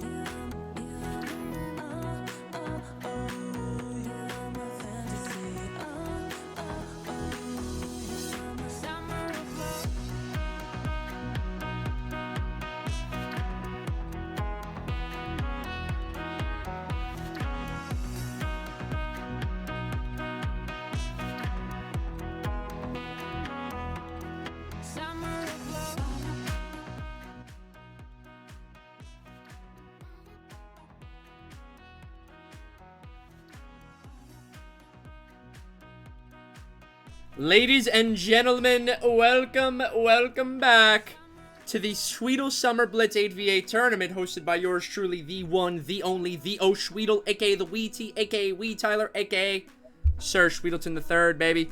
And next up, we have got series number 4. Is it 4 or 5, gents? I'm sorry. Don't put that on me. No, Okay. don't put that on me. Oh, great. So nobody I think knows. it's So 4. nobody knows shit, right? All right, cool. You know what? I live in the moment. It's 4. Okay, series number 4, which is going to be the Team Blitz Zookeepers versus Team XD, a grudge match. Let me head over to the desk, and I want to get some predictions out for this upcoming series right here, gents. Ace, I want you to lead us off. Well, first of all, I have to say that I'm obviously biased, right? Because I'm from EU and this is the EU team playing. But I'm gonna set aside that bias, and for the prediction this time around, I have to give it to the Blitz Zookeepers though, because we saw them win the last tournament, and we have to respect that. They are the reigning champions. So my prediction is gonna be that the Blitz Zookeepers are gonna take it 2-1. I think that they're gonna take the first map. I think that XD is gonna take the second map, the map of their choice, probably gonna be something like an AB, maybe even a flag map. We saw them being quite dominant on flag maps last time around. Last tournament, so I think that we're gonna see them pick something like that when they lose the first game, I think, and then when the Blitz Zookeepers can choose their map again, I think they're gonna come out ahead and they're gonna win 2-1. All right, Ace is going 2-1 in the favor of Blitz Zookeepers. Keep in mind, he is from the EU as well, and those are all of his boys on that team. So, I mean, to say that they're gonna lose is that's an overzealous statement. Don't know what that word means, but I think it sounds good in that context right there. So we're gonna move over to Johnny T. Torp, and I want you to let me know your predictions on the series, Team XD versus the Team Blitz Zookeepers. I mentioned this at the beginning of stream, but for those that weren't here, these are the two teams I think are the closest to being one organism. These two teams are able to make their own decisions while sharing that information with the rest of their team so that they can make their own decisions. The difference I have between these two teams, from what I've seen in the past, is that Team XD typically comes prepared with less availability of other classes to swap to on their roster, where the Zookeepers, being on NA themselves, have such a list of different things that it makes them a bit more potent when it comes to changing up their strategies. And so I actually expect Blitz Zookeepers to come ahead 2-1, but I think XD hasn't played today. They got to get the rust off. They got to make sure they're dialed in. I know they're playing every day. And I actually expect to see XD come back stronger later on after they get a game in, after they dominate the lower brackets. So I think because of the depth pool that Blitz Zookeepers has, it always tends to give them that slight edge where XD almost puts themselves in that position of, hey, these are the classes we're stuck with. But I hope that's changed. I hope XD proves me wrong and has way more variety this time. And with BG Blitz being a 2-man less roster, I think that they might be able to do it. But 2-1 Zookeepers. All right. I mean, I just have to add there to what you were saying. I think that last time around they didn't have as much time to prepare. I think they only had like 2 weeks or so to get ready to play. So this time around, I think that they have leveled more characters, geared up more characters, and they're ready to actually come in with some different classes, some more classes, some old classes that they usually would have available on EU, but that they also have gotten on NA now. I'm not entirely sure, but that's something that we can be on the lookout for at least. Yeah, I mean, Torb, back to what you said, I mean, I could agree to some extent, right? Because what Ace said, he makes a good point. In the first tournament, you know, they were kind of locked into one class and having only 1 or 2 characters. But now it's been almost, what, a month and a half since the last tournament, roughly, give or take. So they did get some time to level up some alts, level up some different characters, so they will be able to, you know, build a different comp and, you know, have better comps for better maps. But, you know, just based off how dominant the Team Blitz Zookeepers is, man, especially starting out with a battle for Gilneas, it's, I don't want to, it's like, starting off with a node map, it's like Team XD can probably take the series, but I'm gonna go with you guys, and I'm gonna put in the same prediction. Honestly, I'm gonna say 2-1 in the favor of Team Blitz Zookeepers, but I hope that Team S3, Team Avidance, Team XZ, the EU team, I hope they come out and they bring out some crazy strats and, you know, I hope they find a way to win and, you know, knock the Blitz Zookeepers, the prior champions, down to the losers bracket. So I guess we'll see how it unfolds. In chat, also, sorry, we do have a prediction up at the top of the chat. Click predict. This is probably going to be one of the biggest predictions until tomorrow. So we've got about another minute left on that prediction. So throw some SHWEEDLE coins into the pot. Don't be scared. Join in on the degeneracy. Throw some coins into the pot. Now, with all that being said, ladies and gents, let's move in. Let's, series number 4. Dude! Production! These guys. Dude! Alright, sorry about that. Yeah, give me a rundown of the comps. Johnny T. Torp, what are we feeling here for a node map? I'm seeing double sub. I'm seeing an assas. Talk to me. Okay.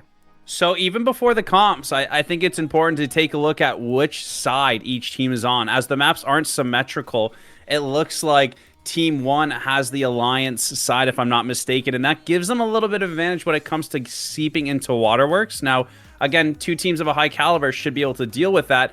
But even for that, every advantage you can get is important. We got a Destruction Warlock on both teams. They're missing a team. Looks like they're remaking. Okay. I think it's a remake because they forgot to join as the correct spec. They forgot to join as they joined the wrong spec? I think he joined as a wrong spec and that's why he's remaking. I'm not entirely sure, but I think that one of the rogues was supposed to join Assa, but don't quote me on this. No worries. I'm gonna bring us back over to the desk. And yes, if you need a restart in the game, you must leave before the gates open.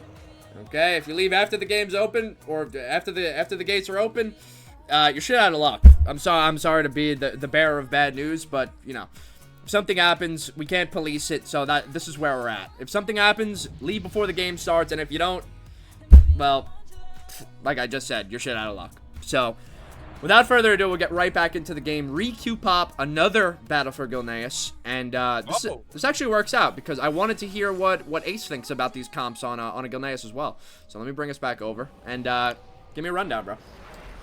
Yeah, I mean, I'm not sure if they are ending up with the double sub or not. Now it looks like they are still double sub. Not sure what changed from this time to the last time. Maybe something that we can't see on this UI here. Did they have a mage? I think it's the mage. I don't know if they had a mage before. I think it was a different order the other time of the classes, but yeah. I'm not entirely sure. Maybe it was the mage.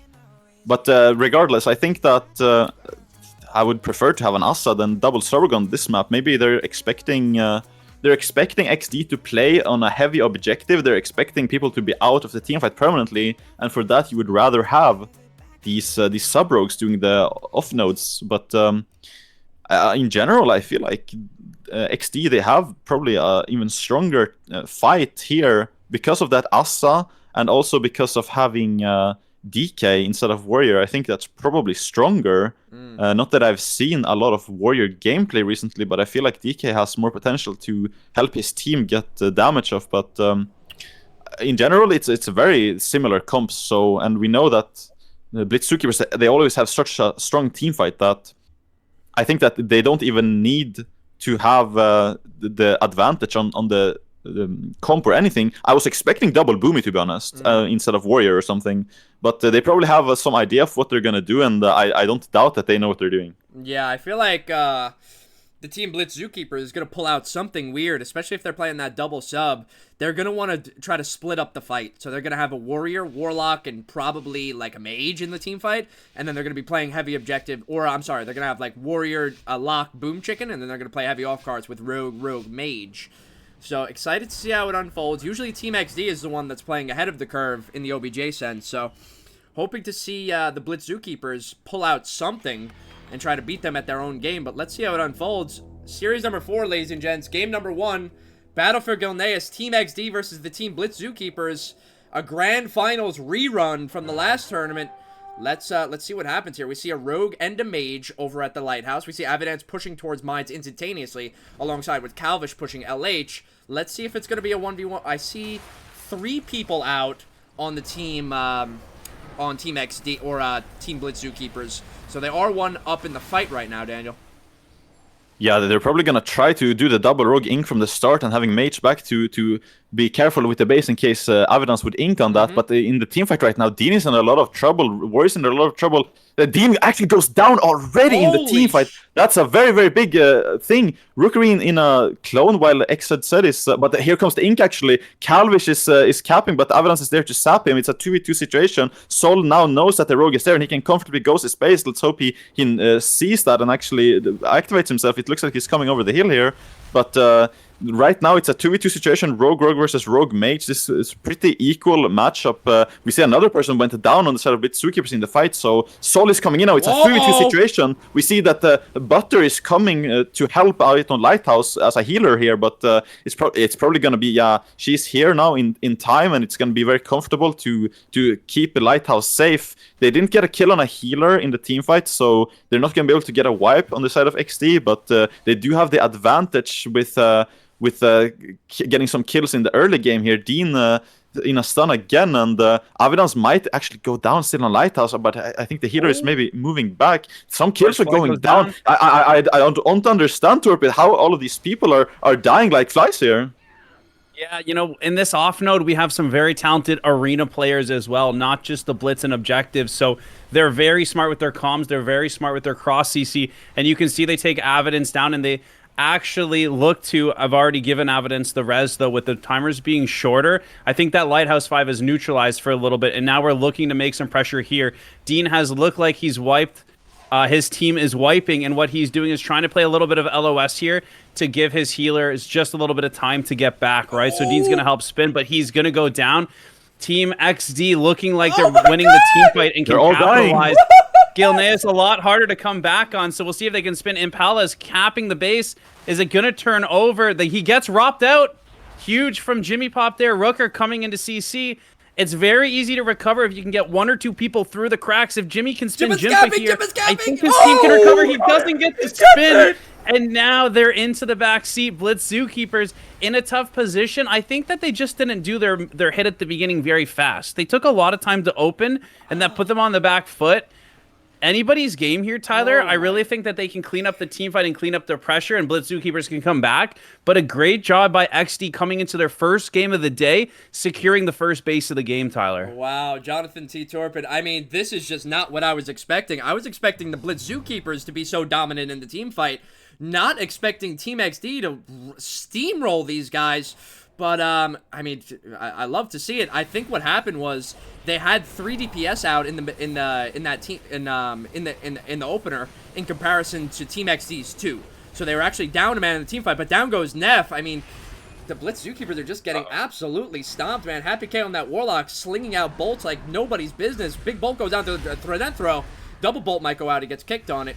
Great play by Threadent Throw. There's a big ink on Lighthouse coming in right now, actually. Huge ink, Daniel, we see here that Calvish is getting sheeped up, though, but it looks like 3 people are coming in. Sailor Sands is coming in as well at this time, and it's only 2 people on the side of XD on Lighthouse at this point. A bomb going down, but Avidance is there to spin it, and they're gonna need help before they lose this space here. And Ice Wall is going down. Avidance, he has no trinket available. This could be, actually, they managed to get the spin, but Mage goes down. It's only Avidance in a 3v1 situation.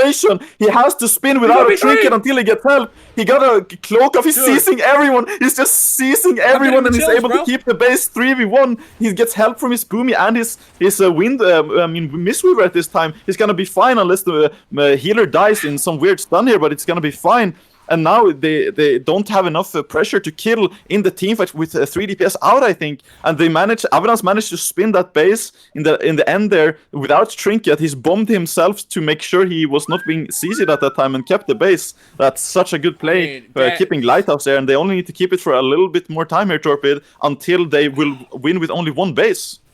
Absolutely. Really good defense there. I would have liked to see the BLITZ Zookeepers, they need to know that they're going to kill the mage. So, again, looking ahead, this mage is about to die. No block. How do we cross Avidance? There's going to be 3 of us. And I think with the momentum, the craziness of the tournament, they weren't able to lock him down, and that time bought him enough with those cheap shots for the Druid to show up, followed by the Mistweaver. But BLITZ Zookeepers had an opening there. They had it sealed on the backside here. We look to the Waterworks team fight to keep pressing ahead. It looks like both teams trying to keep some pressure, trying to look. All it takes is a couple Chaos Bolts, a couple good cross CC clones, maybe a Root Beam for them to take it down. Blitz Zookeepers does have that little bit of time, but their window is closing, and it's extremely hard to get 3 bases, although that would be the swing of the tournament. The Chaos Bolts are getting locked out. Neff's looking to take down the Warlock. Looks like he's got some support with the Ray from his Priest, though. The Netherward after. He's going to be just fine. Dean's put into CCC. Gets the Zerker. One dead on the side of Dean's team already, though. Neff looks like he's going down. Dean's going down. And Tyler, it's dwindling, but we've seen time and time again in these tournaments a way through. What do they need to do?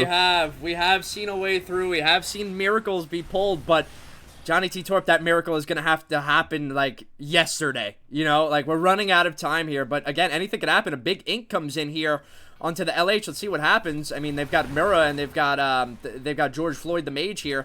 Let's see what happens. Calvish gets him. Oh, my God, the mage got instantly globaled. But I just don't think that's going to be enough, unfortunately. I mean, man, Avidance, bro, he literally gives me the goosebumps. He's 1v3 and he has no trinket. How does he do this? How does he make these plays happen, Daniel? How, brother? Yeah, he's able to spin this so well. Like, he just knows exactly what to do. He knows exactly when to use his CDs. The bomb was so well played when he was in a 3v1 situation, but now he's in a 3v3 situation, and they're going to be able to keep this base super comfortably here, unless some extremely weird cap is going down. But Sailor Sands going down, Cavish in a clone. I don't think it's going to happen. It looks like they are going to be able to clean this base out. They would have to get a Waterworks cap here or something for this to pan out, because 4 people on Lighthouse are not going to be able to lose that base and all, and just a couple more ticks and then the game is going to be sealed here. I really want to shine a light on something special that I'm witnessing here. I'm not sure what Crit XD had for breakfast, but he's out damaging a Boomy by far in a team fight. I don't think I've ever seen that happen. I mean, as a Frost DK, dude, he's just destroying the meters. He's Daniel, clowning on everyone, to be honest. Daniel. And on top of that, I want to... This is a very key point in my opinion. We saw last tournament what Dean does on this map. We saw Dean completely solo carrying, taking 3 Zerks in a single game, not being targeted, getting kills after kill with his bolts, and not getting touched even. XD, they went back to the drawing board and they were like, okay, boys and girl, we need to make sure that Dean is not allowed to cast. We need to kill Dean. We need to have him not play the game. And that's exactly what they did. They killed him in the first team fight super quickly. They killed him a couple of other times as well. He's down low on the damage because they realized they have to take him out. And that's what a big part of what was able to keep their team fight alive, in my opinion. I mean, Daniel, that was fantastic. The boys and girl, I love that because of Mara, man. But like, Crit was really pumping. I actually wanted to say that midway through the game while the whole team fighting was going on. Crit was pumping, bro. And listen, Nicholas DK is probably one of my best friends, right? Not even probably. He is one of my best friends. Met him a long time ago. I love Nicholas DK. I don't see him pumping like that. Crit is absolutely shredding the meters alongside with Yor on the Boom Chicken and Happy K on the Warlock and Shrimaz on the Assassin Rogue. I mean, that's deadly. It's absolutely deadly. So like you said, man, they went back to the drawing board and said, okay, we're not... Like, we can't be getting stomped out like that in the team fight. That's not like, sure, our team fight might not be our biggest strong suit, but we can be better than we were, right? And I mean, they came back and they really put together an insanely strong team fight. So, I mean, that's a 1-0 for Team XD, Johnny T. Torp. Yeah, I think you know, I'm not in the game. I don't know what happens, but if they're gonna sit Hansel out of stealth at the base to start the game, to a certain degree, I feel like Sail to Sands and Kelvish could mount up and get to close to the other side of the hill extremely fast at the beginning of the game, pop some sprints stealth so they don't get sapped out, and make that 2v2 happen much sooner, because Blitz Zookeepers lost somebody early in the team fight. Hansel's sitting out as stealth. They're able to play 2 back. Once they had it rolling, we saw that it was more of the coin flip. And Blitz Zookeepers held Waterworks for a long time. That coin flip at Lighthouse starts to go into their favor. I just feel like they executed a bit slowly. If they can do that next time, it might fall into their favor. But again, you got to give credit to where it's due. XD did a tremendous job keeping the team fight pressure, wiping them over and over because it's the little advantages in Blitz. It doesn't snowball too fast. And shout out to Floyd and to Avidence for holding that base down long enough to then give their team the win on the other side of the map. An excellent job by XD. A great showing, Tyler, for their first game of the day. Yeah, I mean, absolutely fantastic showing, man. I mean, they're bringing the boom, bro. They're not messing around. Last tournament, you know, they didn't take that lightly, so they came back with a vengeance, and they really put on. They really put on for the Europeans, man. So Team XD is going to be taking that 1-0 lead, series number 4, ladies and gents, and that's going to lead us into map number 2, which is, I'm not sure yet. If I were to be on Team Blitz Zookeepers, I'm not choosing a team fight map. I'm just going to be honest. After seeing that and knowing how strong your team fight is and walking into a team fight and that type of stuff is happening against Team XZ, which is supposed to be a quote-unquote OBJ team, I'm completely, you know, I'm done with the team fighting. I'm done at that point. I'm choosing something else. Maybe I'm going like a Silver Shard Mines or like maybe an FC map or something besides team fighting. But Ace, what do you think for a map? I mean, I'm guessing that they still wanna do something like a Deep Hole Ravine here. I'm guessing because I'm not exactly sure what happened in the team fight that made Dean die, but I'm guessing it's not something other than just a silly mistake. And I think that they are still comfortable in their team fight. But after seeing that performance from XD, them coming out swinging like that, is you're definitely scared if you are the Blitz Zookeepers now. We can see that they have XD. They really have. They look a lot stronger than they did last tournament for various reasons probably, but I would have to say as well that I was a bit disappointed in their performance last tournament. I thought they were going to be more dominant than they were especially in some of the lower brackets, but this time around I'm seeing what I'm used to seeing on ladder from these players on EU. So if they're going to be able to keep this up, then it's going to be very scary for all of the other teams, but we don't know exactly if this game is really enough to tell, because I think that next time around, Blitz Zookeepers are probably going to bring out the double boomy. They're going to have like Dean being more watched by his healers, watching his positioning more carefully and so on. So and that is probably going to help them be a lot stronger in teamfight. And we have seen their teamfight in the past being the probably the strongest out of any of these teams. So I don't think that this game really is telling too much yet. Is what I have to say. Well, ladies and gents, boys and girls around the world of Warcraft, the next map number 2, series number 4, Team XD versus the Team Blitz Zookeepers, is going to be... Come on with this shit, man! Sorry about that. It is going to be a Deep Hall Ravine, ladies and gents. And one thing I just want to say real quick is shout out to everybody that's gifting subs, gifting biddies, gifting merch, subbing up with McPrime Ribsters, subbing up no matter what. We all appreciate you very much. Me especially, thank you very much. Johnny T. Torp, give me a breakdown on these comps and let me know what you think is going to happen in this Deep Hall Ravine. For sure. So, I mean, to give Ace some more credit, he's talked about this nonstop from the last tournament, and it looks like World of Warcraft hasn't implemented a lot of reasons for it to change. Double Boomkin, giving you a win condition over the longevity of the team fights that happen in this game. Starfall being so impactful that it reaches multiple players. I think that is extremely strong, and they're pairing that with 3 ranged threats. So they have Dean, Hansel, and Reeds, and Hansel is switched to Arcane. When Arcane freecast, big damage. When Reeds freecast, big damage. When Dean freecast, big damage. And if King and Neff are spamming Starfalls and Cyclones, that's a very powerful combination. But on the other side, Tyler, you talked about it. Crit XD, with his setups, he might be able to just use those Frost CDs to guarantee 2 kills and swing it into the favor as is his team. Both teams playing that Assassination Rogue. I like the favor of the Arcane Mage, Dean, and Reeds, but I do think that it'll be interesting, Tyler, to see how the Mistweaver and Drago Priest come together. Why don't you walk us through the start of this team fight, Tyler? What's happening? Absolutely. I mean, Johnny T. Torp, I just want to touch on one thing. Team XD does not have S-Fury. No S-Fury, no Boom, unfortunately. No, I'm just trolling, but let's see what happens. Double Boom Chicken versus Double Boom Chicken, and Team XD with the double Holy Priest. We saw that being pretty strong on the last DePaul Rizavine. So let's see how it unfolds. A big Dragon Breath come out from Agaton. Huge pressure coming out from Agaton and the Boom Chickens. And Crit. Crit is absolutely shredding the meters right now. A huge ring comes out from Hanson. Death already! Holy, no, wait, where? Oh my god, Reeds goes down already? Both sides. Holy smokes, Daniel. A huge Garrote comes out, Daniel. It's not looking good. It's not looking good for the Blitz Zookeepers, but Crit XD went down as well. Dean trades out the wall, but... And Rookery is dead. That's probably the end of the team, unless Dragon Priest goes down here as well. They're surviving on like 1% HP. Lightiax goes down though at the same time, so if Alex can keep them alive here, it's gonna be able to endure the teamfight a little bit more, but Alex is so low and dropping down even very low. Rookery is alive again, but all of the players are so low on Zookeepers, while 2 healers are still alive on the side of XD. They just need to keep the pressure up just a little bit more before the other healer comes in to finish this wipe off. But there is the Mystery back in the fight again, and right now it's anyone's game at this point.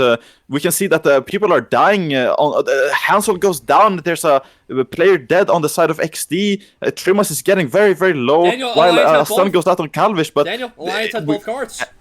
It's big. Yeah, I mean, yeah, we saw that. I think that Pepe went over to cap the other one, while Rookery here is going to a solo mission to cap the bottom card into Agaton. Big mistake, actually. Oh, no. He's not healing his team anymore, and now it's only Alex healing his entire team solo, but the Monk is coming in, though, and with the steal that Pepe managed to do on the cart, I think that Alliance are gonna take both cards here, Torpid, and what's gonna that mean for the rest of the game? Yeah, definitely. I'm looking for them to bounce back here. So, Blitz Zookeepers now going down to XD. XD's bringing that momentum, that damage. Dean's already prepping to spin the crystal to slow the bleeding. I'm interested to see how the Blitz Zookeepers jump for those next carts. They need to make sure that the other team doesn't get both tags, that they don't tunnel here. Dean's going down. Maybe Dean can res and cover the cart. They can bring a utility in here. Crits all over Rooker in the middle there. There's a big team fight going on for the crystal. It looks like each cart has their each team has their respective cart tag. So we're gonna go right back into it. And this happened on the last one. One team got a lead and it went crazy. This is truly anyone's game. Reeds had died earlier. Dean's had died earlier. Crit died earlier. I'm expecting in the next 30, 45 seconds, big CDs. You can see the Dragon Agaton looking like he's going to fall. Maybe in the off cards because I don't see him here. Chaos Bolt's coming out onto Calvish. The Mayhem is just consuming everywhere. Big Garrote bleeds going onto the Boomkin, going onto the healers. I think this team fight's actually going to decide more of the game than the last one. Now that things are unfolding, cooldowns are on cooldown. Tyler, you see a Cloak of Shadows, you see a Netherwalk, you see a Holy Priest. Which way is it going to swing here? Johnny T. Torp, I'm seeing a lot right now, and the main thing that I'm seeing is the fact that the Blitz Zookeepers have both tags. So Team XD is getting 0 points, 0 residuals at the moment, and it's actually giving Team Blitz Zookeepers a big advantage. It's closing that gap a little bit from the 300 points down to nearly 100. So let's see what happens. Needs help. Yeah, Neff is going to go down in this cart right here. So it seems like the Blitz Zookeepers are going to be down one player in the team fight. Team XD gets back the cart while they're still in the lead. So it's going to really come down to the team fight. Crit XD has all of his cooldowns rolling, but it seems like he's can't really attack it, but he grips in Dean. But it seems like the Blitz Zookeepers are starting to fall. The dominoes are starting to fall. Rook in a full kick lockout. Crit XD might go down. He gets a Ray, so he's going to be completely okay, but it's not looking too good for the Blitz Zookeepers, man. But again, anything can happen. All you need is one big swing, and I feel like the teamfight is about to come to a brutal ending right here in one side's favor. Dean casting some huge bolts with wall up onto Crit. Crit might go down, but he gets saved by a GS, and Rookier almost dead, but he gets saved by a Ray of Hope as well. So these healers are just trading cooldowns perfectly, flawlessly. He gets Cocoon, but he gets cloned on it, Daniel. So, I mean, both yeah, we can see amazing. Alex is completely Dragon Priest and Jimpa are going low on mana, but Alex has been for so long. I don't understand how the HBS is still coming out, keeping the team alive. Calvary's stuck in a stun here, maybe gonna go down to that, but it looks like he's gonna be able to survive ultimately. Alex just still while a player went down on the side of XD, and all of the XD players, they are shaky on their HP. Jimpa is now also completely and it looks like one cart from each team is actually the bottom cart was taken by the Alliance as well, it looks like. Yep. So Alliance has both carts, both the top and the bottom cart. If Killian manages to stay alive here, he's solo though. I don't think anyone is going to be able to help him. Actually, there was probably another player there. Trimas was there, but he got CC'd out. I think the tag was long enough for them to cap both of the carts here. and no one is full wiping the other team. They are being deaths back and forth a little bit, but no one is full wiping at all. Alex is still still doing top HPS while is that guy cheating or something? I don't understand how this is going on. He hasn't died once, by the way, but somehow managing to keep his team alive and himself alive. A lot of the time we see that a player or a Boomy is dying on the side of BLITZ Zookeeper, so it's definitely hard for them to keep up with the damage. We can see that Hilly and Light, they are top damage as the Boomies, while Neff is struggling behind a bit, but that's because he's been out of the team fight a lot. We still see that players are dropping every now and then, but not really a full wipe. But Jimpa being this Dragon Priest almost as right now. I think this is when it's gonna happen. Alex managed to get some mana or something. I am not entirely sure how it happened there, but now with both healers on XD, I think Torpid, the next kill on a healer is probably gonna be what's happening to wipe them at this point. Yeah, here it comes. The carts are getting closer to middle, but they're not ready to cap.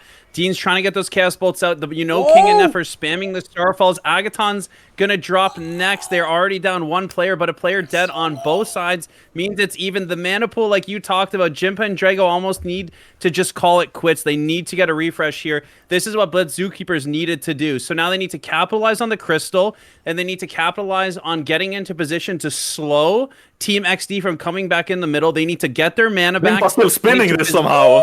They're somehow still spinning the crystal, which is crazy. But sometimes spinning that crystal is kind of what actually the BLITZ Zookeepers want. Jimpa is still alive. He's spinning the crystal, so maybe there's going to be no crystal gains here, but it looks like, yeah, he's going to go down. And now the thing is, Jimpa lived that long. BLITZ Zookeepers might not have wanted to kill him there, because now they're going to fight for crystal or for the cart tags while Jimpa's dead. And if Jimpa doesn't get back in time here, Tyler, I think Zookeepers can push this a step further. So they've got about a 10-second window. Tyler, walk us through as Jimpa's running back to help his team. I mean, the team BLITZ Zookeepers is making a crazy swing right here. If crit goes down, it's looking really, really good for the BLITZ Zookeepers. They're going to get both tags, both carts, and the crystal, and this is going to be a GG. But let's see what happens. King, aka Big Bags, grabs the crystal. So he's going to be able to cap that. That's going to put them in the lead. They still have both carts. They're not going for the other cart. They're getting wiped here. They don't have enough in the cart. So it seems like the BLITZ Zookeepers is going to be taking this one home unless something happens right here. It would need to happen right now. King is actually coming with the crystal on his back into the team fight to secure that cart, because they know if they lose that cart, it gives them a chance to lose the game, but they're playing good play right there. Yep, that was a very, very, very good play right there. So he came, he secured the cart with his team, he has the crystal, they get both carts, and that's pretty much going to wrap it up, unless Team XD is in position to get new cart tags, but it doesn't seem like they are. They're on their side of the field. Neff gets gripped, or I'm sorry, Big Bags gets gripped, and it's looking like it's going to shut out, and it's going to be in favor of the Team BLITZ Zookeepers right when they cap this crystal. In a 3, in a 2, in a 1, and that is the ball game, ladies and gents. That is game 2. Deep Hall Rizarvine. It's putting BLITZ Zookeepers on the board. 1-1 series. These are the types of games I love, ladies and gentlemen, boys and girls around the world of Warcraft. I mean, sitting Avi dance, bro. No S-Fury, no boom. Respectfully. Ace, how do you feel about that con, bro? I mean, to be honest, the game was extremely close throughout the entire game, basically, and small things here and there could have made all the difference. I think that sitting the sub-rogue for an Asa rogue and for a teamfight heavy comp is not necessarily bad, but it's just some small things going wrong in the game to not give them the win at this point. But one thing that's just mind-blowing to me, as I said during the game, Alex is healing without any mana for most of the game, for a majority of the game, sitting even solo healing with no mana in a team fight, keeping everyone alive on like 30% HP, somehow until the Mistweaver comes back, and then still keep healing with no mana while the other team's healers still have a lot of mana for just so long. It's mind-blowing how it's able to happen. Maybe XD could have done a setup where they CC'd the monk that had mana and tried to get a kill on a DPS or more DPS at some point. But you got to keep in mind that, sure, Alex had no mana, and you can say that if you just CC the other healer, we should be fine. But Alex with no mana gapping every other healer by far on the meter. So I'm not really sure what's happening. I mean, I honestly don't understand how the healing is this high from this guy. Alex, man, Alex, bro, he pumps. He just knows how to crank out insane heals, man. It's the same thing on the Preservation Evoker. Even though it's not as good as a Holy Priest in the team fight, man, he's still absolutely cranked. So, I mean, W Alex, dude, he's almost put up a Billy heals in that game. So, brought home the dub for his team. I'm gonna bring us back over to the desk. I want to have a quick conversation, fellas. As it's game 3. Team Avidance, aka Team XD, just lost. What are our thoughts on the next map? I want to say my pick first. I got a feeling, so if I know S-Fury, if I know Avidance, they're going a node map. And that node map that I'm going to choose, that I potentially think it's going to be, is probably a Wrathy Basin, but it might be a Deep Throat Gorge. Reason being is because Avidance 1v1 at that shrine is just not something you want to face. Trust me, I've been on the other side of that. It's not a 1v1 you want to take. So I'm not sure if it's going to be a Deep Throat Gorge or an AB, but I'm definitely sensing a node map. They need to bring S-Fury back in. Torpid, give me your thoughts. For sure. So quick recap on one thing that I want everybody at home to keep top of mind. That's so cool about BG Blitz.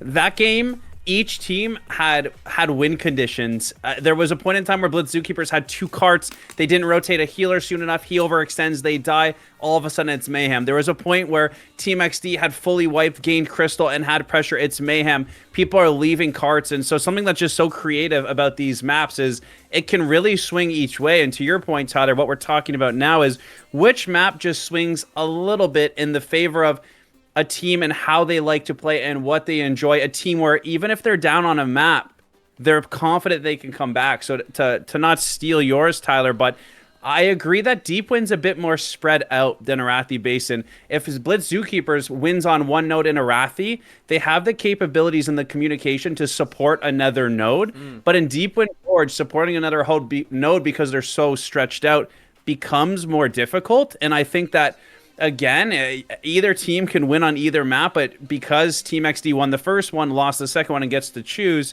putting themselves in that deep win where even if they're behind a little bit, they're calm, they're cool and collected.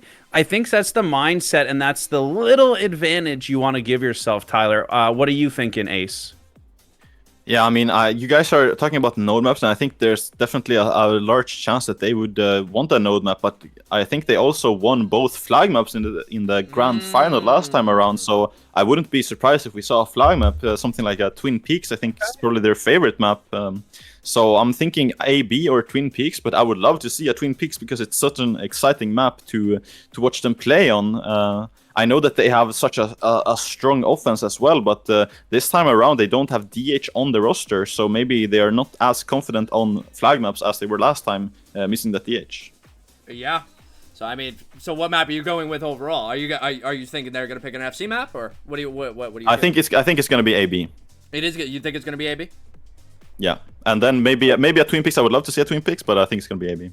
The way you said that, Ace, not to cut you off, Tyler, is like, you've got me in the mindset of how well Avidance plays defense on flag maps, and now I'm kind of a little thrown off, Tyler, because you probably know how fun it is to have a good sub-rogue on defense. Yeah. What do you think the percentages are, Tyler, when we're looking at AB versus any flag map? I don't know, man. Daniel is, putting out some absolutely fantastic comps. He's got the heat today, for sure. He's spitting. So I'm actually gonna go. I'm gonna stray away from the node map. I think I'm gonna go 50-50.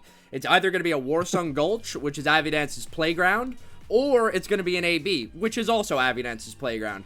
So I mean, it's probably comes down to what S-Fury wants to play. Respectfully, if I was on that team, I would say, yo, S-Fury, what map do you want to play? Because we just lost without you. We need you back in here. There's no glaze. I'm just spitting facts, right? If you play BG Blitz, that guy is a different animal, bro. He's a different type of monster. He's deadly.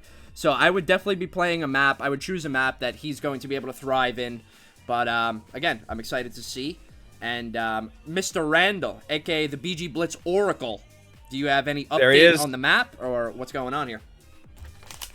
The map is, in fact, a Wrathy basin. Boom! A SHWEEDLE basin, And it looks like man. both teams are ready, so we are going to send it. Let's send it, man. I'm excited, bro. Finally, the first AB of the entire tournament, ladies and gents. Let's go! And I'm sure S3 is going to be in, right? Like, there's no way they're playing a node map without S3, right, Daniel? Yeah, there's no way. Absolutely. That's his strongest map in the entire game. I think he's playing the strongest class, the strongest spec, the strongest player from EU on that class, that spec, that map. We're gonna see him for sure, and I think he's gonna work some magic here. That's what I'm expecting. Yeah, absolutely. And Johnny T. Torp, I mean, how you feeling about the AB? Because you were, listen, you threw me off. I was good with AB. Then you threw me off, and then I threw myself off, and then now what? Now we're back to square one to AB. Let me ask you, you're the dominant rogue, you're still in the scene. When it comes to Arathi versus Deepwind, I came at it from the angle of Deepwind stretches out, but is there an advantage for Evidence to win his node and actually want to be the guy who can move to Blacksmith, who can move to Mines, who can move to LM? Is there an advantage, in your opinion, to it being smaller so he can help his team and get back to his node? What are you thinking? Yeah, I'm thinking... I'm sorry, I meant to move us over to the game because we did start the game. But just to touch on that, it's like, for this map, I feel like Avidance has more impact on this map because of the reason that it's a big 4v4 at Mines for the most part, unless a team changes up a strategy, which they might, but they had to leave the game, so we need to get a restart. So that gives us a second to talk on that. So yeah, if we get a redo on that one.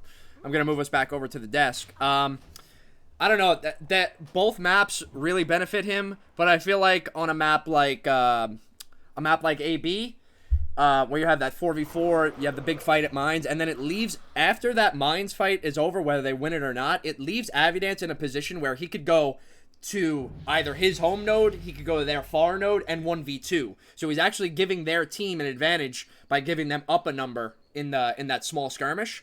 Because not many other rogues really know how to hold it down like that, 1v2, and, you know, perfect cooldown cycle, and, you know. So I'm excited to see, but I feel like a map like AB is going to help him a bit more and his team, because on Deepwind, sure, he could win every shrine, but that doesn't mean they're winning all over the map, right? If they go to Mines and they win the Mines and then they leave him in a 1v2, they leave him up numbers, it gives them a way bigger advantage than it would on a Deep Throat Gorge. But just one thing just one thing right here, because we got a huge raid from Big Mex. Shout out Big Mex for the big raid, bro. Thank you very much, my man. I hope you're enjoying. I hope you have some time to watch, because we are about to get into game number 3, series number 4, an absolute banger. Johnny T. Torpid, back to you. I was going to swing it over to Ace, because I'd be curious. We've highlighted Evidence and the Rogue and their team's coming off the L. They need him. But Ace, in your opinion, you were part of the last tournament. When you look at both the other teams a little away from those main objectives in the heavy off node, where else lie some advantages for both teams? What are you feeling? You've been on a heater today.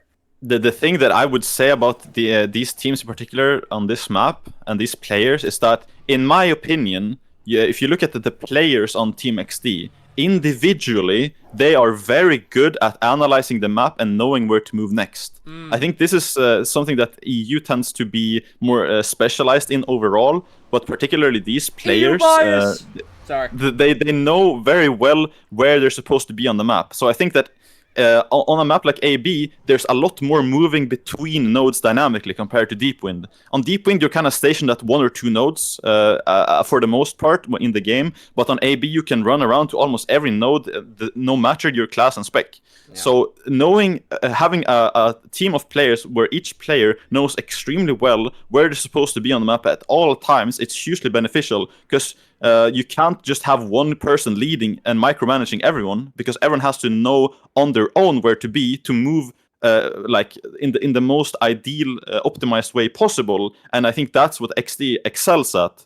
Like even something that as Pepe here, Pepe the Warlock, is so insane at doing these calcs that I remember that he knows like down to the second how far he can be from a base to make it back in time for when it spawns. I've been on the receiving end of that, and it's so frustrating. And I think that things like that is something that you usually don't see, especially from a Warlock player. However, Dean is on the same level as him, though, in terms of this, which makes the matchup so interesting. So I would say that in terms of Warlocks, Dean and Pepe, they are by far the best objective Warlock players in the world, from what I've seen and from my experience. So it's very exciting to see them go against each other. But on this side, on this game, 2 rogues on the side of XD, individually, each player knowing so well where to be, I think they're going to take this game. Yeah, well, let's see how it unfolds, gentlemen. Game number 3 in series number 4. This is going to be the tiebreaker. SHWEEDLE Basin, aka Arathi Basin, Team XD, which is Team S Fury versus Team BLITZ Zookeepers, Team Jimmy Pop. Let's see how this unfolds. Avidance heading towards BS. All right, and are they sending a healer towards Mines down there? Or is that a Shadow Priest? Okay, Shadow Priest, Ret Rogue versus I'm not sure, but then Avidance at BS. Okay, let's see how it unfolds, Daniel.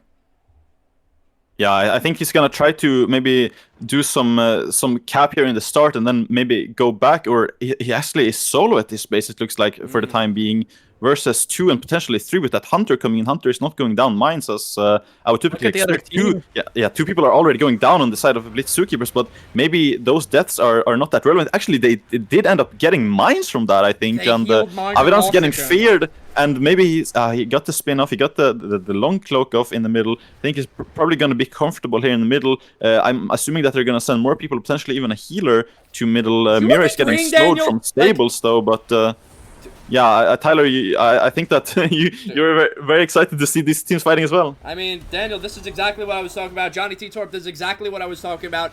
He gave his team time. He 1v2'd, even 1v3'd at BS, gave his team time to secure Mines, and now they have the lead off that. See, those are the types of plays that I'm talking about. Something like that wouldn't have been able to happen on Deep Throat Gorge. So that's why I'm saying the AB works out a little better for Team XD, but let's see what happens on this new stables. It's going to be Sub-Rogue versus Warlock with a Sucky pet out. He does a gouge into a kidney. Let's see how much damage he does. He trades out the wall. He's going for a fear. He vanishes. Okay, Inferno comes down. He misses. But Kapala has Trinket here, and Happy K does not have Trinket. So let's see how it unfolds. He does have a Succubus pet out, so let's see. He's just going to spin him from range. Kapala playing well in the 1v1. I would send my Succubus in so I could maybe try to get Trinket. But, you know, he's keeping him in combat with the Infernal. That's good. Let's move over to Mines because Mines is opening up. I want to see some Avidance action right now. It's a free base. It's a free base on Mines. It is a free base. Yeah, it's a free base. So Avidance is going to secure that, but the BLITZ Zookeepers is going to secure BS. So it's looking all right for them. 100-point deficit, but it's not that bad. But Kapala is winning his 1v1 at Stables over there. He pre-cloaks. Oh my god! Is that a 5 million Abyss? That was huge damage from Kapala right there with the flagellation.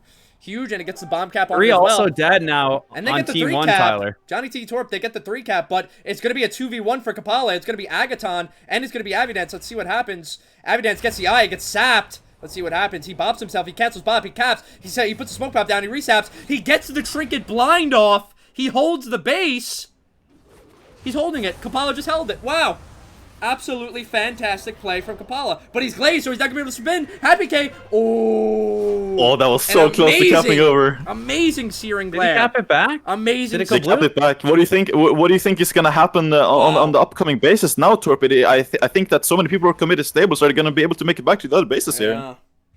I mean, one thing that's so exciting is Avidance's team XD pulls off a unique strat in the beginning, causing not only the other team, but his own team to start reacting differently. I think even for Easy Game, our amazing cameraman, he's not sure where to go because we're not sure where to go because both teams are kind of doing something a little bit different than the standard easy method in the solo queue BG Blitz, and that's why it's so exciting that Tyler brought these teams together. The score is in favor of the team that pulled off the trick first. Dean's looking to get some crossies here on the Succubus, get his R-Druid a little bit of a cap. If they can cap market and make a play off a great fear there, it looks like they do. We know they're going to hold on to this, so that ties it back up. But Evidence's team got stables for themselves. Mines is going to be extremely important here. I'm seeing 3 blue names to just 3 reds. It looks like there's going to be a fight. Calvish is going to go down. It doesn't look like he has a lot of CDs after he comes up from this rumble. He's getting off-healed by a Jimmy Pop on Brody, which is really good. Enhanced Shadow Priest is actually really strong if they can survive here and turn it around. Tremes is going to go down. Jimmy's moving towards the cap to get it so that no help comes.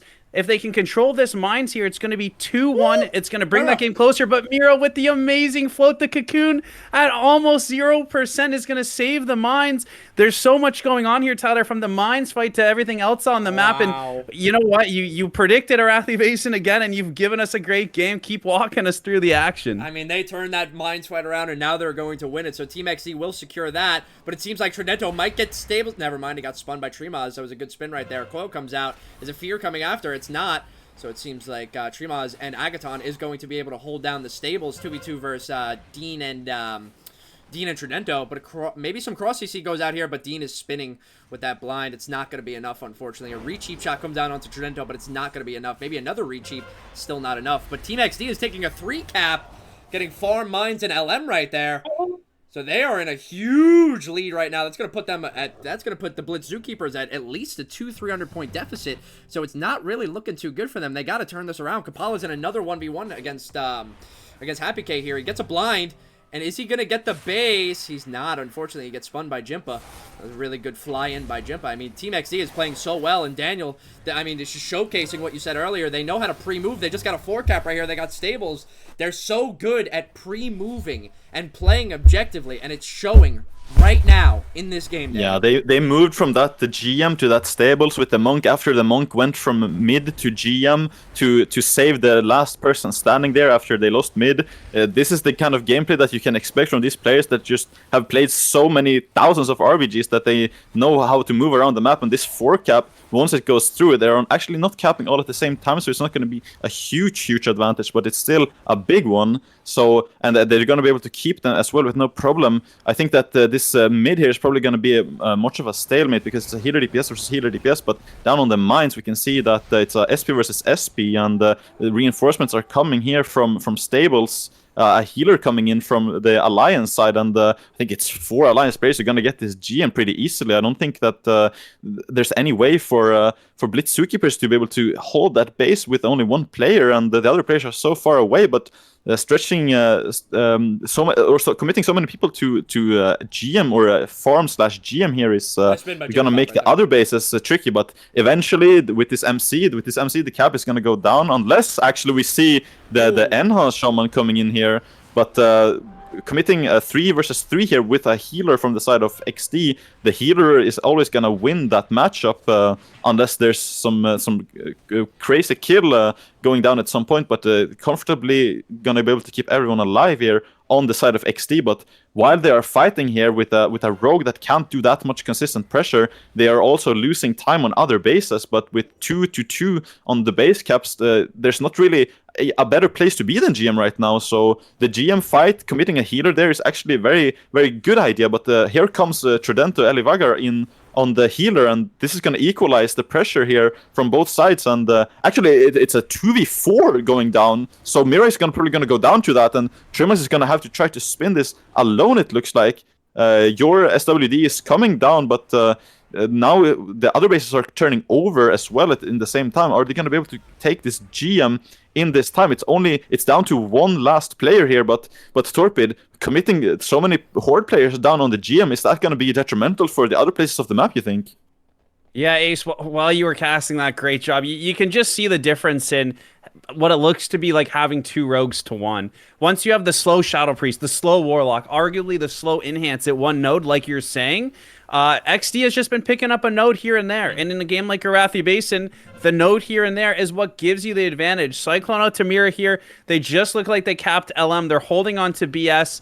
Correct me if I'm wrong, but 1 more base would seal the deal. If not these 2 bases together, probably just a tinge more on 1. And XD's done a great job with throwing them off early and just picking it off. 2 bases for Team 2, looking for the knock at LM. Hansel, he ports back up if Team XD can hold on to these two bases the way Arathi Basin works, Tyler, it looks like they'll be able to seal the deal. Yeah, and even if they didn't quite win off of 13-25 with one base, they needed that second base. So them securing that BS is pretty much going to shut out the game. If it caps over, we can move over to BS before and see if maybe something can randomly happen. But otherwise, it's just not really looking too good for the Blitz Zookeepers, man. Team XD coming in hot today, boys.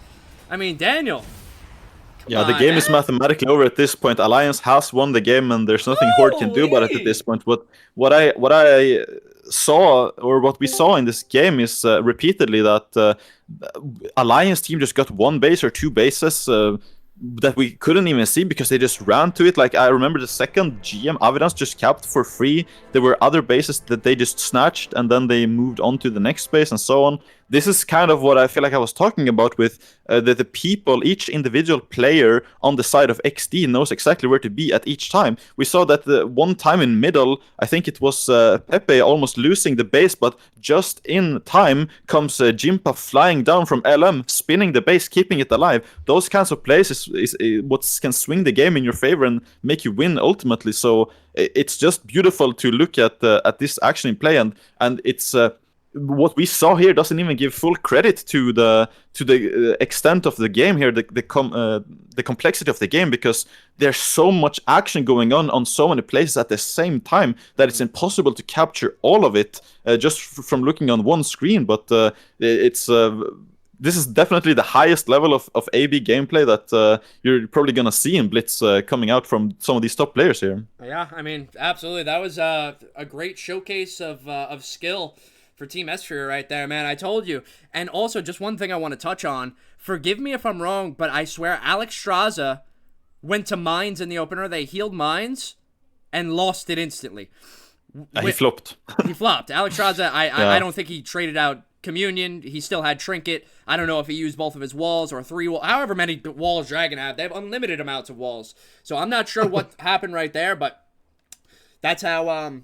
I believe it's 2 on a 130 cooldown. Well, and they stack. There it is. I mean, but that's how Arathi, it's very momentum-based map, and whoever really wins that first Mines gets a big advantage, especially when you're sending a healer down there and not winning it. It's like, it's not a good look, man. But you want to know what a good look is? A good look is Team XD taking it 2-1 over the Blitz Zookeepers when the Blitz Zookeepers were the champions of the last tournament, gents.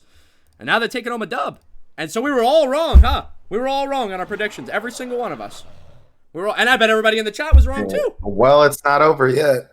Yeah, we had to pay our respects to the former champions, but XD coming in this kind of form is definitely going to be scary for all the other teams for the rest of this tournament here.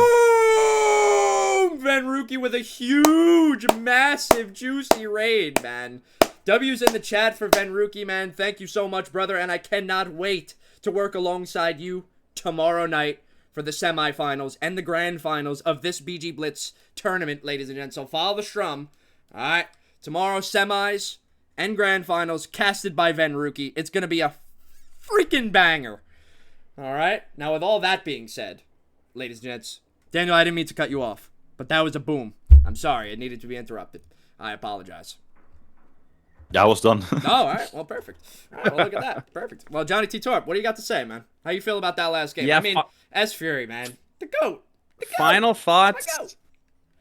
Again, like Tyler, you putting together a tournament like this, I do wish there was an 8v8 mode in World of Warcraft itself, because these teams would be able to come up with more strats. And something I said earlier was that the Blitz Zookeepers and Team XD were two of the teams that have the most leadership, the most living organism, and something that was really cool that happened is, for those that don't just spam solo Blitz all day like Tyler, there's a lot of same strats, a lot of similar stuff, but when you get into a tournament, all of a sudden you just need to give yourself that little edge. Avidance holding middle, solo for a little bit to look like the Warlock jumped in, then winning Mines, like you said, shifted the game in a way that none of us could have predicted. Nobody in the chat would have known. Nobody on Blitz Zookeepers would have known. And Blitz Zookeepers did a pretty good job trying to level it out, but they just started bleeding from the beginning, and they bled throughout the whole tournament. So I want to give XD and the entire team, because even if Evidence is leading the way, it's the entire team moving around him. You got to give them credit for not just winning in a normal strategy, Tyler, but coming out and bringing their own uniqueness, a little bit of ace in the EU squad, and just giving us such great content today. Yeah, absolutely. They are producing some serious content. And, I mean, Team XD taking it 2-1. So, again, we were all wrong. But, I mean, they got good maps, man. And they played really, really, really well. I'm very, very, that Gilneas kind of took me by surprise. The fact that Team XD was able to win a team fight against the BLITZ Zookeepers, it's just absolutely astonishing. And it's, I respect it. I definitely respect it, man. They came in, they brought the boom. But I just want to lead us into one thing right here. Chat, if you type the word JOIN, J-O-I-N, we are doing a merch giveaway right now as we speak. All you've got to do is be a follower of the channel. Type the word JOIN, J-O-I-N. We're doing merch giveaways. We're doing another giveaway right now, matter of fact, on top of that. So not only that, actually, this is what we're going to do. We're going to wait until this giveaway is over, and then we're doing another giveaway before we head into intermission. Okay, so let me move us over back to our schedule so we could see which series is up next. So that was Series 8. We're going to be moving down to the losers bracket to match number 9, which is going to be. Can you open the bracket? Because I can't open my bracket right now without my. Yeah, 1 sec. Yeah, just let me know. The next game is not from 63rd versus State Farm, I think. Match number 9. Yes, not from 63rd versus State Farm. Okay. Right. Yes. So perfect. So right when we get back from our little intermission, ladies and gentlemen, boys and girls from all around the world, again, we're hosting this merch giveaway. Type the word JOIN, J-O-I-N, into the chat room. Type the word JOINT without the T. That's all you got to do to be eligible, all right?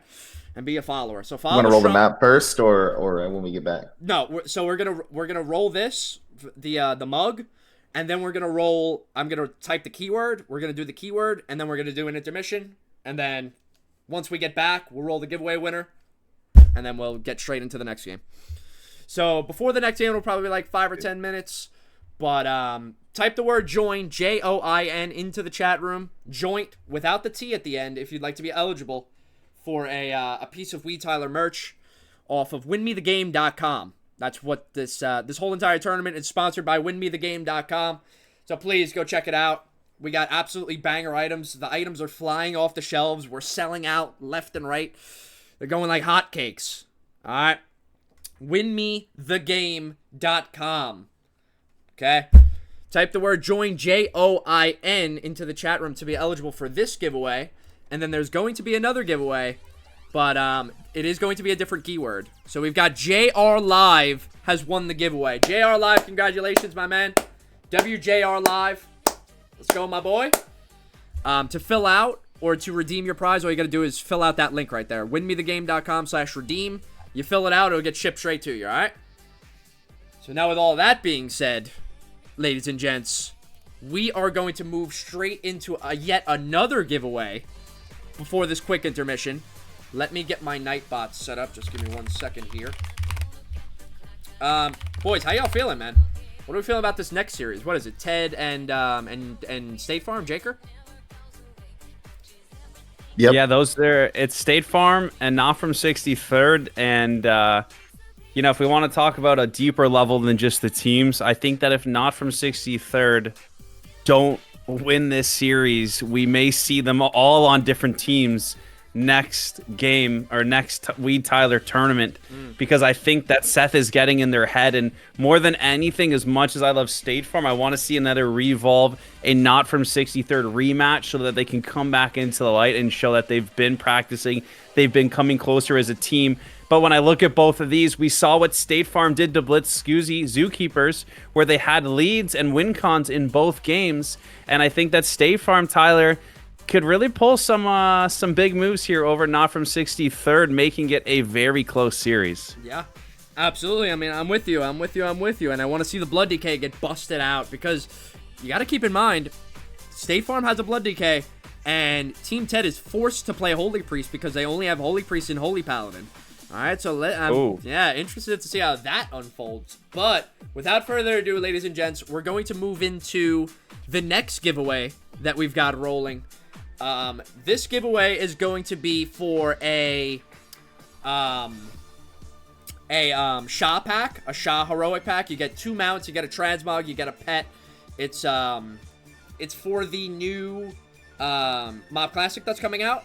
So they've got a bundle, so I will be giving away a bundle. All you have to do is type the keyword WMTG. It means 2 things: win me the game and win me this game. All right, WMTG into the chat room to be eligible. We're rolling the shit in 5 minutes once we get back from break. 5 minutes, 5 minutes, 5 minutes. Type the word WMTG. WMTG into the chat room. Anybody is eligible. All you got to do is be a follower of the channel. All right. WMTG in the chat to be eligible. All right. Ideally NA, but if you're EU, we could work something out. All right. So we'll figure it out. But type the word WMTG into the chat room to be eligible. All you got to do is be a follower. WMTG in this chat room, and we will be back in 5. Hope y'all are enjoying, and we'll catch you in 5. Somebody help me chase the shadows away. This is the rhythm of the night. Oh yeah. The rhythm of the night. Oh yeah. The rhythm of the night.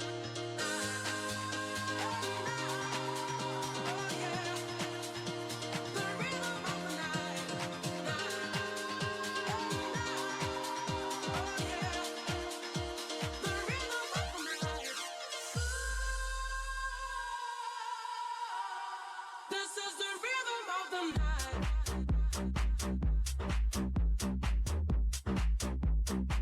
This is the rhythm of the night.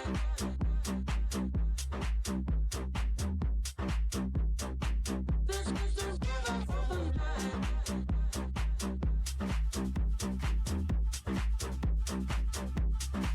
This is the rhythm,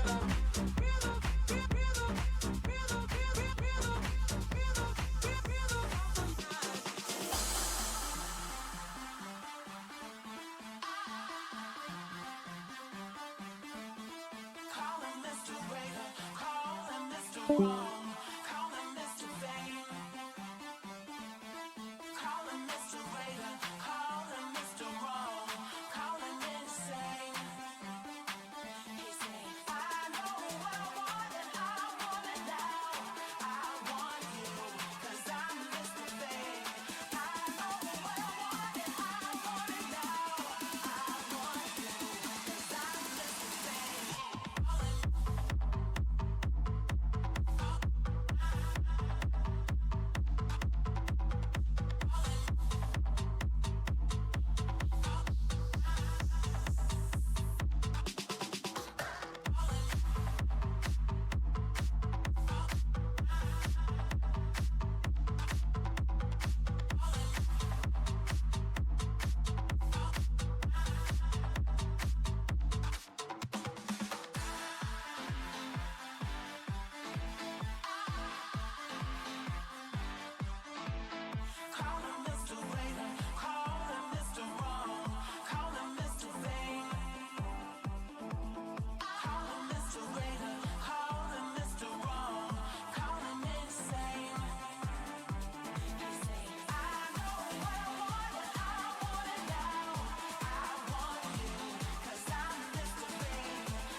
Ladies and gentlemen, boys and girls from all around the world of Warcraft, welcome back to the SHWEEDLE Summer Blitz 8v8 tournament, hosted by yours truly, the one, the only, the you know the rest, man. Need I say more? Chatting to McChattery, type the word WMTG. We are rolling this shit in 10 seconds. I am opening up the Nightbot thing right now on stream so you all could see. Give me 1 second. There we go. Can y'all see this? Can we see? Can we Yes, see? sir. Can we see? Yeah, looks good. WMTG in the chat. We're rolling the shit in 5 seconds, alright? Rolling the shit in 5 seconds. WMTG in the chat. The more you type it, the more entries you get. I'm kidding. It's a troll. It's a troll. It's a prank for the cameras, dude. It's a joke. Type the word WMTG. We're rolling the shit in 3. In a 2. In a 1. In a 0.5. In a okay. Rolling the shit. 3, 2, 1. The winner is Jimmy Combs. Wait. Jimmy Corns? That's Jimmy Pop's burner. That's Jimmy Pop's burner. Bro, is that doesn't ass a count. burner, bro? Yo, Jimmy Corns, you there, bro? Jimmy Corns, my man, you there? Are you there, brother? A little LOL from him. Well, he's here. That's good. Remember, there's a delay. Yeah. That's true. Yo, bro, are you NA or EU, and are you claiming your prize? Tell me right now, yes or no.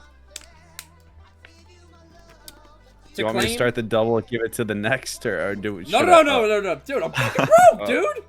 You want me to give 2 of them away? Dude, fuck, I ain't got no gold, bro. I'm poor. Yeah. All right, so you want it.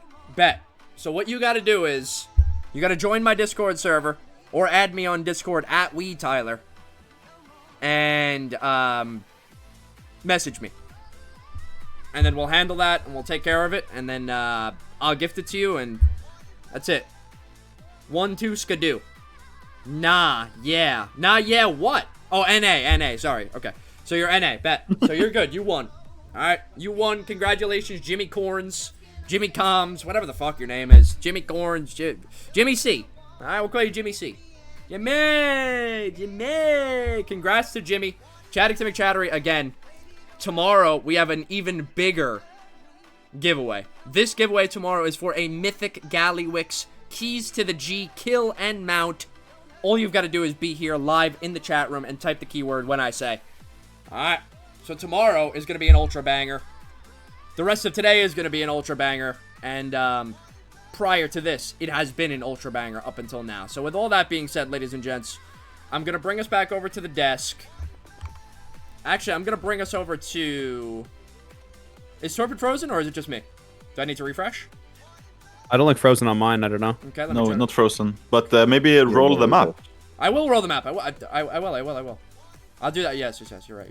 I'll do it. All right, so let's pull up the map wheel. Let me close it and reopen it so it's nice and fresh. And let's head over to the wheel, ladies and gents, for series number 5, game number 1, which is going to be... Actually, we updated the schedule as well. So yeah, series number 5 of the day, not from 63rd versus State Farm, Team Ted versus Team Jaker. The first map of the series, ladies and gentlemen, is going to be...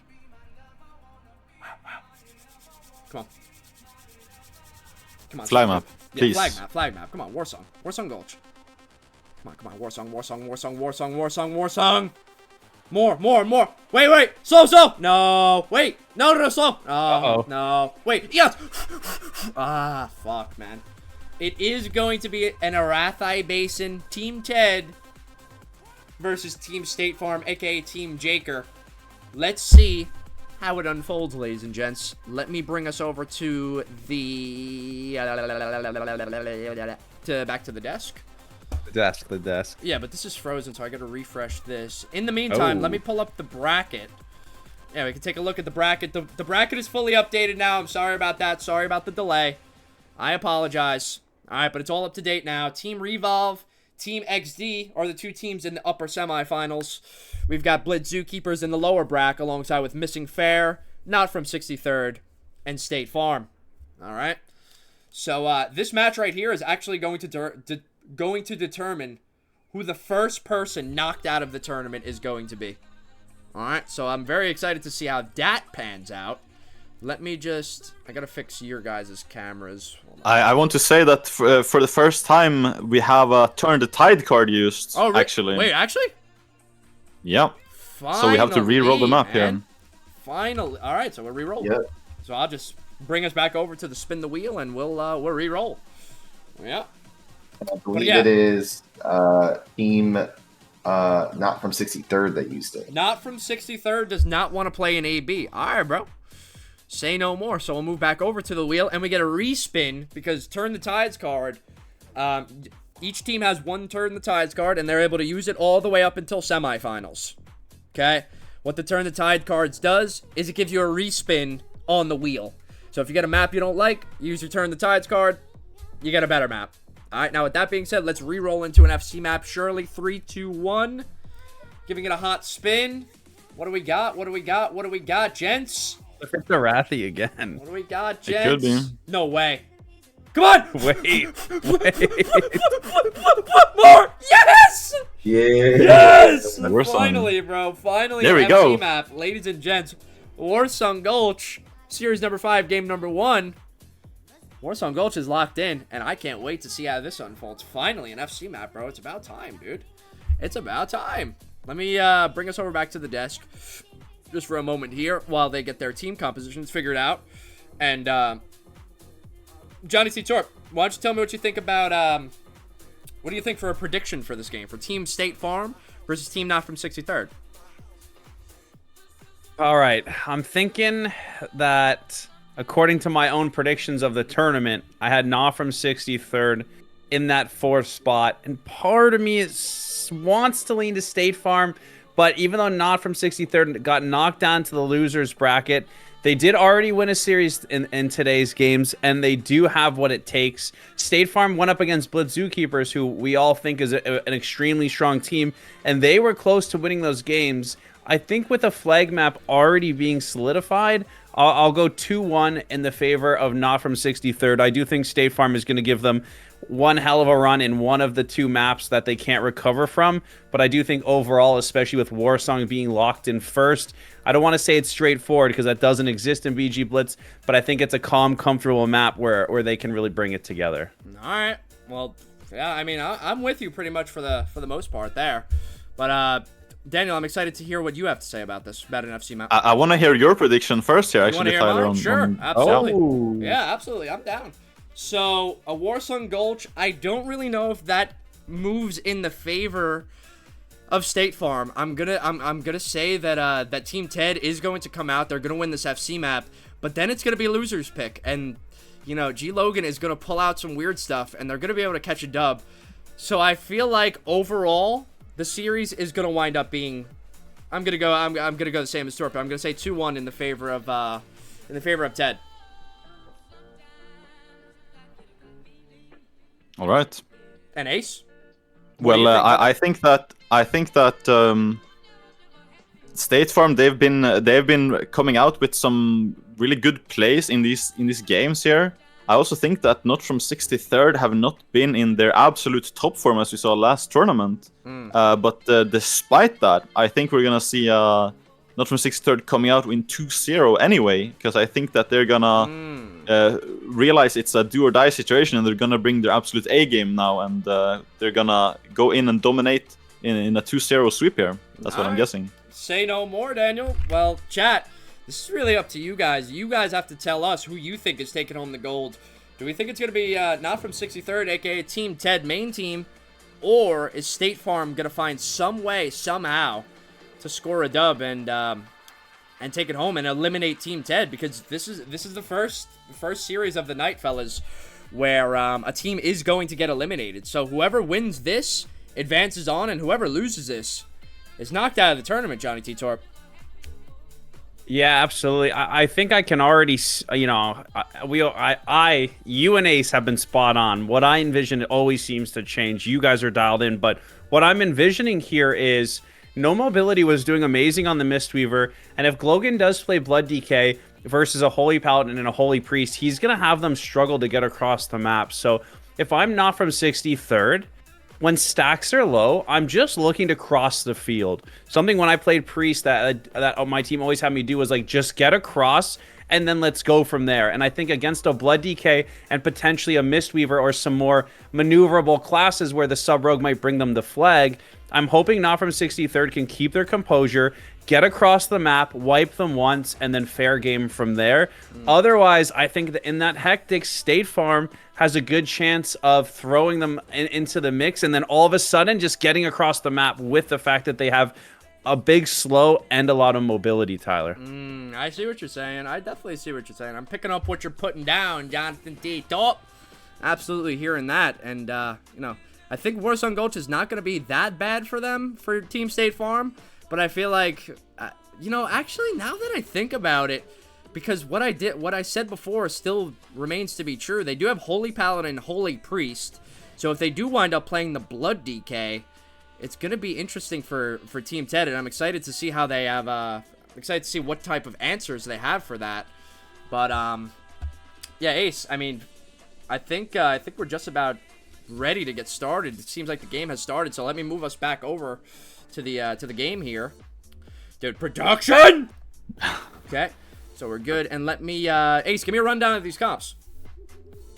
Okay, so on this this time we see a double DK again on this map, which is, in my opinion, a bit surprising. But on the other hand, we see a DH, and I think DH is super strong on this map. And healer-wise, they have more mobility on the side of State Farm here, and I think that's going to be to their advantage as well. Not a single caster coming out from their team though, but maybe they're going to try to just capture a healer with a Blood DK, and it's not gonna matter too much even what their comp is. But I think that not from 63rd, they're gonna rely on their strength, which is just fighting. They have a comp revolving around fighting, and we're probably gonna see the Sub Rogue picking up the flag from not from 63rd, and I'm assuming it's gonna be Mistweaver picking up the flag from State Farm. And yeah, I mean, I think that, as I said, this is when not from 63rd they realize it's a do or die situation. They need to win this series or they're eliminated from the tournament. So I think they're just gonna play on their best, on their A game right now, and I think that they're gonna probably dominate this game from start to end. That's what I'm guessing here. Yeah, let's see what happens. Johnny T. Torp. I mean, I'm excited to see how it unfolds. I see one Sub Rogue. I see two Assass Rogues. And they do have the Blood DK, so let's see what type of crazy stuff that Ocean Man, aka Healer Stealer, aka G Logan, pulls out. Hopefully it's something good, especially against the Holy Paladin, Holy Priest.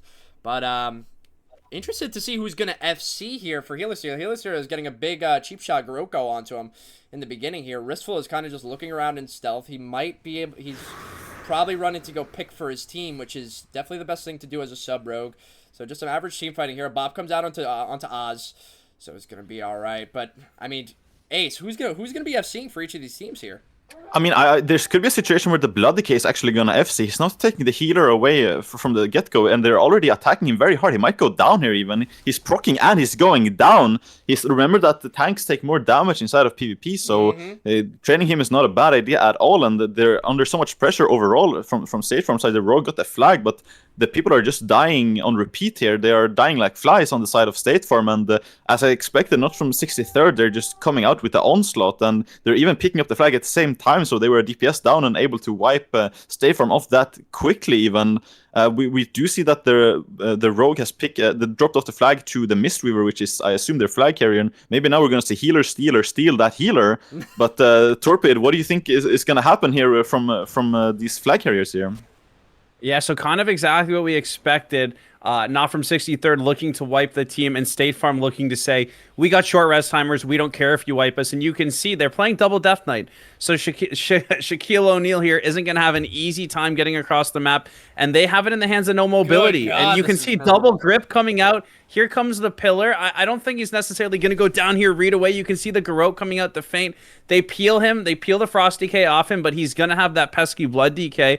And this is what I was talking about. Get Shaquille O'Neal across the map for Not From 63rd.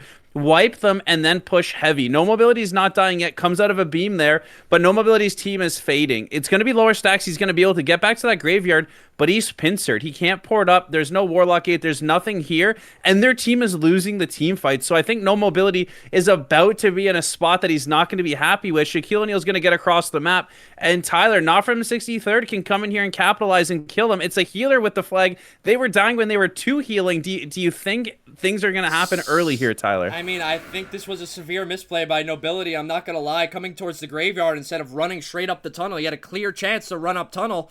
And, I mean, Shaquille O'Neal, Ristful is under a lot of pressure, but he's getting gripped. He's getting gripped over and over. But they do wind up getting the pass over to Nacho Meow. That was a really good shadow step pass. But it does seem like... They dropped the flag, though. Wait, Yeah, the flag is returned. The flag is returned. Nobility Nobility dropped died, and Did he die? Did he die? No, he died. He died with the flag and lost the flag. Okay, This I is didn't going to know- be a cap from Nacho It here. is going to be a cap. Yeah, I didn't see that he died. We swapped over right when it was all happening. But yeah, it seems like Not From 63rd is going to be taking the lead here with a 1-0 lead. But I mean, like I said, dude, No Mobility had a clear path to just simply walk up the tunnel. I'm not sure what that play was, but hopefully he could bounce back and, you know, not make a grim mistake like that again. But let's see what happens. Ted's in a full hodge here in mid, but he trades out the wall, so he's going to be completely fine.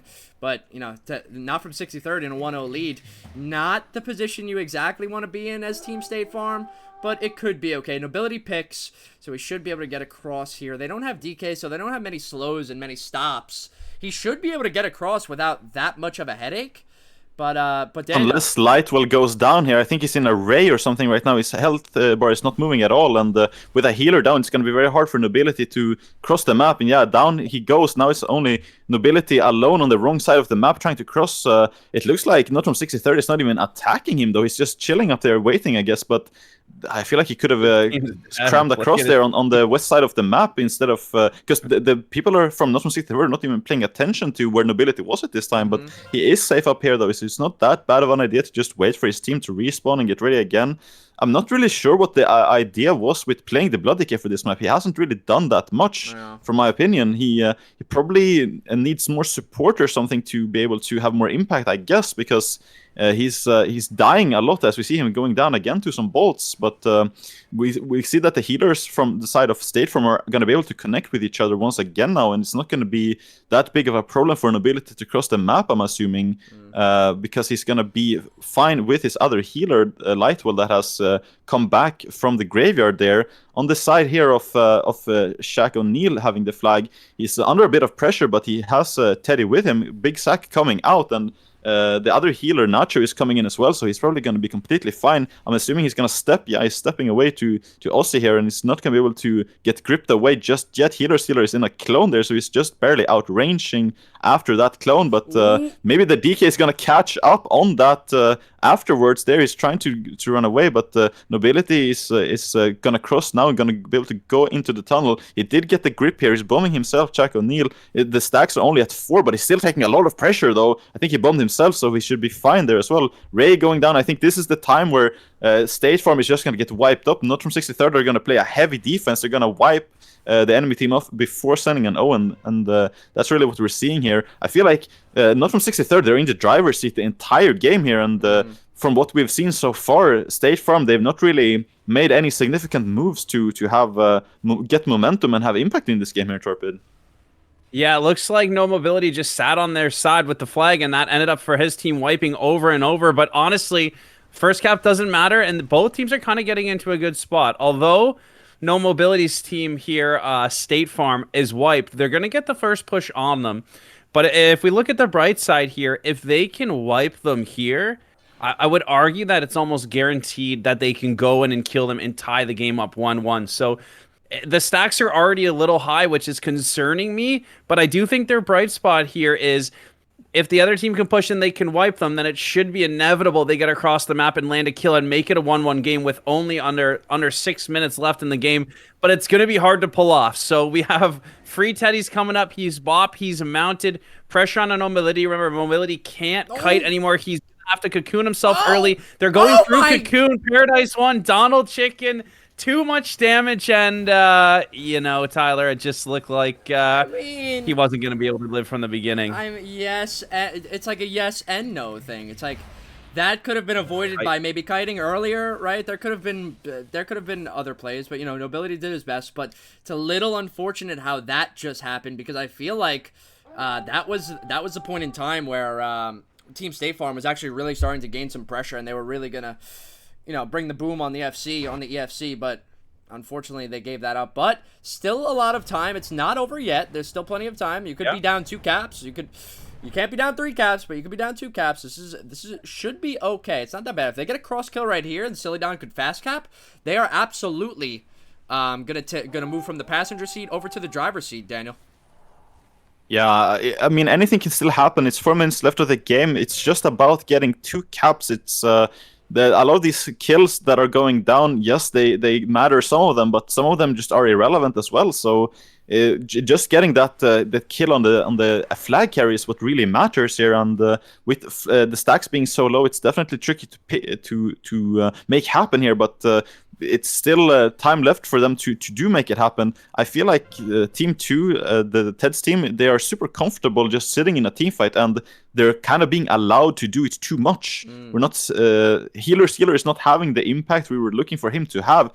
He's just like another DPS player, but being a tank, it's not able to dish out that much DPS anyway. Teddy is going to be under a lot of pressure here. He's the only healer. He's going to get hodged, no trinket. Might even get CC'd out. He's dropping very low, and it looks like not from 63rd are going to wipe here, although they are getting a lot of kills too, so that's not even sure it's going to happen. Teddy gets kicked though, but is it going to be enough to kill him? Ossie with a huge bolt just spamming them here from the backline, not being targeted even. It looks like they're pushing with 1 healer, but they're able to get the wipe even in that situation too. They're just so strong individual players, doing so much damage, doing so much work here in the offense that they really need to find an angle to go for the flag here. It's only 3 minutes left, Torpid, and I'm not sure what they can do to win this at this point. What do you think they are going to have to do here?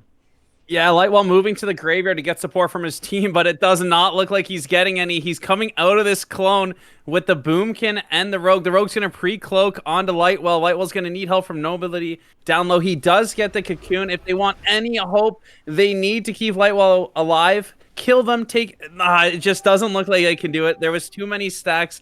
Lightwell goes down. Sox does do a great job picking up the flag and glimpsing. Sox is low-key been kind of playing out of his mind every game, keeping his team in it.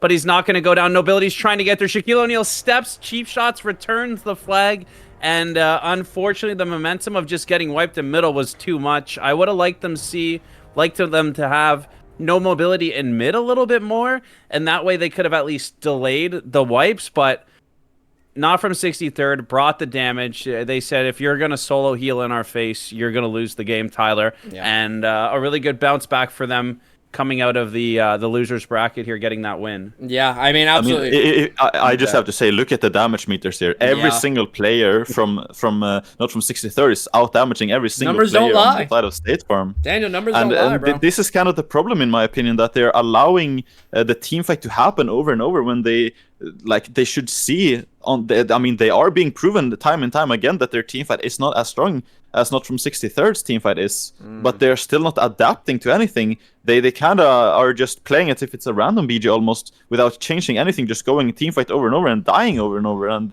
this is not the kind of gameplay that you need to have in order to win. You need to change up your strategy if you end up in a situation like this, in my opinion. Yeah, and one thing I just want to touch on real quick. This is Team State Farm. This is Jaker's team, and it's like, Jaker's team is just it's not Jaker's team without Jaker, man. Like, he's the one that structures all of these insane different strategies and weird comps and making a tank work.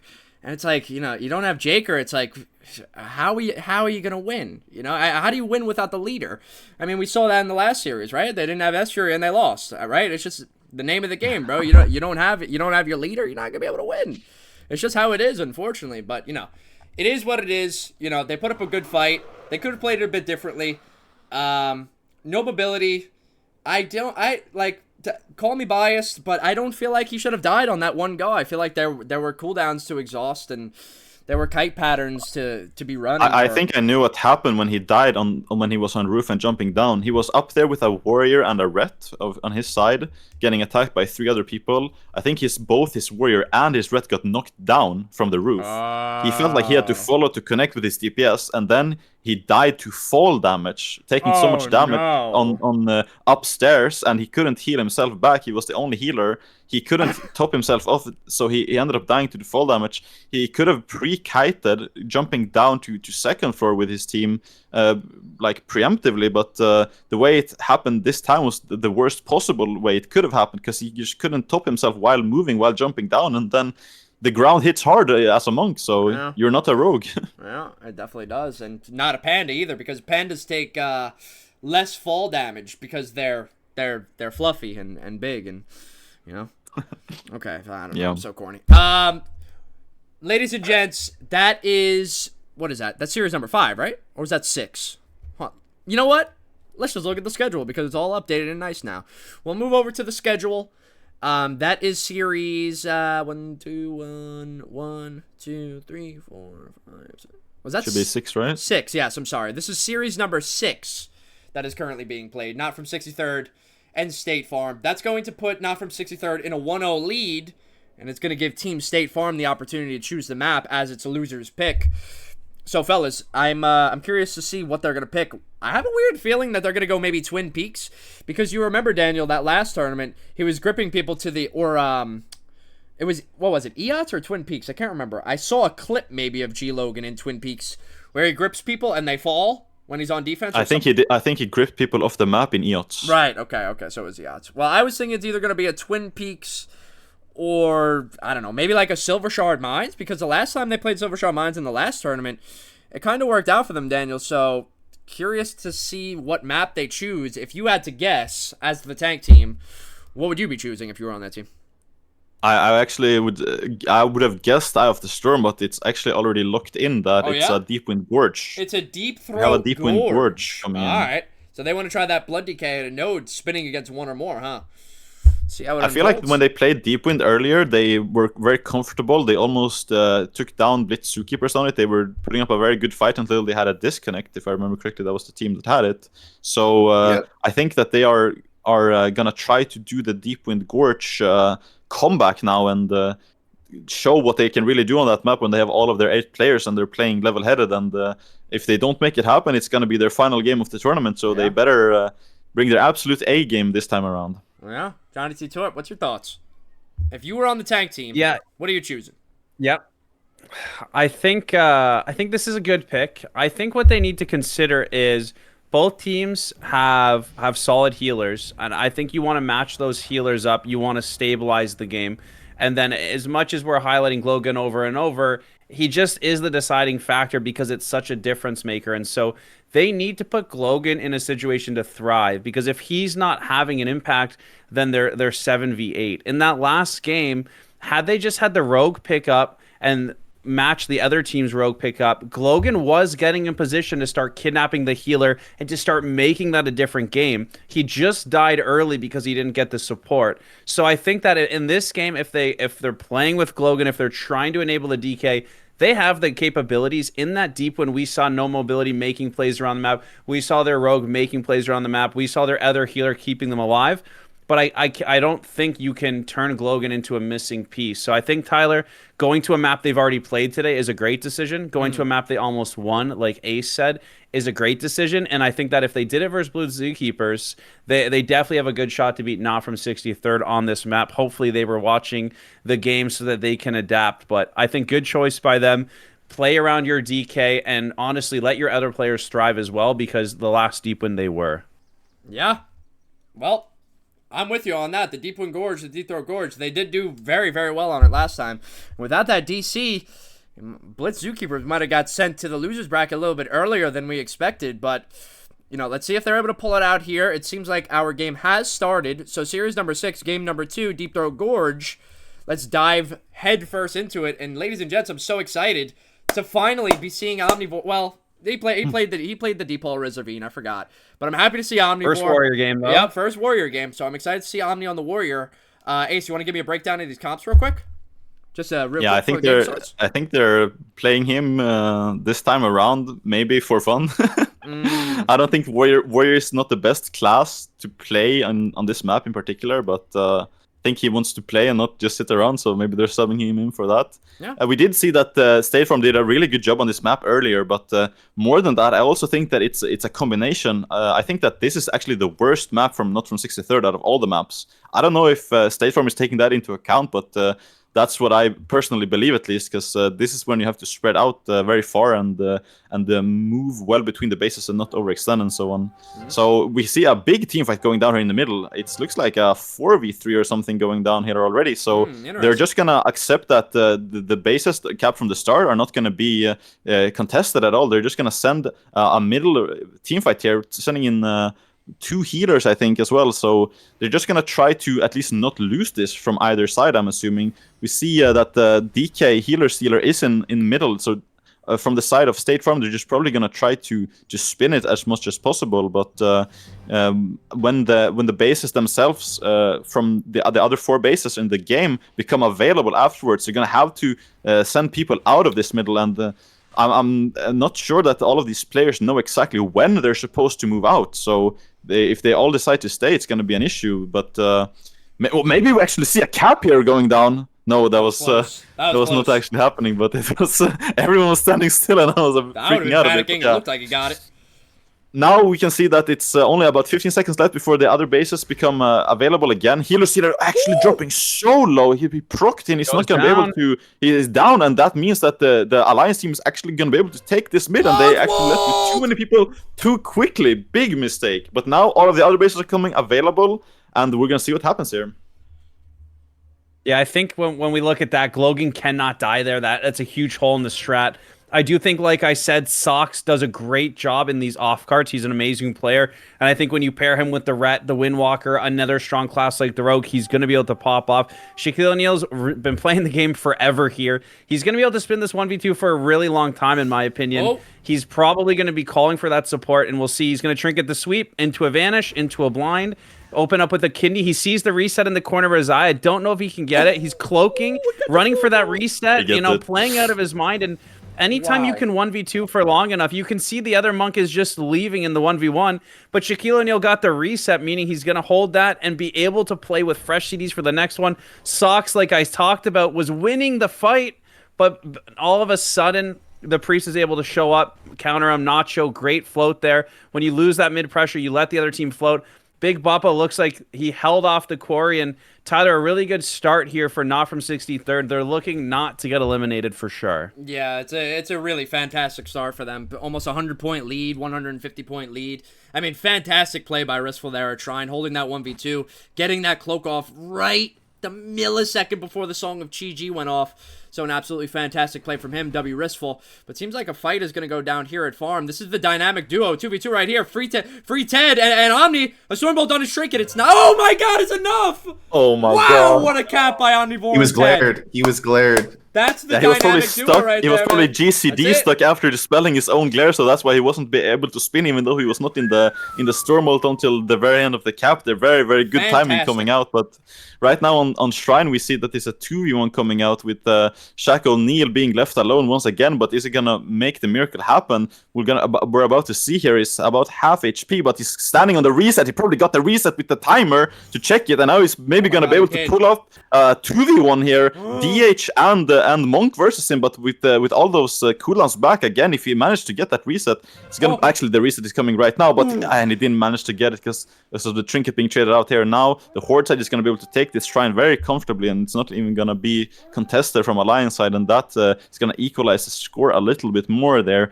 But this Ruins here is probably gonna be an infinity fight, as it's healer DPS versus healer DPS, unless some really good cross CC is gonna come out. But typically you can pre-use your CDs that can spin while you're CC'd and so on. So not too much can happen there, most likely. Here on Corey, we see another... Actually, they managed to cap the base here, even though it was a healer versus healer. So maybe they had some good CCs going down there, and they were able to spin it out for the duration of the capping timer there. But Farm becoming available once again. Shaquille O'Neal versus a DH. Tyler, when you're a DH versus a Rogue in this kind of situation, what do you feel? What do I feel? I feel pure and utter happiness and euphoria, but not when it's looking like this. A cheap shot comes out onto Silly Don. He gets re-cheaped on his Trinket into a coil, and then there's going to be another stun followed up, and then a half gouge, I'd assume. A fear comes out. It's not going to be enough. But, so they move over Healer Stealer to this base. So now there is a tank. Or, I'm sorry, that's Rapid. Sorry. I mixed up the DKs. So never mind. No tank here. But back to what you were saying, Ace. I mean, wait, hold on, Ace. Daniel, they have a 3-cap here. Hold on. They're making some good progress here, Daniel. But back to what you were saying. In that 1v1, I am filled with pure and utter euphoria. Seeing a DH, having a 1v1 against a DH as a sub-rogue, knowing that I have Trinket, knowing that I have Blades. I mean, there's just no way. There's nothing you could do. But, I mean, a clone comes out onto Healer Stealer in mid. Is it going to be enough? I think he clone caps that mid, actually. It's not enough. It's not enough, Daniel. But let's see what happens at Shrine. It's 2 monks versus a rogue and a shadow priest. Song of Chi-Ji goes out. He trinkets and spins. So let's see what happens here, Daniel, in this 2v2.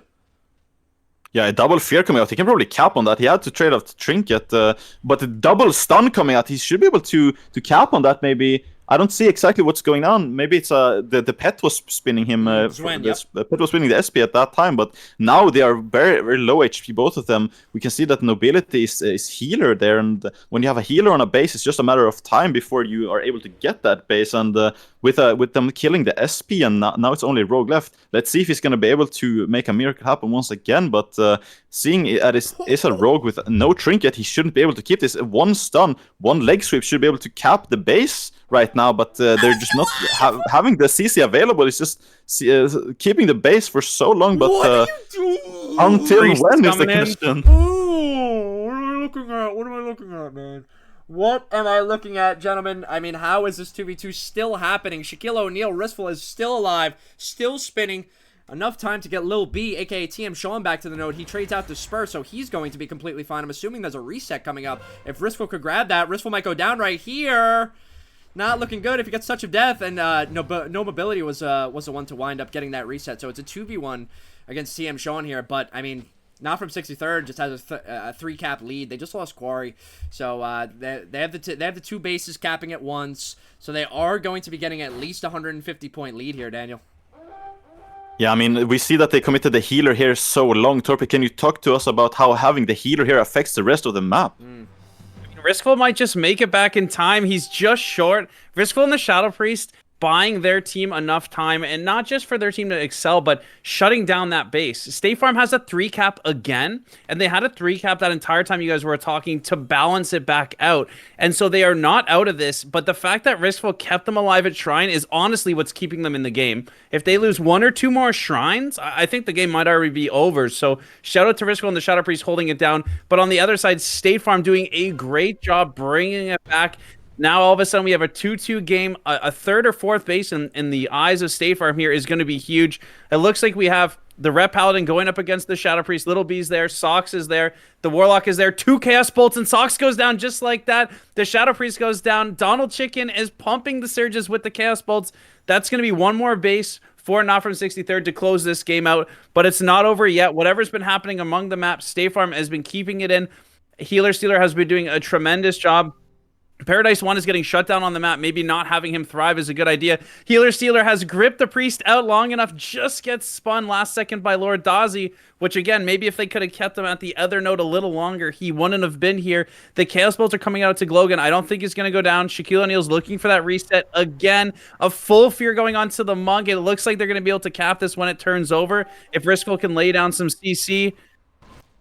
Yeah. It's looking like right here he's going to evasion to make sure he gets the CC across, but Sox is pulling up. We're going to have another 2v2. Sox might be able to pull off this 1v2. I've seen him do it before, even though Riskful and the Shadow Priest are there. It's not impossible. We're panning back into it, and maybe it was not possible. Shrine is going to be...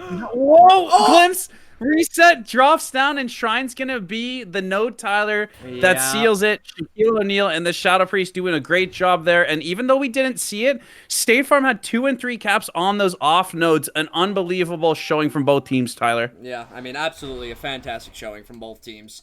That last Shrine, if they didn't get that last Shrine, they had a possibility, because 1349, you get 150 points. That would have ended off at 1499. They still would have needed 1 more base. But since they were able to secure that Shrine in that 2v2 with Riskful and TM Sean, that is going to be closing out the game, especially now since Shrine just capped over. So that's going to be another victory for Not From 63rd. I mean, I just want to touch on one thing. That was some absolutely great 2v2 cross CC capping at farm by Ted and Omni. With the Searing Glaze, the Bolt, the Hodge, into the Shockwave on their trinkets.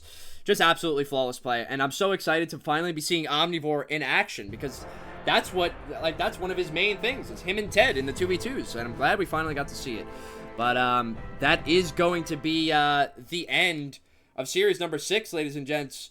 That's going to mean that State Farm is eliminated from the tournament, and Not From 63rd is going to be advancing forward further into the losers bracket. They're trying to break their way out of the losers bracket and head back into the uppers, which is going to be tomorrow.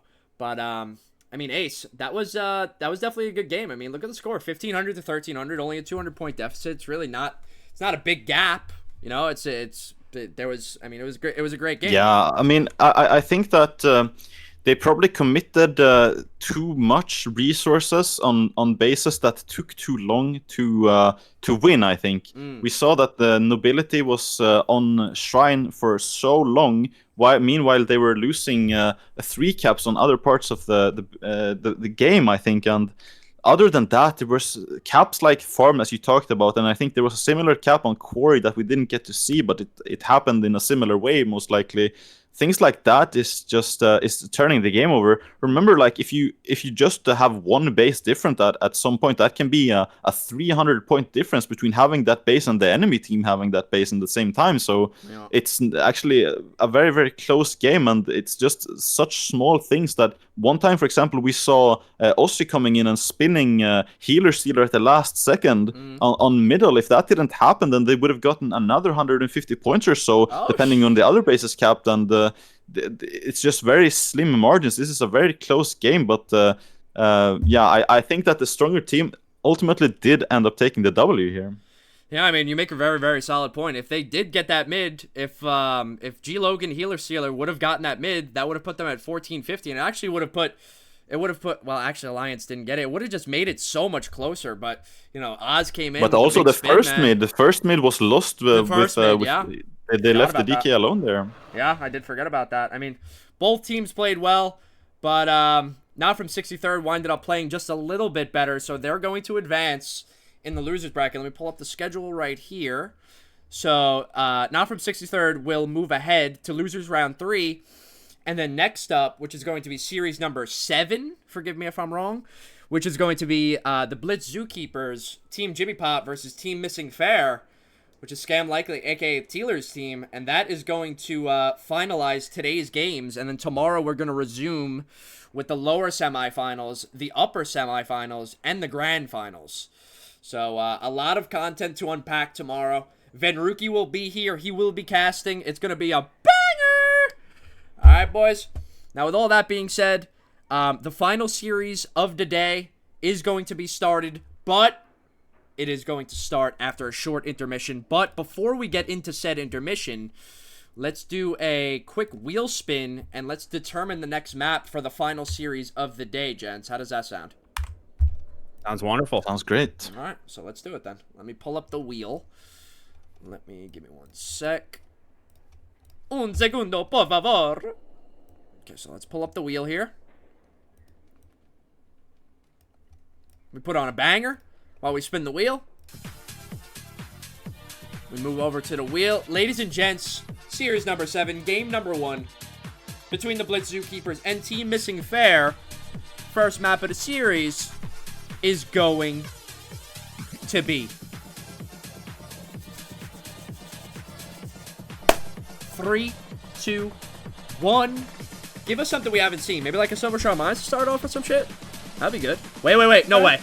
No way. Stop! Another temple. Another Temple of Haramagu, man. I thought it was gonna be I don't know. I saw Silver Shroud Mines coming, bro. I thought I was feeling it. But just remember, just a friendly reminder, that I think both of these teams still have their Turn the Tides card. So if they'd like to use it... I actually have a question about that from one of the players. So tomorrow, the losers bracket round 3, is that going to be a best 3 out of 5 where they can't use the card? Is this the last match for them to use the card? Let me move over.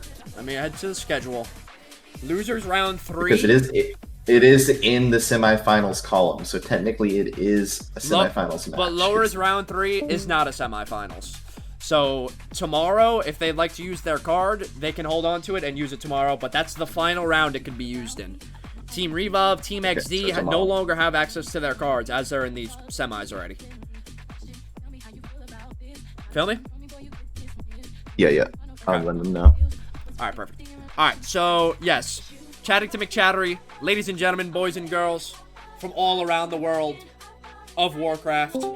The first map is going to be Temple of Harmagu, and we are going to dive straight headfirst into that once we get back. Except, What? it looks like we have a Except we reroll, do. or is Whoa, that whoa, we a got a late reroll? reroll? Hold on. I think No, we have we do to have a have an reroll. admin confirm it or not, but I think reroll was asked for, but I don't know if it was within the time window or not.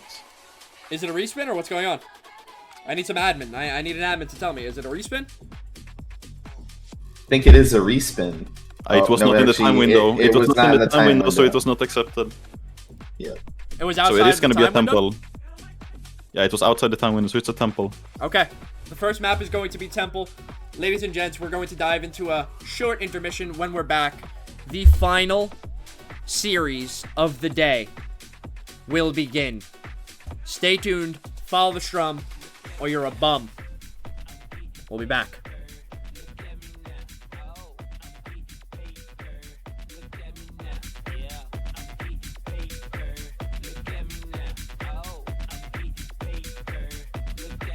Show you how to keep the dice rolling when you're doing that thing over there. Hey, let's go! I'm feeling like I'm running and I'm feeling like I gotta get away. Better know that I don't and I won't ever stop, cause you know I gotta win every day. You really wanna pop me. Just know that you will never flop me. And I know that I gotta be a little cocky. You ain't never gonna stop me. Every time I come, a nigga gotta set it, then I gotta go, and then I gotta get it, then I gotta blow, and then I gotta shut it. Any little thing a nigga think that he be doing, cause it doesn't matter, cause I'm gonna get it. Then I'm gonna murder everything and anything about a boom, about a bing. I gotta do a lot of things to make it clearer to a couple niggas that are always winning, and I gotta get it again and again and again.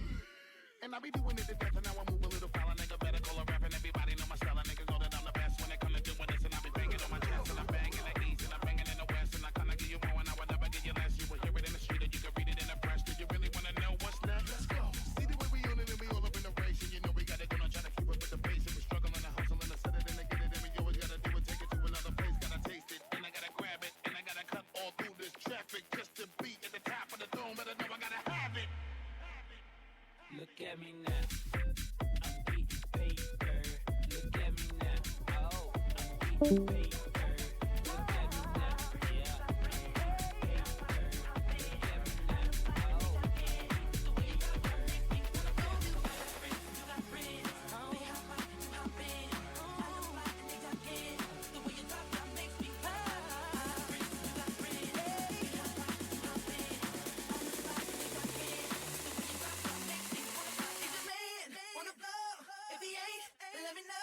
Let me see if you can run it, girl. Indeed, I can run it. Is your man on the floor? If he ain't, let me know. Let me see if you can run it, girl. Indeed, I can run it. Is your man on the floor? If he ain't, let me know. Let me see if you can run it, girl. Indeed, I can run it. Is your man on the floor? If he ain't, let me know. Let me see if you can run it, girl. Indeed, I can run it. Is your man on the floor? If he ain't, let me know.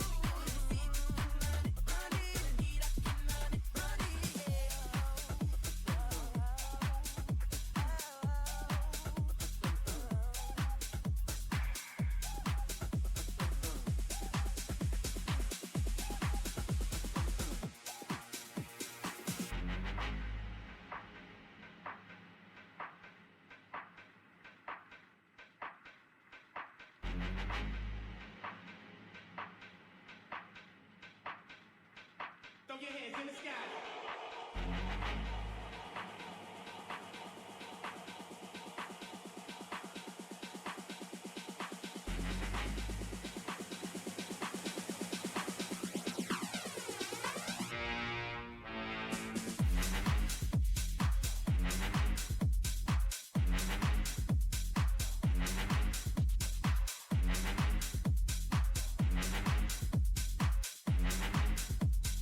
Throw your hands in the sky.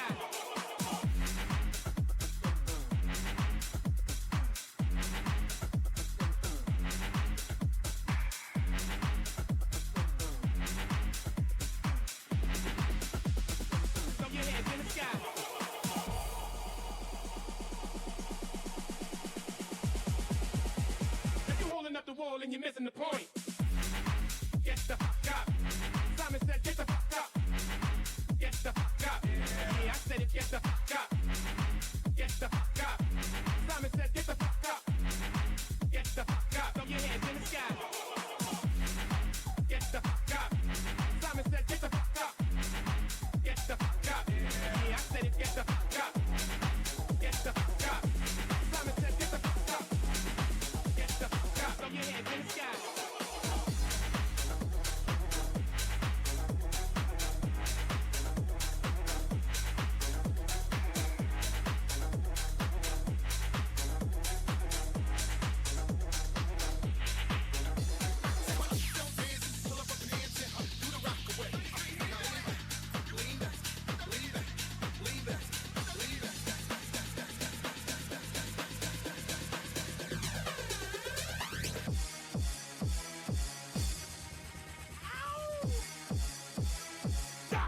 It's the motherfucking remix.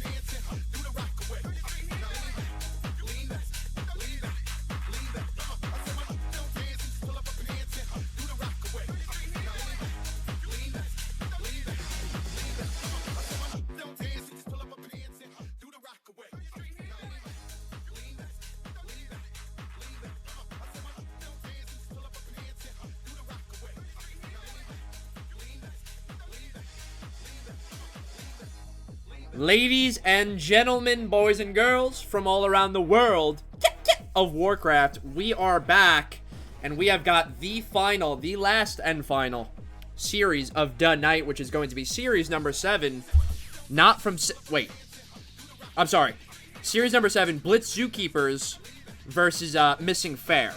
Alright, so let me, I'm going to bring us back over to the desk here. One moment. Okay, Johnny T. Torp is frozen for me again. Love that. Got to refresh. Right. Give me 1 second here, boys. Moving. I'm alive. We're good now. We're good now. We're good now. All right. Watch this. Do this. All right. Sorry about that, y'all. My bad. Technical difficulties. Sorry about that. My bad. My bad. My bad. Oh, before this game, type the word join, J-O-I-N. We are giving away one Doomdog hoodie, which is one of the most elite items on the entire website, winmethegame.com, to check out what type of merch you will be winning. Type the word join, J-O-I-N. Type the word joint without the T on the end. All right, J-O-I-N. Join in the chat room. All right, let me bring us back over to the desk. There we are. God dang, y'all are handsome as shit, bro. Fuck, bro. I gotta go to the fucking barber or something, dude. But at least I'm fresh, right? Like, my face might not be the best. My face color might be a little off, but I got a Doomdog hoodie on, so that's boom, bro. Type the word join, J-O-I-N. Everyone should get one. Yeah, should we hand them out to everybody viewing? I'm down. Everyone should buy one. Yeah, I'm with that. Winmethegame.com, boys. And I guess the queue popped already, so let's do our predictions real quick. Just give me some quick predictions on what do we got. Team Blitz Zookeepers, Team Missing Fair. Tell me, bro. I'll start with my prediction. I think that what do you call him, Big Daddy Dean? He's gonna bring the boom. You said what? Okay, So, sure. Yeah. I think it's gonna be a 2-0 sweep for Blitz Zookeepers. I think they don't like dropping games, so they're gonna come out with rage now, and they're gonna be able to 2-0 sweep this easily. And I think on this first map, it's gonna show a lot of dominance because this is a very strong map for them. Let's see what happens. Shiny T Torp, talk to me. Blitz Zookeepers versus yeah, Team Missing Fair. I'm right with Ace. 2-0. I think they're coming out. I think that even though they lost to XD, they were recoverable. They were strong. The healing was there. The damage was there. They're going to come back, fix their mistakes, clean it back up, and head up the losers bracket for tomorrow. All right. Well, I'm going to go against the grain here. I'm going to say Team Blitz Zookeepers is low-key a little bit on tilt from getting shit on by Abby Dance. So I feel like they, with that being said, I feel like, I don't know, one of these games is just going to be a little bit weird, and Team Missing Fair is going to find a way to pull a win out of their bupkis. So I'm going to go 2-1 in the favor of Team Blitz Zookeepers. So I guess we'll have to we'll have to see how it pans out. But ladies and gents, I mean, without further ado, we're already in the game. So let's dive straight into Temple of Haramagu, Series number 7, Game number 1, ladies and gents. Daniel, I need you to break me down these comps real quick before the gates open. I think it's a mirror comp, except we have a Holy Priest traded for a Mistweaver, and we have a Hunter traded for a Windwalker. And I think that on the side of Blitz Zookeepers, having that Hunter and having that Mistweaver is stronger, so I would give the advantage to them. But other than that, everything else is this. Actually, there's a Ret diff as well. Ret versus Warlock, exactly. And I think the Warlock is especially since it's Dini, I think it's an advantage for them as well. And other than that, I just feel like we have seen on this map in particular, Blitz Zookeepers have such a strong performance that I think we're gonna see them doing it once again here, Torpid. Yeah, I think One Trick Pony picks up the Zerker. He's going to come in and clash, and I wouldn't be surprised if the tone was set early. Blitz Zookeepers looking to get back up there. EUDH taken down to half. Garrotes are going out there, pushing forward to the Ultra Dragon with Orb. Wild E-Girl, but somebody dies on the side of Blitz Zookeepers already, so just when we thought the pressure might switch, they lose somebody. They lose the second person. The melee cleave is coming through. Dean almost goes down. EUDH neighbors, Alexis, Khalif, that melee cleave, they stacked up against them and they go down. CDs weren't enough, so just like that, Missing Fair there, Tyler. Wow. Really good start. I mean, Missing Ferrex is absolutely putting on a show right now. This is a masterclass. I'm loving what I'm seeing, but it seems like Team Blitz Zookeepers is not looking too good right now. One of their orbs went down. Their second orb is about to go down shortly as well. I mean, Potato on that dragon is doing a really, really good job keeping himself and his orb alive. See One Trick Pony, aka Big Bag's going for a leaf and a regroup, or trying to at least. But it seems like the Zookeepers are just straight up split so bad right now, and it's giving Team Missing Fair such an advantageous lead. So I mean, they're playing really, really well on the stairs here. I mean, I don't really like how they have 3 instead of 4, but maybe there was some method to their madness, you know. But a full clone onto Belly Nella comes out, so it seems like Team Missing Fair is going to start falling like dominoes. Orange goes down, so it's going to start falling here. Potato's going to go down. Alexis is going to go down right after that. A Trinket Blind comes out from Alexis. Very good play right there. But, I mean, still 200-point deficit for the Blitz Zookeepers. It's looking good for Team Missing Fair, Daniel. Yeah, it's still very early in the game and anything can happen, but they weren't able to capitalize super hard on that wipe, even though they managed to get it super quickly. We can see that I think Alex was carrying an orb, just trying to run instead of healing, or if we got to toggle maybe this time around, he's not doing his healing like he used to here, and that's kind of what made them die in that first team fight. Right now, both healers are getting killed here on the side of Team 1, Missing Fair, and that's going to be able to be capitalized on most likely by Blitz Zookeepers. They have 2 orbs, but they just kill another one. They're probably going to be able to pick it up as well, but this is where they need to keep the split wipe going and take back the points that they fell behind here. We can see that they are sitting comfortably with the orbs in mid, but while they are waiting here in the middle, just collecting the points, they're allowing Missing Fair to regroup, and that can be a big problem. But here Alexis is getting caught out by DH, having the orb, maybe being able to, with a trinket, kill the Ret off here with the help of Sail the Sands as well. That Ret getting caught out, but with Bubble saving their life, and holding 3 orbs is really good here, but as long as they can also...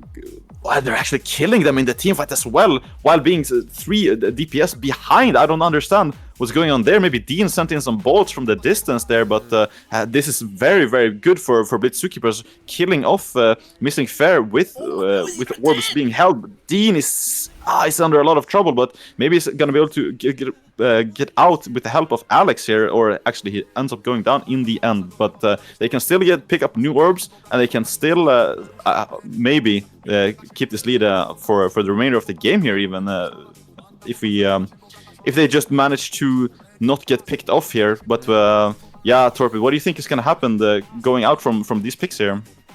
So I think a really good start for Missing Fair, but again, they were stacked. So their melee cleave versus a stack was extremely strong. Blitz Zookeepers has adapted. They're no longer stacking. Sail the Sands is going to pick off EUDH here with the help of Alex, and then they're going to press in, and you can see they've built up a 200 lead. And this is where the experience comes through. They saw how they wiped, and they adjusted. They were spreading out. They're forcing the fights in middle. They're kiting a bit more. Sail the Sands picks up an orb, pops the evasion, should be okay against the DH, trying to take down Alex. He does go down. That's a big pickup for Missing Fair there, because Sail the Sands can go down right after. It's the little bit of hope that they need. Alexis is going to chase him down, and just like that, 2 are dead on the side of Zookeepers, but Missing Fair is down the healer. We'll see how they bounce back, and you can see exactly what I'm talking about. Dean is comfortable with his team in middle. Right there, Chaos Bolt, headshot. Bring them into mid, spread them out. There's so many melee. You have Hunter, you have Boomkin, you have the Chaos Warlock, and you have Alex able to kite. And you can see here that making the adjustments in the game is just so critical. Stabilizing early after a little bit of a mistake and a little bit of a heavy stack is bringing them back. They have 3 orbs here to none. They seem to be in the driver's thing. Reed, Dean, and the Mortal Coil here, they're going to eliminate. Headshot again, take him out. Now Neighbors is up in a sweep. Headshot. They're going to move on to EUDH. Tyler, is he getting out of there? These bolts are illegal, man. These bolts are absolutely illegal. Dean is just chilling with an orb. I think he killed 4 people while holding this orb, just sending the bolts. And it's crazy how much pressure, how much momentum that can make for his team. They're now holding 4 orbs, and even since like the last 600 points that Blitz Zookeepers have gotten, they've held this orbs through the entire time. Dean finally going down now, but now if you're Missing Fair, you need to be able to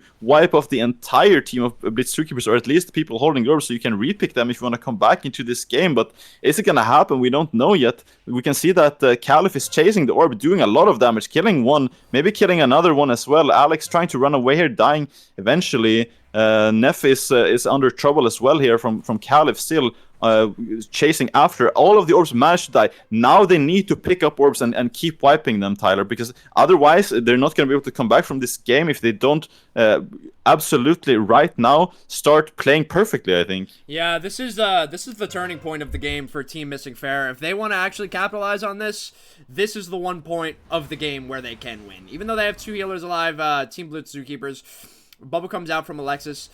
This is kind of their one chance, but I'm not sure if they're going to be able to capitalize on it. Evasion comes out from Kapala. I just want to make a point on one thing real quick, which is what Johnny T. Torp was saying. And also Ace, we witnessed it in real time as well. It's about calling that audible. So you see how they went in, they got wiped in the team fight, they instantly call an audible, and it doesn't happen, and they instantly start winning again. Sometimes that's the best thing to do. You might have a good strategy in mind, but sometimes you just got to call that audible. You got to change it up, and you have to adapt to what's going on around you, or else you will pay the ultimate price, just like Kapala is about to right here with a full I-beam going out onto him. So it's still looking really good. 500-point deficit for Team Missing Fair, unfortunately. Alex or Nefri picks that, so it seems like they're going to be able to keep that lead as long as they deny a 4-pick and they don't. If they don't have a healer dead and the other team gets a 4-pick, it's very, very hard to come back. Even with a 3-orb lead right here, it's not really going to give you all of the points you need unless you fully wipe this team, which might happen right here because a full kidney comes out, but it's not going to be enough. EUDH trades out Blur, so he's going to be fine. But Daniel, I mean, it's not looking too good for Team Missing Fair right now, but do you feel like they have a possible chance if they were to turn around in this wipe right here? Yeah, they have 3 orbs. If they manage to win this team fight while holding these orbs, it's gonna create a huge point gain for them here. But they really need to keep those orbs alive, and they really need to be able to wipe off Blitz Zookeepers very quickly here, because the longer this team fight lasts, the worse it is for Missing Fair, because they're taking that increased damage. They need to get some picks. One of the orbs already dead here. Alexis going down with that orb, and this is not what you're looking for. And another orb going down on the side of a Missing Fair, and now all of the orbs down and getting picked up by Blitz Zookeepers. This is the nightmare scenario for Missing Fair. They not only didn't manage to wipe the enemy team, but they died with their orbs and lost their orbs. So this is looking like a very, very grim situation. 4 orbs being picked up by the Blitz Zookeepers now, and what do you think is going to happen? Are they going to be able to find any way to survive and hold on to this game here, Torpid? I mean, you know, one thing that you can't have a legendary comeback in a game that everybody talks about if you don't put yourself in a situation like this. So if Missing Fair can just pull off a wipe, it would be crazy, but it looks like They're the ones getting wiped. The second ticks are going to come in, and first game going to Blitz Zookeepers. But I do think the craziest games that are talked through an eternity are the games where you have a huge deficit like that. You do wipe them. Tyler's screaming in your ear. It's a 4 cap. And so I want to give a really big shout out to them pushing through Reet to the end, Tyler. Yeah, I mean, they played it well. You know, I saw some chances where I thought they were really going to just come out and win the game. But just unfortunately, it's a tough map. It's a tough map when you're facing a team full of RBGers that have been not only just RBGing, but RBGing together for this long against a team. Now, I'm not saying, like, Team Missing Fair, amazing players on their team, but do they have the same type of synergy that the Blitz Zookeepers have? And unfortunately, I don't think that they do. And that just goes to show, I mean, on Temple of God Magoo, that's mostly, for the most part, whichever team has better synergy is always going to win. And that's why Team Camel is always so dominant in RBGs on Temple, because they had amazing, flawless synergy. And, I mean, that just goes to show, like, Team Blitz Zookeepers put on that show. They had great synergy. You know, they called that audible. They adapted. They changed what they needed to. And, you know, sure, they were down, but they didn't care. It's all good. They bounced right back, and they caught the dub. So, I mean, that's W Blitz Zookeepers, man. That puts them 1-0 in the lead of series number 7, ladies and gents. That means the loser's pick is going to be in the favor of Team Missing Fair. So, if I were them, I would stay far away from any type of team fight map. Like a Deepal Reservine, Gilneas, I would stray far from them. I would maybe go for something that's a bit more OBJ, where you could split up the fight a little more. But I guess we're gonna have to. I guess we're just gonna have to wait and see what they submit. But if you guys had to guess for a map, what would you take as Team Missing Fair right now?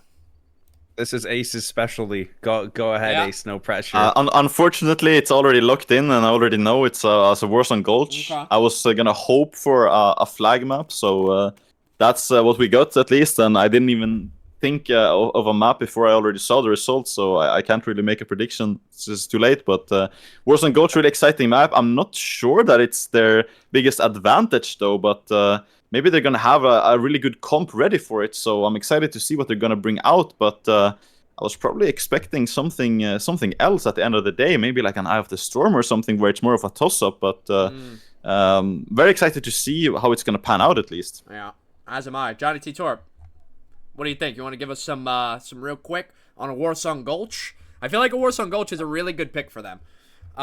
It's not too OBJ based. It's not too team fight based.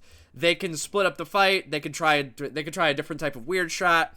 You know, they could send more on O. They could play a heavy D. You know, there's a lot of different things you could do on an FC map. So I feel like it was a strong pick on their part.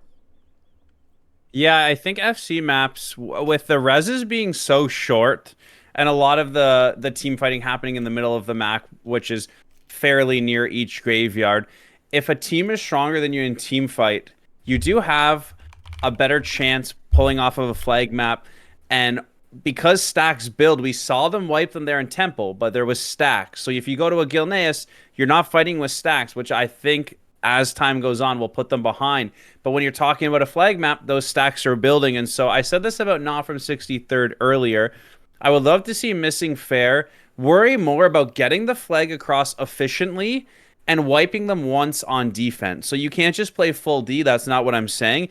But if they can get across and wipe them while stacks are 7 or lower, that gives Missing Fair the opportunity to go to the other side of the map. And if they're pushing the other side of the map with 7 or more stacks, even if they're outmatched a little bit on paper, those stacks make everybody level out, and all of a sudden Alexis bubbles in, their rogue just jumps in. They can take advantage of getting a cap. So I don't want to see them get stuck in middle. I want to see them spread out a little bit while keeping a little bit of pressure. But I do think good choice by them. Short reses, get Reet back into the action sooner, and those stacks are going to be favorable for them, Tyler. Yeah, I mean, I agree. I like the strat. You want to know a strat that I don't see that's used too often, but that I really, really like it? It's a strat where you play 3 DPS on D until 9 or 10 stacks, and then you send that extra DPS on O, because it puts the other team in a position where the extra damage is too much to heal through, and you can't 2-heal D, so you're depending on one healer against, instead of what? A normal offense and defense is 4-4. right? So instead of 1 healer and 3 DPS, it's 1 healer and 4 DPS. And at that point, after 10 stacks, it's basically a race, right? And especially with the extra DPS, it's gonna take even longer to wipe them. There's gonna be more peels. There's gonna be, the list goes on and on. So a strategy that I wish was seen more, especially in BG Blitz ladder games, is you play 3 defense. When it hits 8, 9, 10 stacks, you send the extra guy, and then you basically win off that. Sure, it may give your defense like a little less time to live without the extra DPS, but you're putting so much pressure on offense that it tends to work out. So I'm hoping to see either one of these teams pull out that strat, or maybe even a different strat. Maybe they do a strat where they only have 2 DPS back permanently, and they always send 4 DPS out. So excited to see how it's going to unravel and pan out. But yeah, I mean, Warsong Gulch, I'm not opposed to an FC map. I am kind of sad that we haven't seen a Silver Shard Mines today at all. Maybe tomorrow. I'm hoping for at least 1 or 2.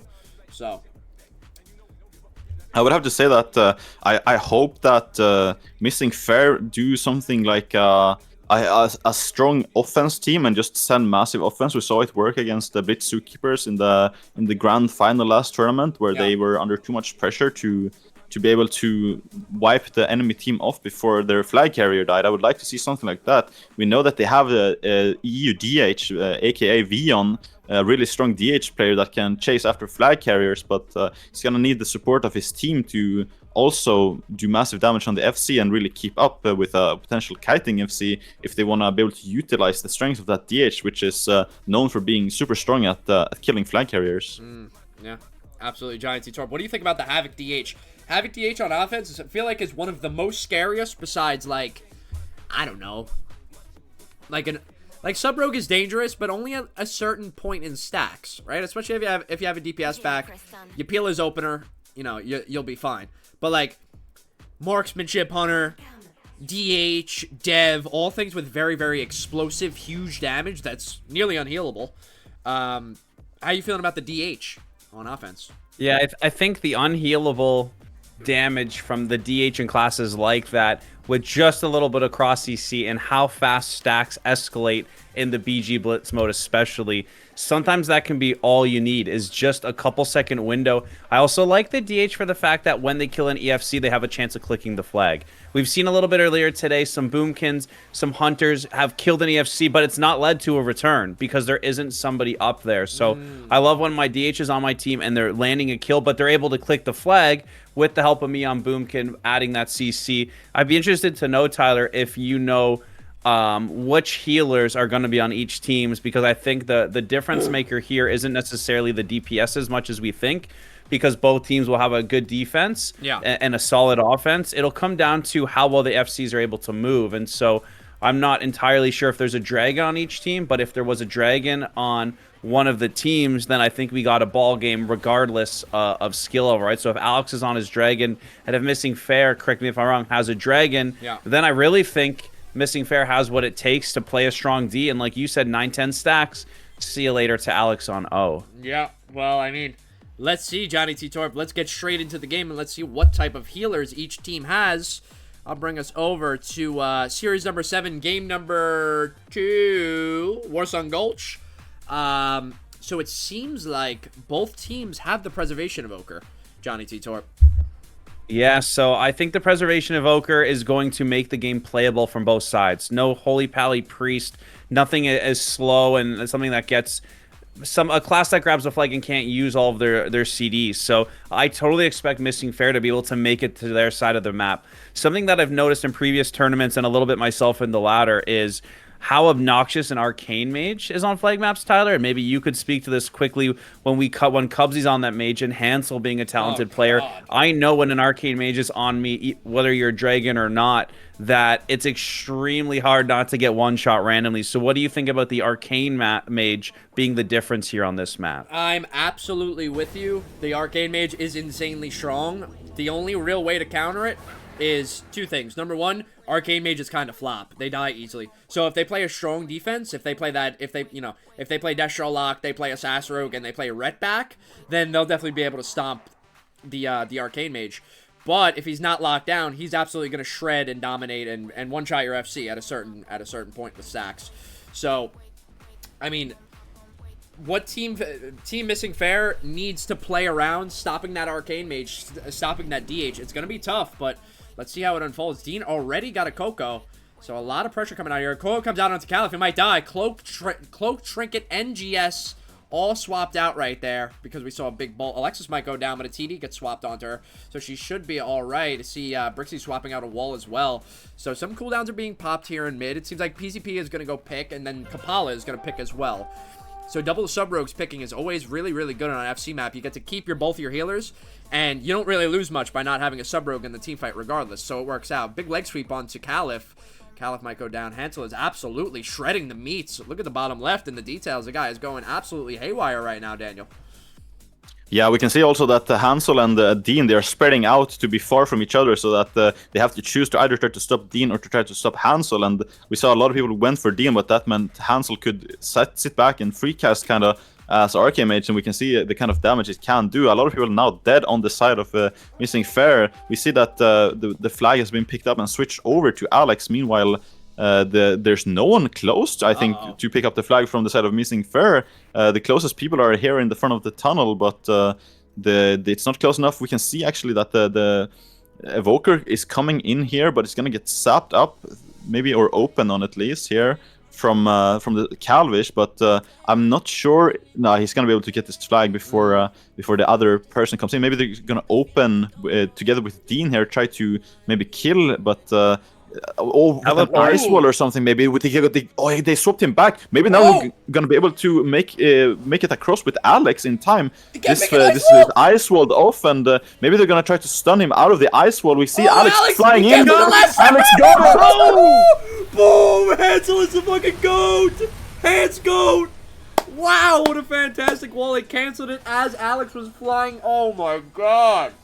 Hans GOAT, man. Putting Team Blitz Zookeepers in the lead 1-0 on this flag map, ladies and gents. So that was fantastic play by Hansel right there, Daniel.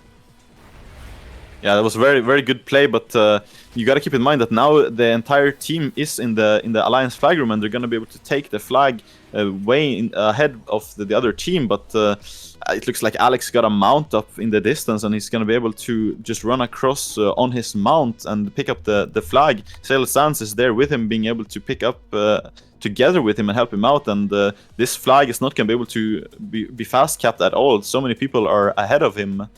So he's not going to be able to get that flag, but now we're probably going to see more of a O/D situation pan out, because now both teams are going to be able to pick up the flag at the same time, maybe do a split or something like that, because currently it's not going to be too much pressure on 1FC to have like a full O. It's probably going to be more of a split situation here, Torpid.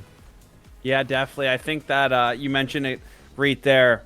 Blitz Zookeeper's doing a great job going to get the flag, not getting baited to staying in their own base, and you can see what's happening. They haven't had WoW, the E-Girl, in the team fight for a while, so the Missing Fair is already down 3 members, meaning there's going to be a ton of damage going out onto WoW, the E-Girl, and I think that's going to leave Alex running ahead, but res timers are short, and EUDH is there. We talked about the DH being able to hunt down Alex. It looks like Jimmy is playing defense with Alex. They know they have a 1-cap lead. They know stacks are low. They just grabbed the flag.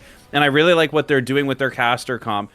Alex is still kiting, but they're playing to kill a little bit on D with still a little bit of offensive pressure, rather than just going heavy offense here and leaving themselves vulnerable to something crazy to happen. So a really good job. We're going to see here that between Dean, Jimmy on Rooker, Alex, and Calvish, mixed with Neff, they're going to be able to hold off Belina and the Rogue, giving themselves a lot of pressure. I can't see what's happening on the other side, but it looks like Belina might be going down here, meaning that they can do a heavy push afterwards, especially if they stay alive. While the E-Girl looks like also safe, Kapala waiting in the sort of the sands there, if you will. Soul is opening now. Jimmy's coming up the tunnel. So while the E-Girl's kiting right towards their healer, Jimmy's trying to make a decision off the side where to go. We'll see what happens. They really need to make something happen here. Their offensive healer is dead, and Blitz Zookeepers Tyler is going to come read in full force and chase down WoW the E-Girl. Talk us through it. Yeah, WoW Twin E-Girl is going to get a triple quarter cheap shot there. Doesn't have to trinket, so he's going to be okay. Seems like they are winding up getting wiped here. So Wow Twitty Girl, aka Potato, should be all right. If Hansel goes down here, I mean, at this point, forgive me if I'm wrong, or I might be a little off kilter here, but I feel like I have a feeling that Team Missing Fair is in the driver's seat right here for some odd reason. If they finish this wipe once and for all, if they kill Hansel, if they kill Rookie or aka Jimmy Pop, if they land a kill and they send a heavy O, this could be really good for Team Missing Fair. But I do see Calvish moving up the tunnel, and he's gonna go for a go on Wow Twit E-Girl. If we could swap over to Wow Twit E-Girl, it seems like he's getting low, and Calvish is about to send a go on him as well. Wow Twit E-Girl might go down right here. I don't know where there he is. BM gets traded and the sack on top. I mean, they needed to finish this wipe yesterday. Full cheap shot comes out. Not looking good for him. Still has trinket available. BM falls in 5 seconds. Half cheap shot. He trinkets a half cheap shot into a quarter cheap shot into a boom, and he goes down. Calvish with the unhealable amounts of damage. I mean, he had to trinket that half cheap shot right there, and that's going to be cap number 2 for the team for Blitz Zookeepers, Daniel.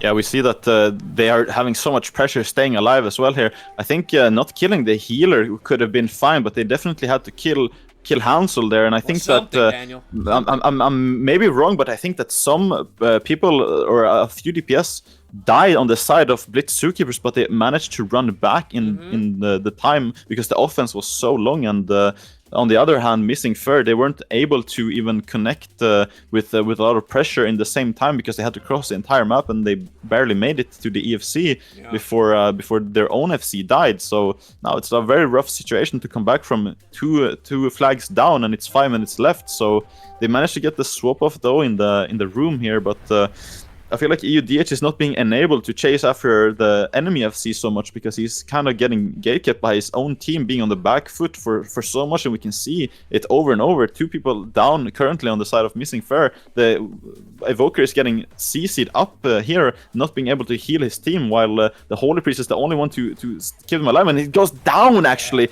Didn't have communion or trinket or anything, just goes down right there, and it looks like they're probably not going to be able to cap this at least. The ring was going down, but the DH can quite easily jump through that. Alex is running in. He actually has help from Sail the Sands to CC anyone that might come in. EUDH trying desperately to get any pressure, but he's kind of alone, and that's the 3 cap. Oh, Daniel, and that is going to conclude series number 7. It's going to put Blitz Zookeepers at a 2-0 overall.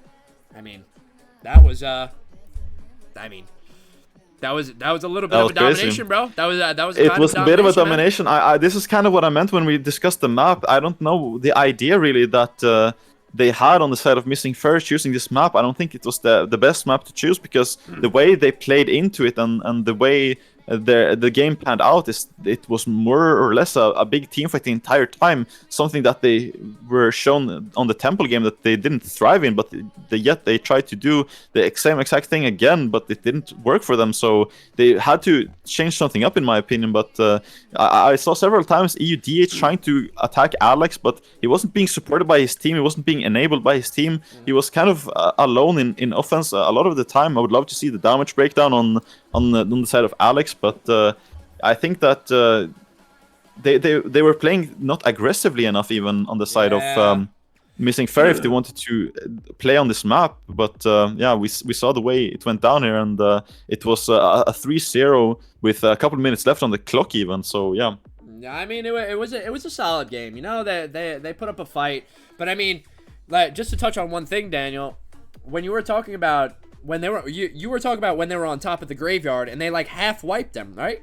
And then they had Kapala, Sail the Sands, they had Hansel, and then they had Jimmy Pop, and then somebody died during their O push, but then they never got to finish the wipe.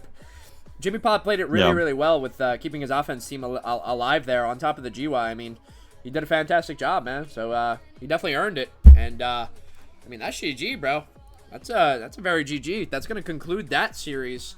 So unfortunately, Missing Fair is going to be eliminated from the tournament. That leaves top 4 teams for tomorrow, ladies and gents. Let me bring us over to the schedule. So for tomorrow, we have got Team XD, which also shout out S3, just gave me a huge raid. Thank you very much, Abby Dance. Appreciate you, brother. Thank you, my man. I can't wait to see you tomorrow. I can't wait to see you perform. You absolutely put on a masterclass today, bro. I learned a lot from watching you 1v3. All right, but we're gonna have Team XD. We're gonna have Team Revolve, aka Seth main team. We're going to have Not from 63rd, and we're going to have the Blitz Zookeepers. So, yeah, tomorrow we're gonna start out with series number 11, which is going to be the Blitz Zookeepers versus Not from 63rd. We're going to lead that up into the upper semifinals. We're going to bring in Venruki to cast. It's going to be a banger! Alright, boys, so the upper semi is going to be Team Seth main team and Team S Fury. And then whoever breaks their way all the way out of the lower bracket is going to be facing the team in the grand final. So I'm excited. Really excited to see how this unfolds. I mean, 4 absolutely spectacular teams, 40 amazing players with only 3 series left. So, gentlemen, I mean, you excited for that? Or talk to me. Let me move us back over to the desk. Yeah, I think today was a good day. We saw some really good games. I think one of the most exciting games was actually that After Storm, off the top of my head, was a really fun game to watch, and I think tomorrow is going to be even better. So if you're watching the stream right now, you should definitely follow and tune in tomorrow when we're continuing day 2 of this tournament. Yep, absolutely. We will be live tomorrow, ladies and gents, 1 p.m. Eastern Standard Time. Today is concluded, but we're back tomorrow, 1 p.m. Eastern. We're going to have Venruki casting. It's going to be a boom, man. B-O-O-M. You know what that means, man. It's 92,398 big booms. Boom, boom. All right. So, Chatting to McChattery, if you guys enjoyed the strum, please be sure to drop a follow. We have a crazy giveaway tomorrow for a Mythic Gallywix kill and free mount. Okay, all you got to do is be here and type the keyword in the chat. It's that simple. It's really that simple. All right, so be here tomorrow, 1 p.m. Eastern. I want to give one more shout out before we head out, man. A huge shout out. We need W's, we need hearts, we need love in the chat for Michelangelo for making this production even possible. None of it would be possible without Michelangelo. So we need W's, we need booms, we need flags, we need any type of emote, any type of heart, W, anything you got, bro. Drop it now for Michelangelo because, again, this wouldn't be possible without her. Wouldn't be possible without Bloom. It wouldn't be possible without Ace, without Johnny T. Torp, without Venruki, without Easy Game, and without myself. And, of course, to the mod team, man. W. Serene Ray, W. Tomazaki. I mean, yet another banger tournament, boys, and that's only half of the show. I mean, y'all know how it goes with tournaments, man. The second day is always better because the games are very heated. They're very intense. There's a lot on the line. And, again, this is a over a $1,500 tournament. Winner takes all. All right, boys. So tomorrow we resume 1 p.m. Eastern Standard Time. Show y'all the schedule one more time. So tomorrow we're starting out with lowers round 3, which will be Not from 63rd versus Blitz Zookeepers. And then we'll head back up to the upper semifinals. We'll bring on Venruki, and we'll have a great grand old time. All right, my boys. Thank y'all to everybody involved. Thank y'all for coming out. I hope you enjoyed. Johnny T. Torp. Say your condolences, my friend. My final thoughts would be this, okay? I actually really enjoyed the fact that you're putting on a tourney with 6 teams. I think the chat would attest to this. Today was awesome. It was jam-packed with the best games. I would say State Farm and Missing Fair, even though they're eliminated, every game that they were in was close. It was exciting. There really isn't a game where people are leaving the stream. And so I would say shout out to you and shout out to the players, right? As important as it is for us casting and for the people watching, the players that are taking big chunks out of their weekend. Shout out to you guys, State Farm, Missing Fair, and for our 4 teams tomorrow. Thank you for competing. Thank you for joining the tourney. Everybody watching today, thank you for supporting Tyler. Ace did a tremendous job. Easy Game has been on the camera. I get a breath in between the games a little bit. Easy Game is non-stop watching every side of the game, listening to us. He did a tremendous job. And like you said, the production, the couple people Tyler has behind the scenes have been fantastic. So thank you guys for tuning in. Tomorrow's going to be the best of the best. Top 40 players. Like Tyler said, there will be no bad game. Who comes out of the losers? Who makes it all the way in the winners? It's going to be excited. I'm glad that you're bringing in Venruki as well. An awesome World of Warcraft community guy, Tyler. And, you know, going to be Christmas tomorrow. Yes, sir. We're going to wake up. It's going to be Christmas, man. So we got best of fives. For semis, we got best of fives, and finals is a best of 7. So lots of gameplay, lots of content, and minimal breaks tomorrow. All right, so be sure to tune in 1 p.m. Eastern Standard Time. Ace, easy game. Say your condolences, and let's wrap this motherfucker I mean, up. I can't really say anything better myself than what Torpid just lay out. Thank you to everyone participating. Thank you to the players for putting on great games, and I hope that all of the players are definitely gonna bring the boom tomorrow. We want to see some Game 7 Grand Finals once again. Not staying awake until 7 a.m. my time though. Again, that would be a little bit too rough. But On Sunday. Game 7 is I'm looking forward to a Game 7 in the Grand Final. Absolutely, my man. An easy game. Yep. Some condolences, my man. Talk to us. Yep, I mean, I don't want to repeat, what's already been said, but what I will say is if you enjoyed the games today, you're in the chat, whether it's your first time, your 100th time, your 300th time, tomorrow's going to be even better. So set your alarm clocks, wake up, be here, or be square. That's all I got to Be say. there.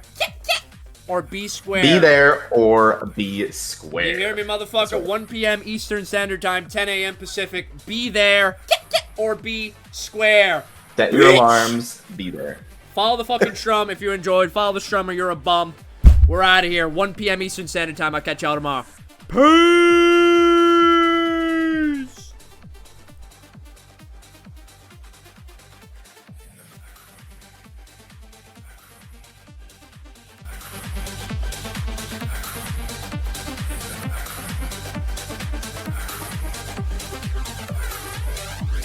Absolute fucking banger, boys. Boom! Let's go. I'm not muted. I unmuted. I don't know what happened. Hold on. Alright, GG's, guys. Peace.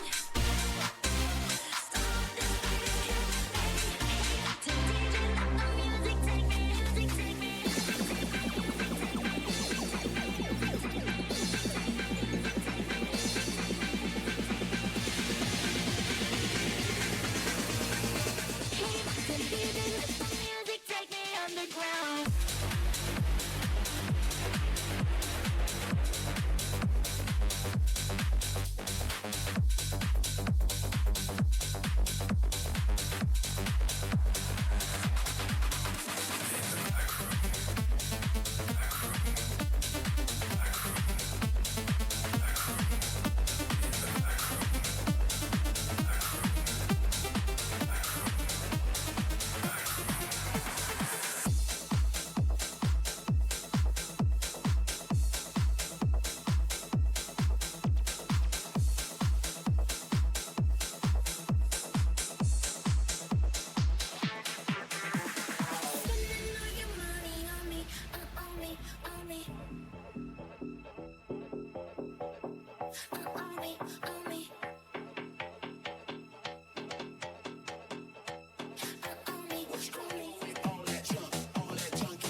Bye.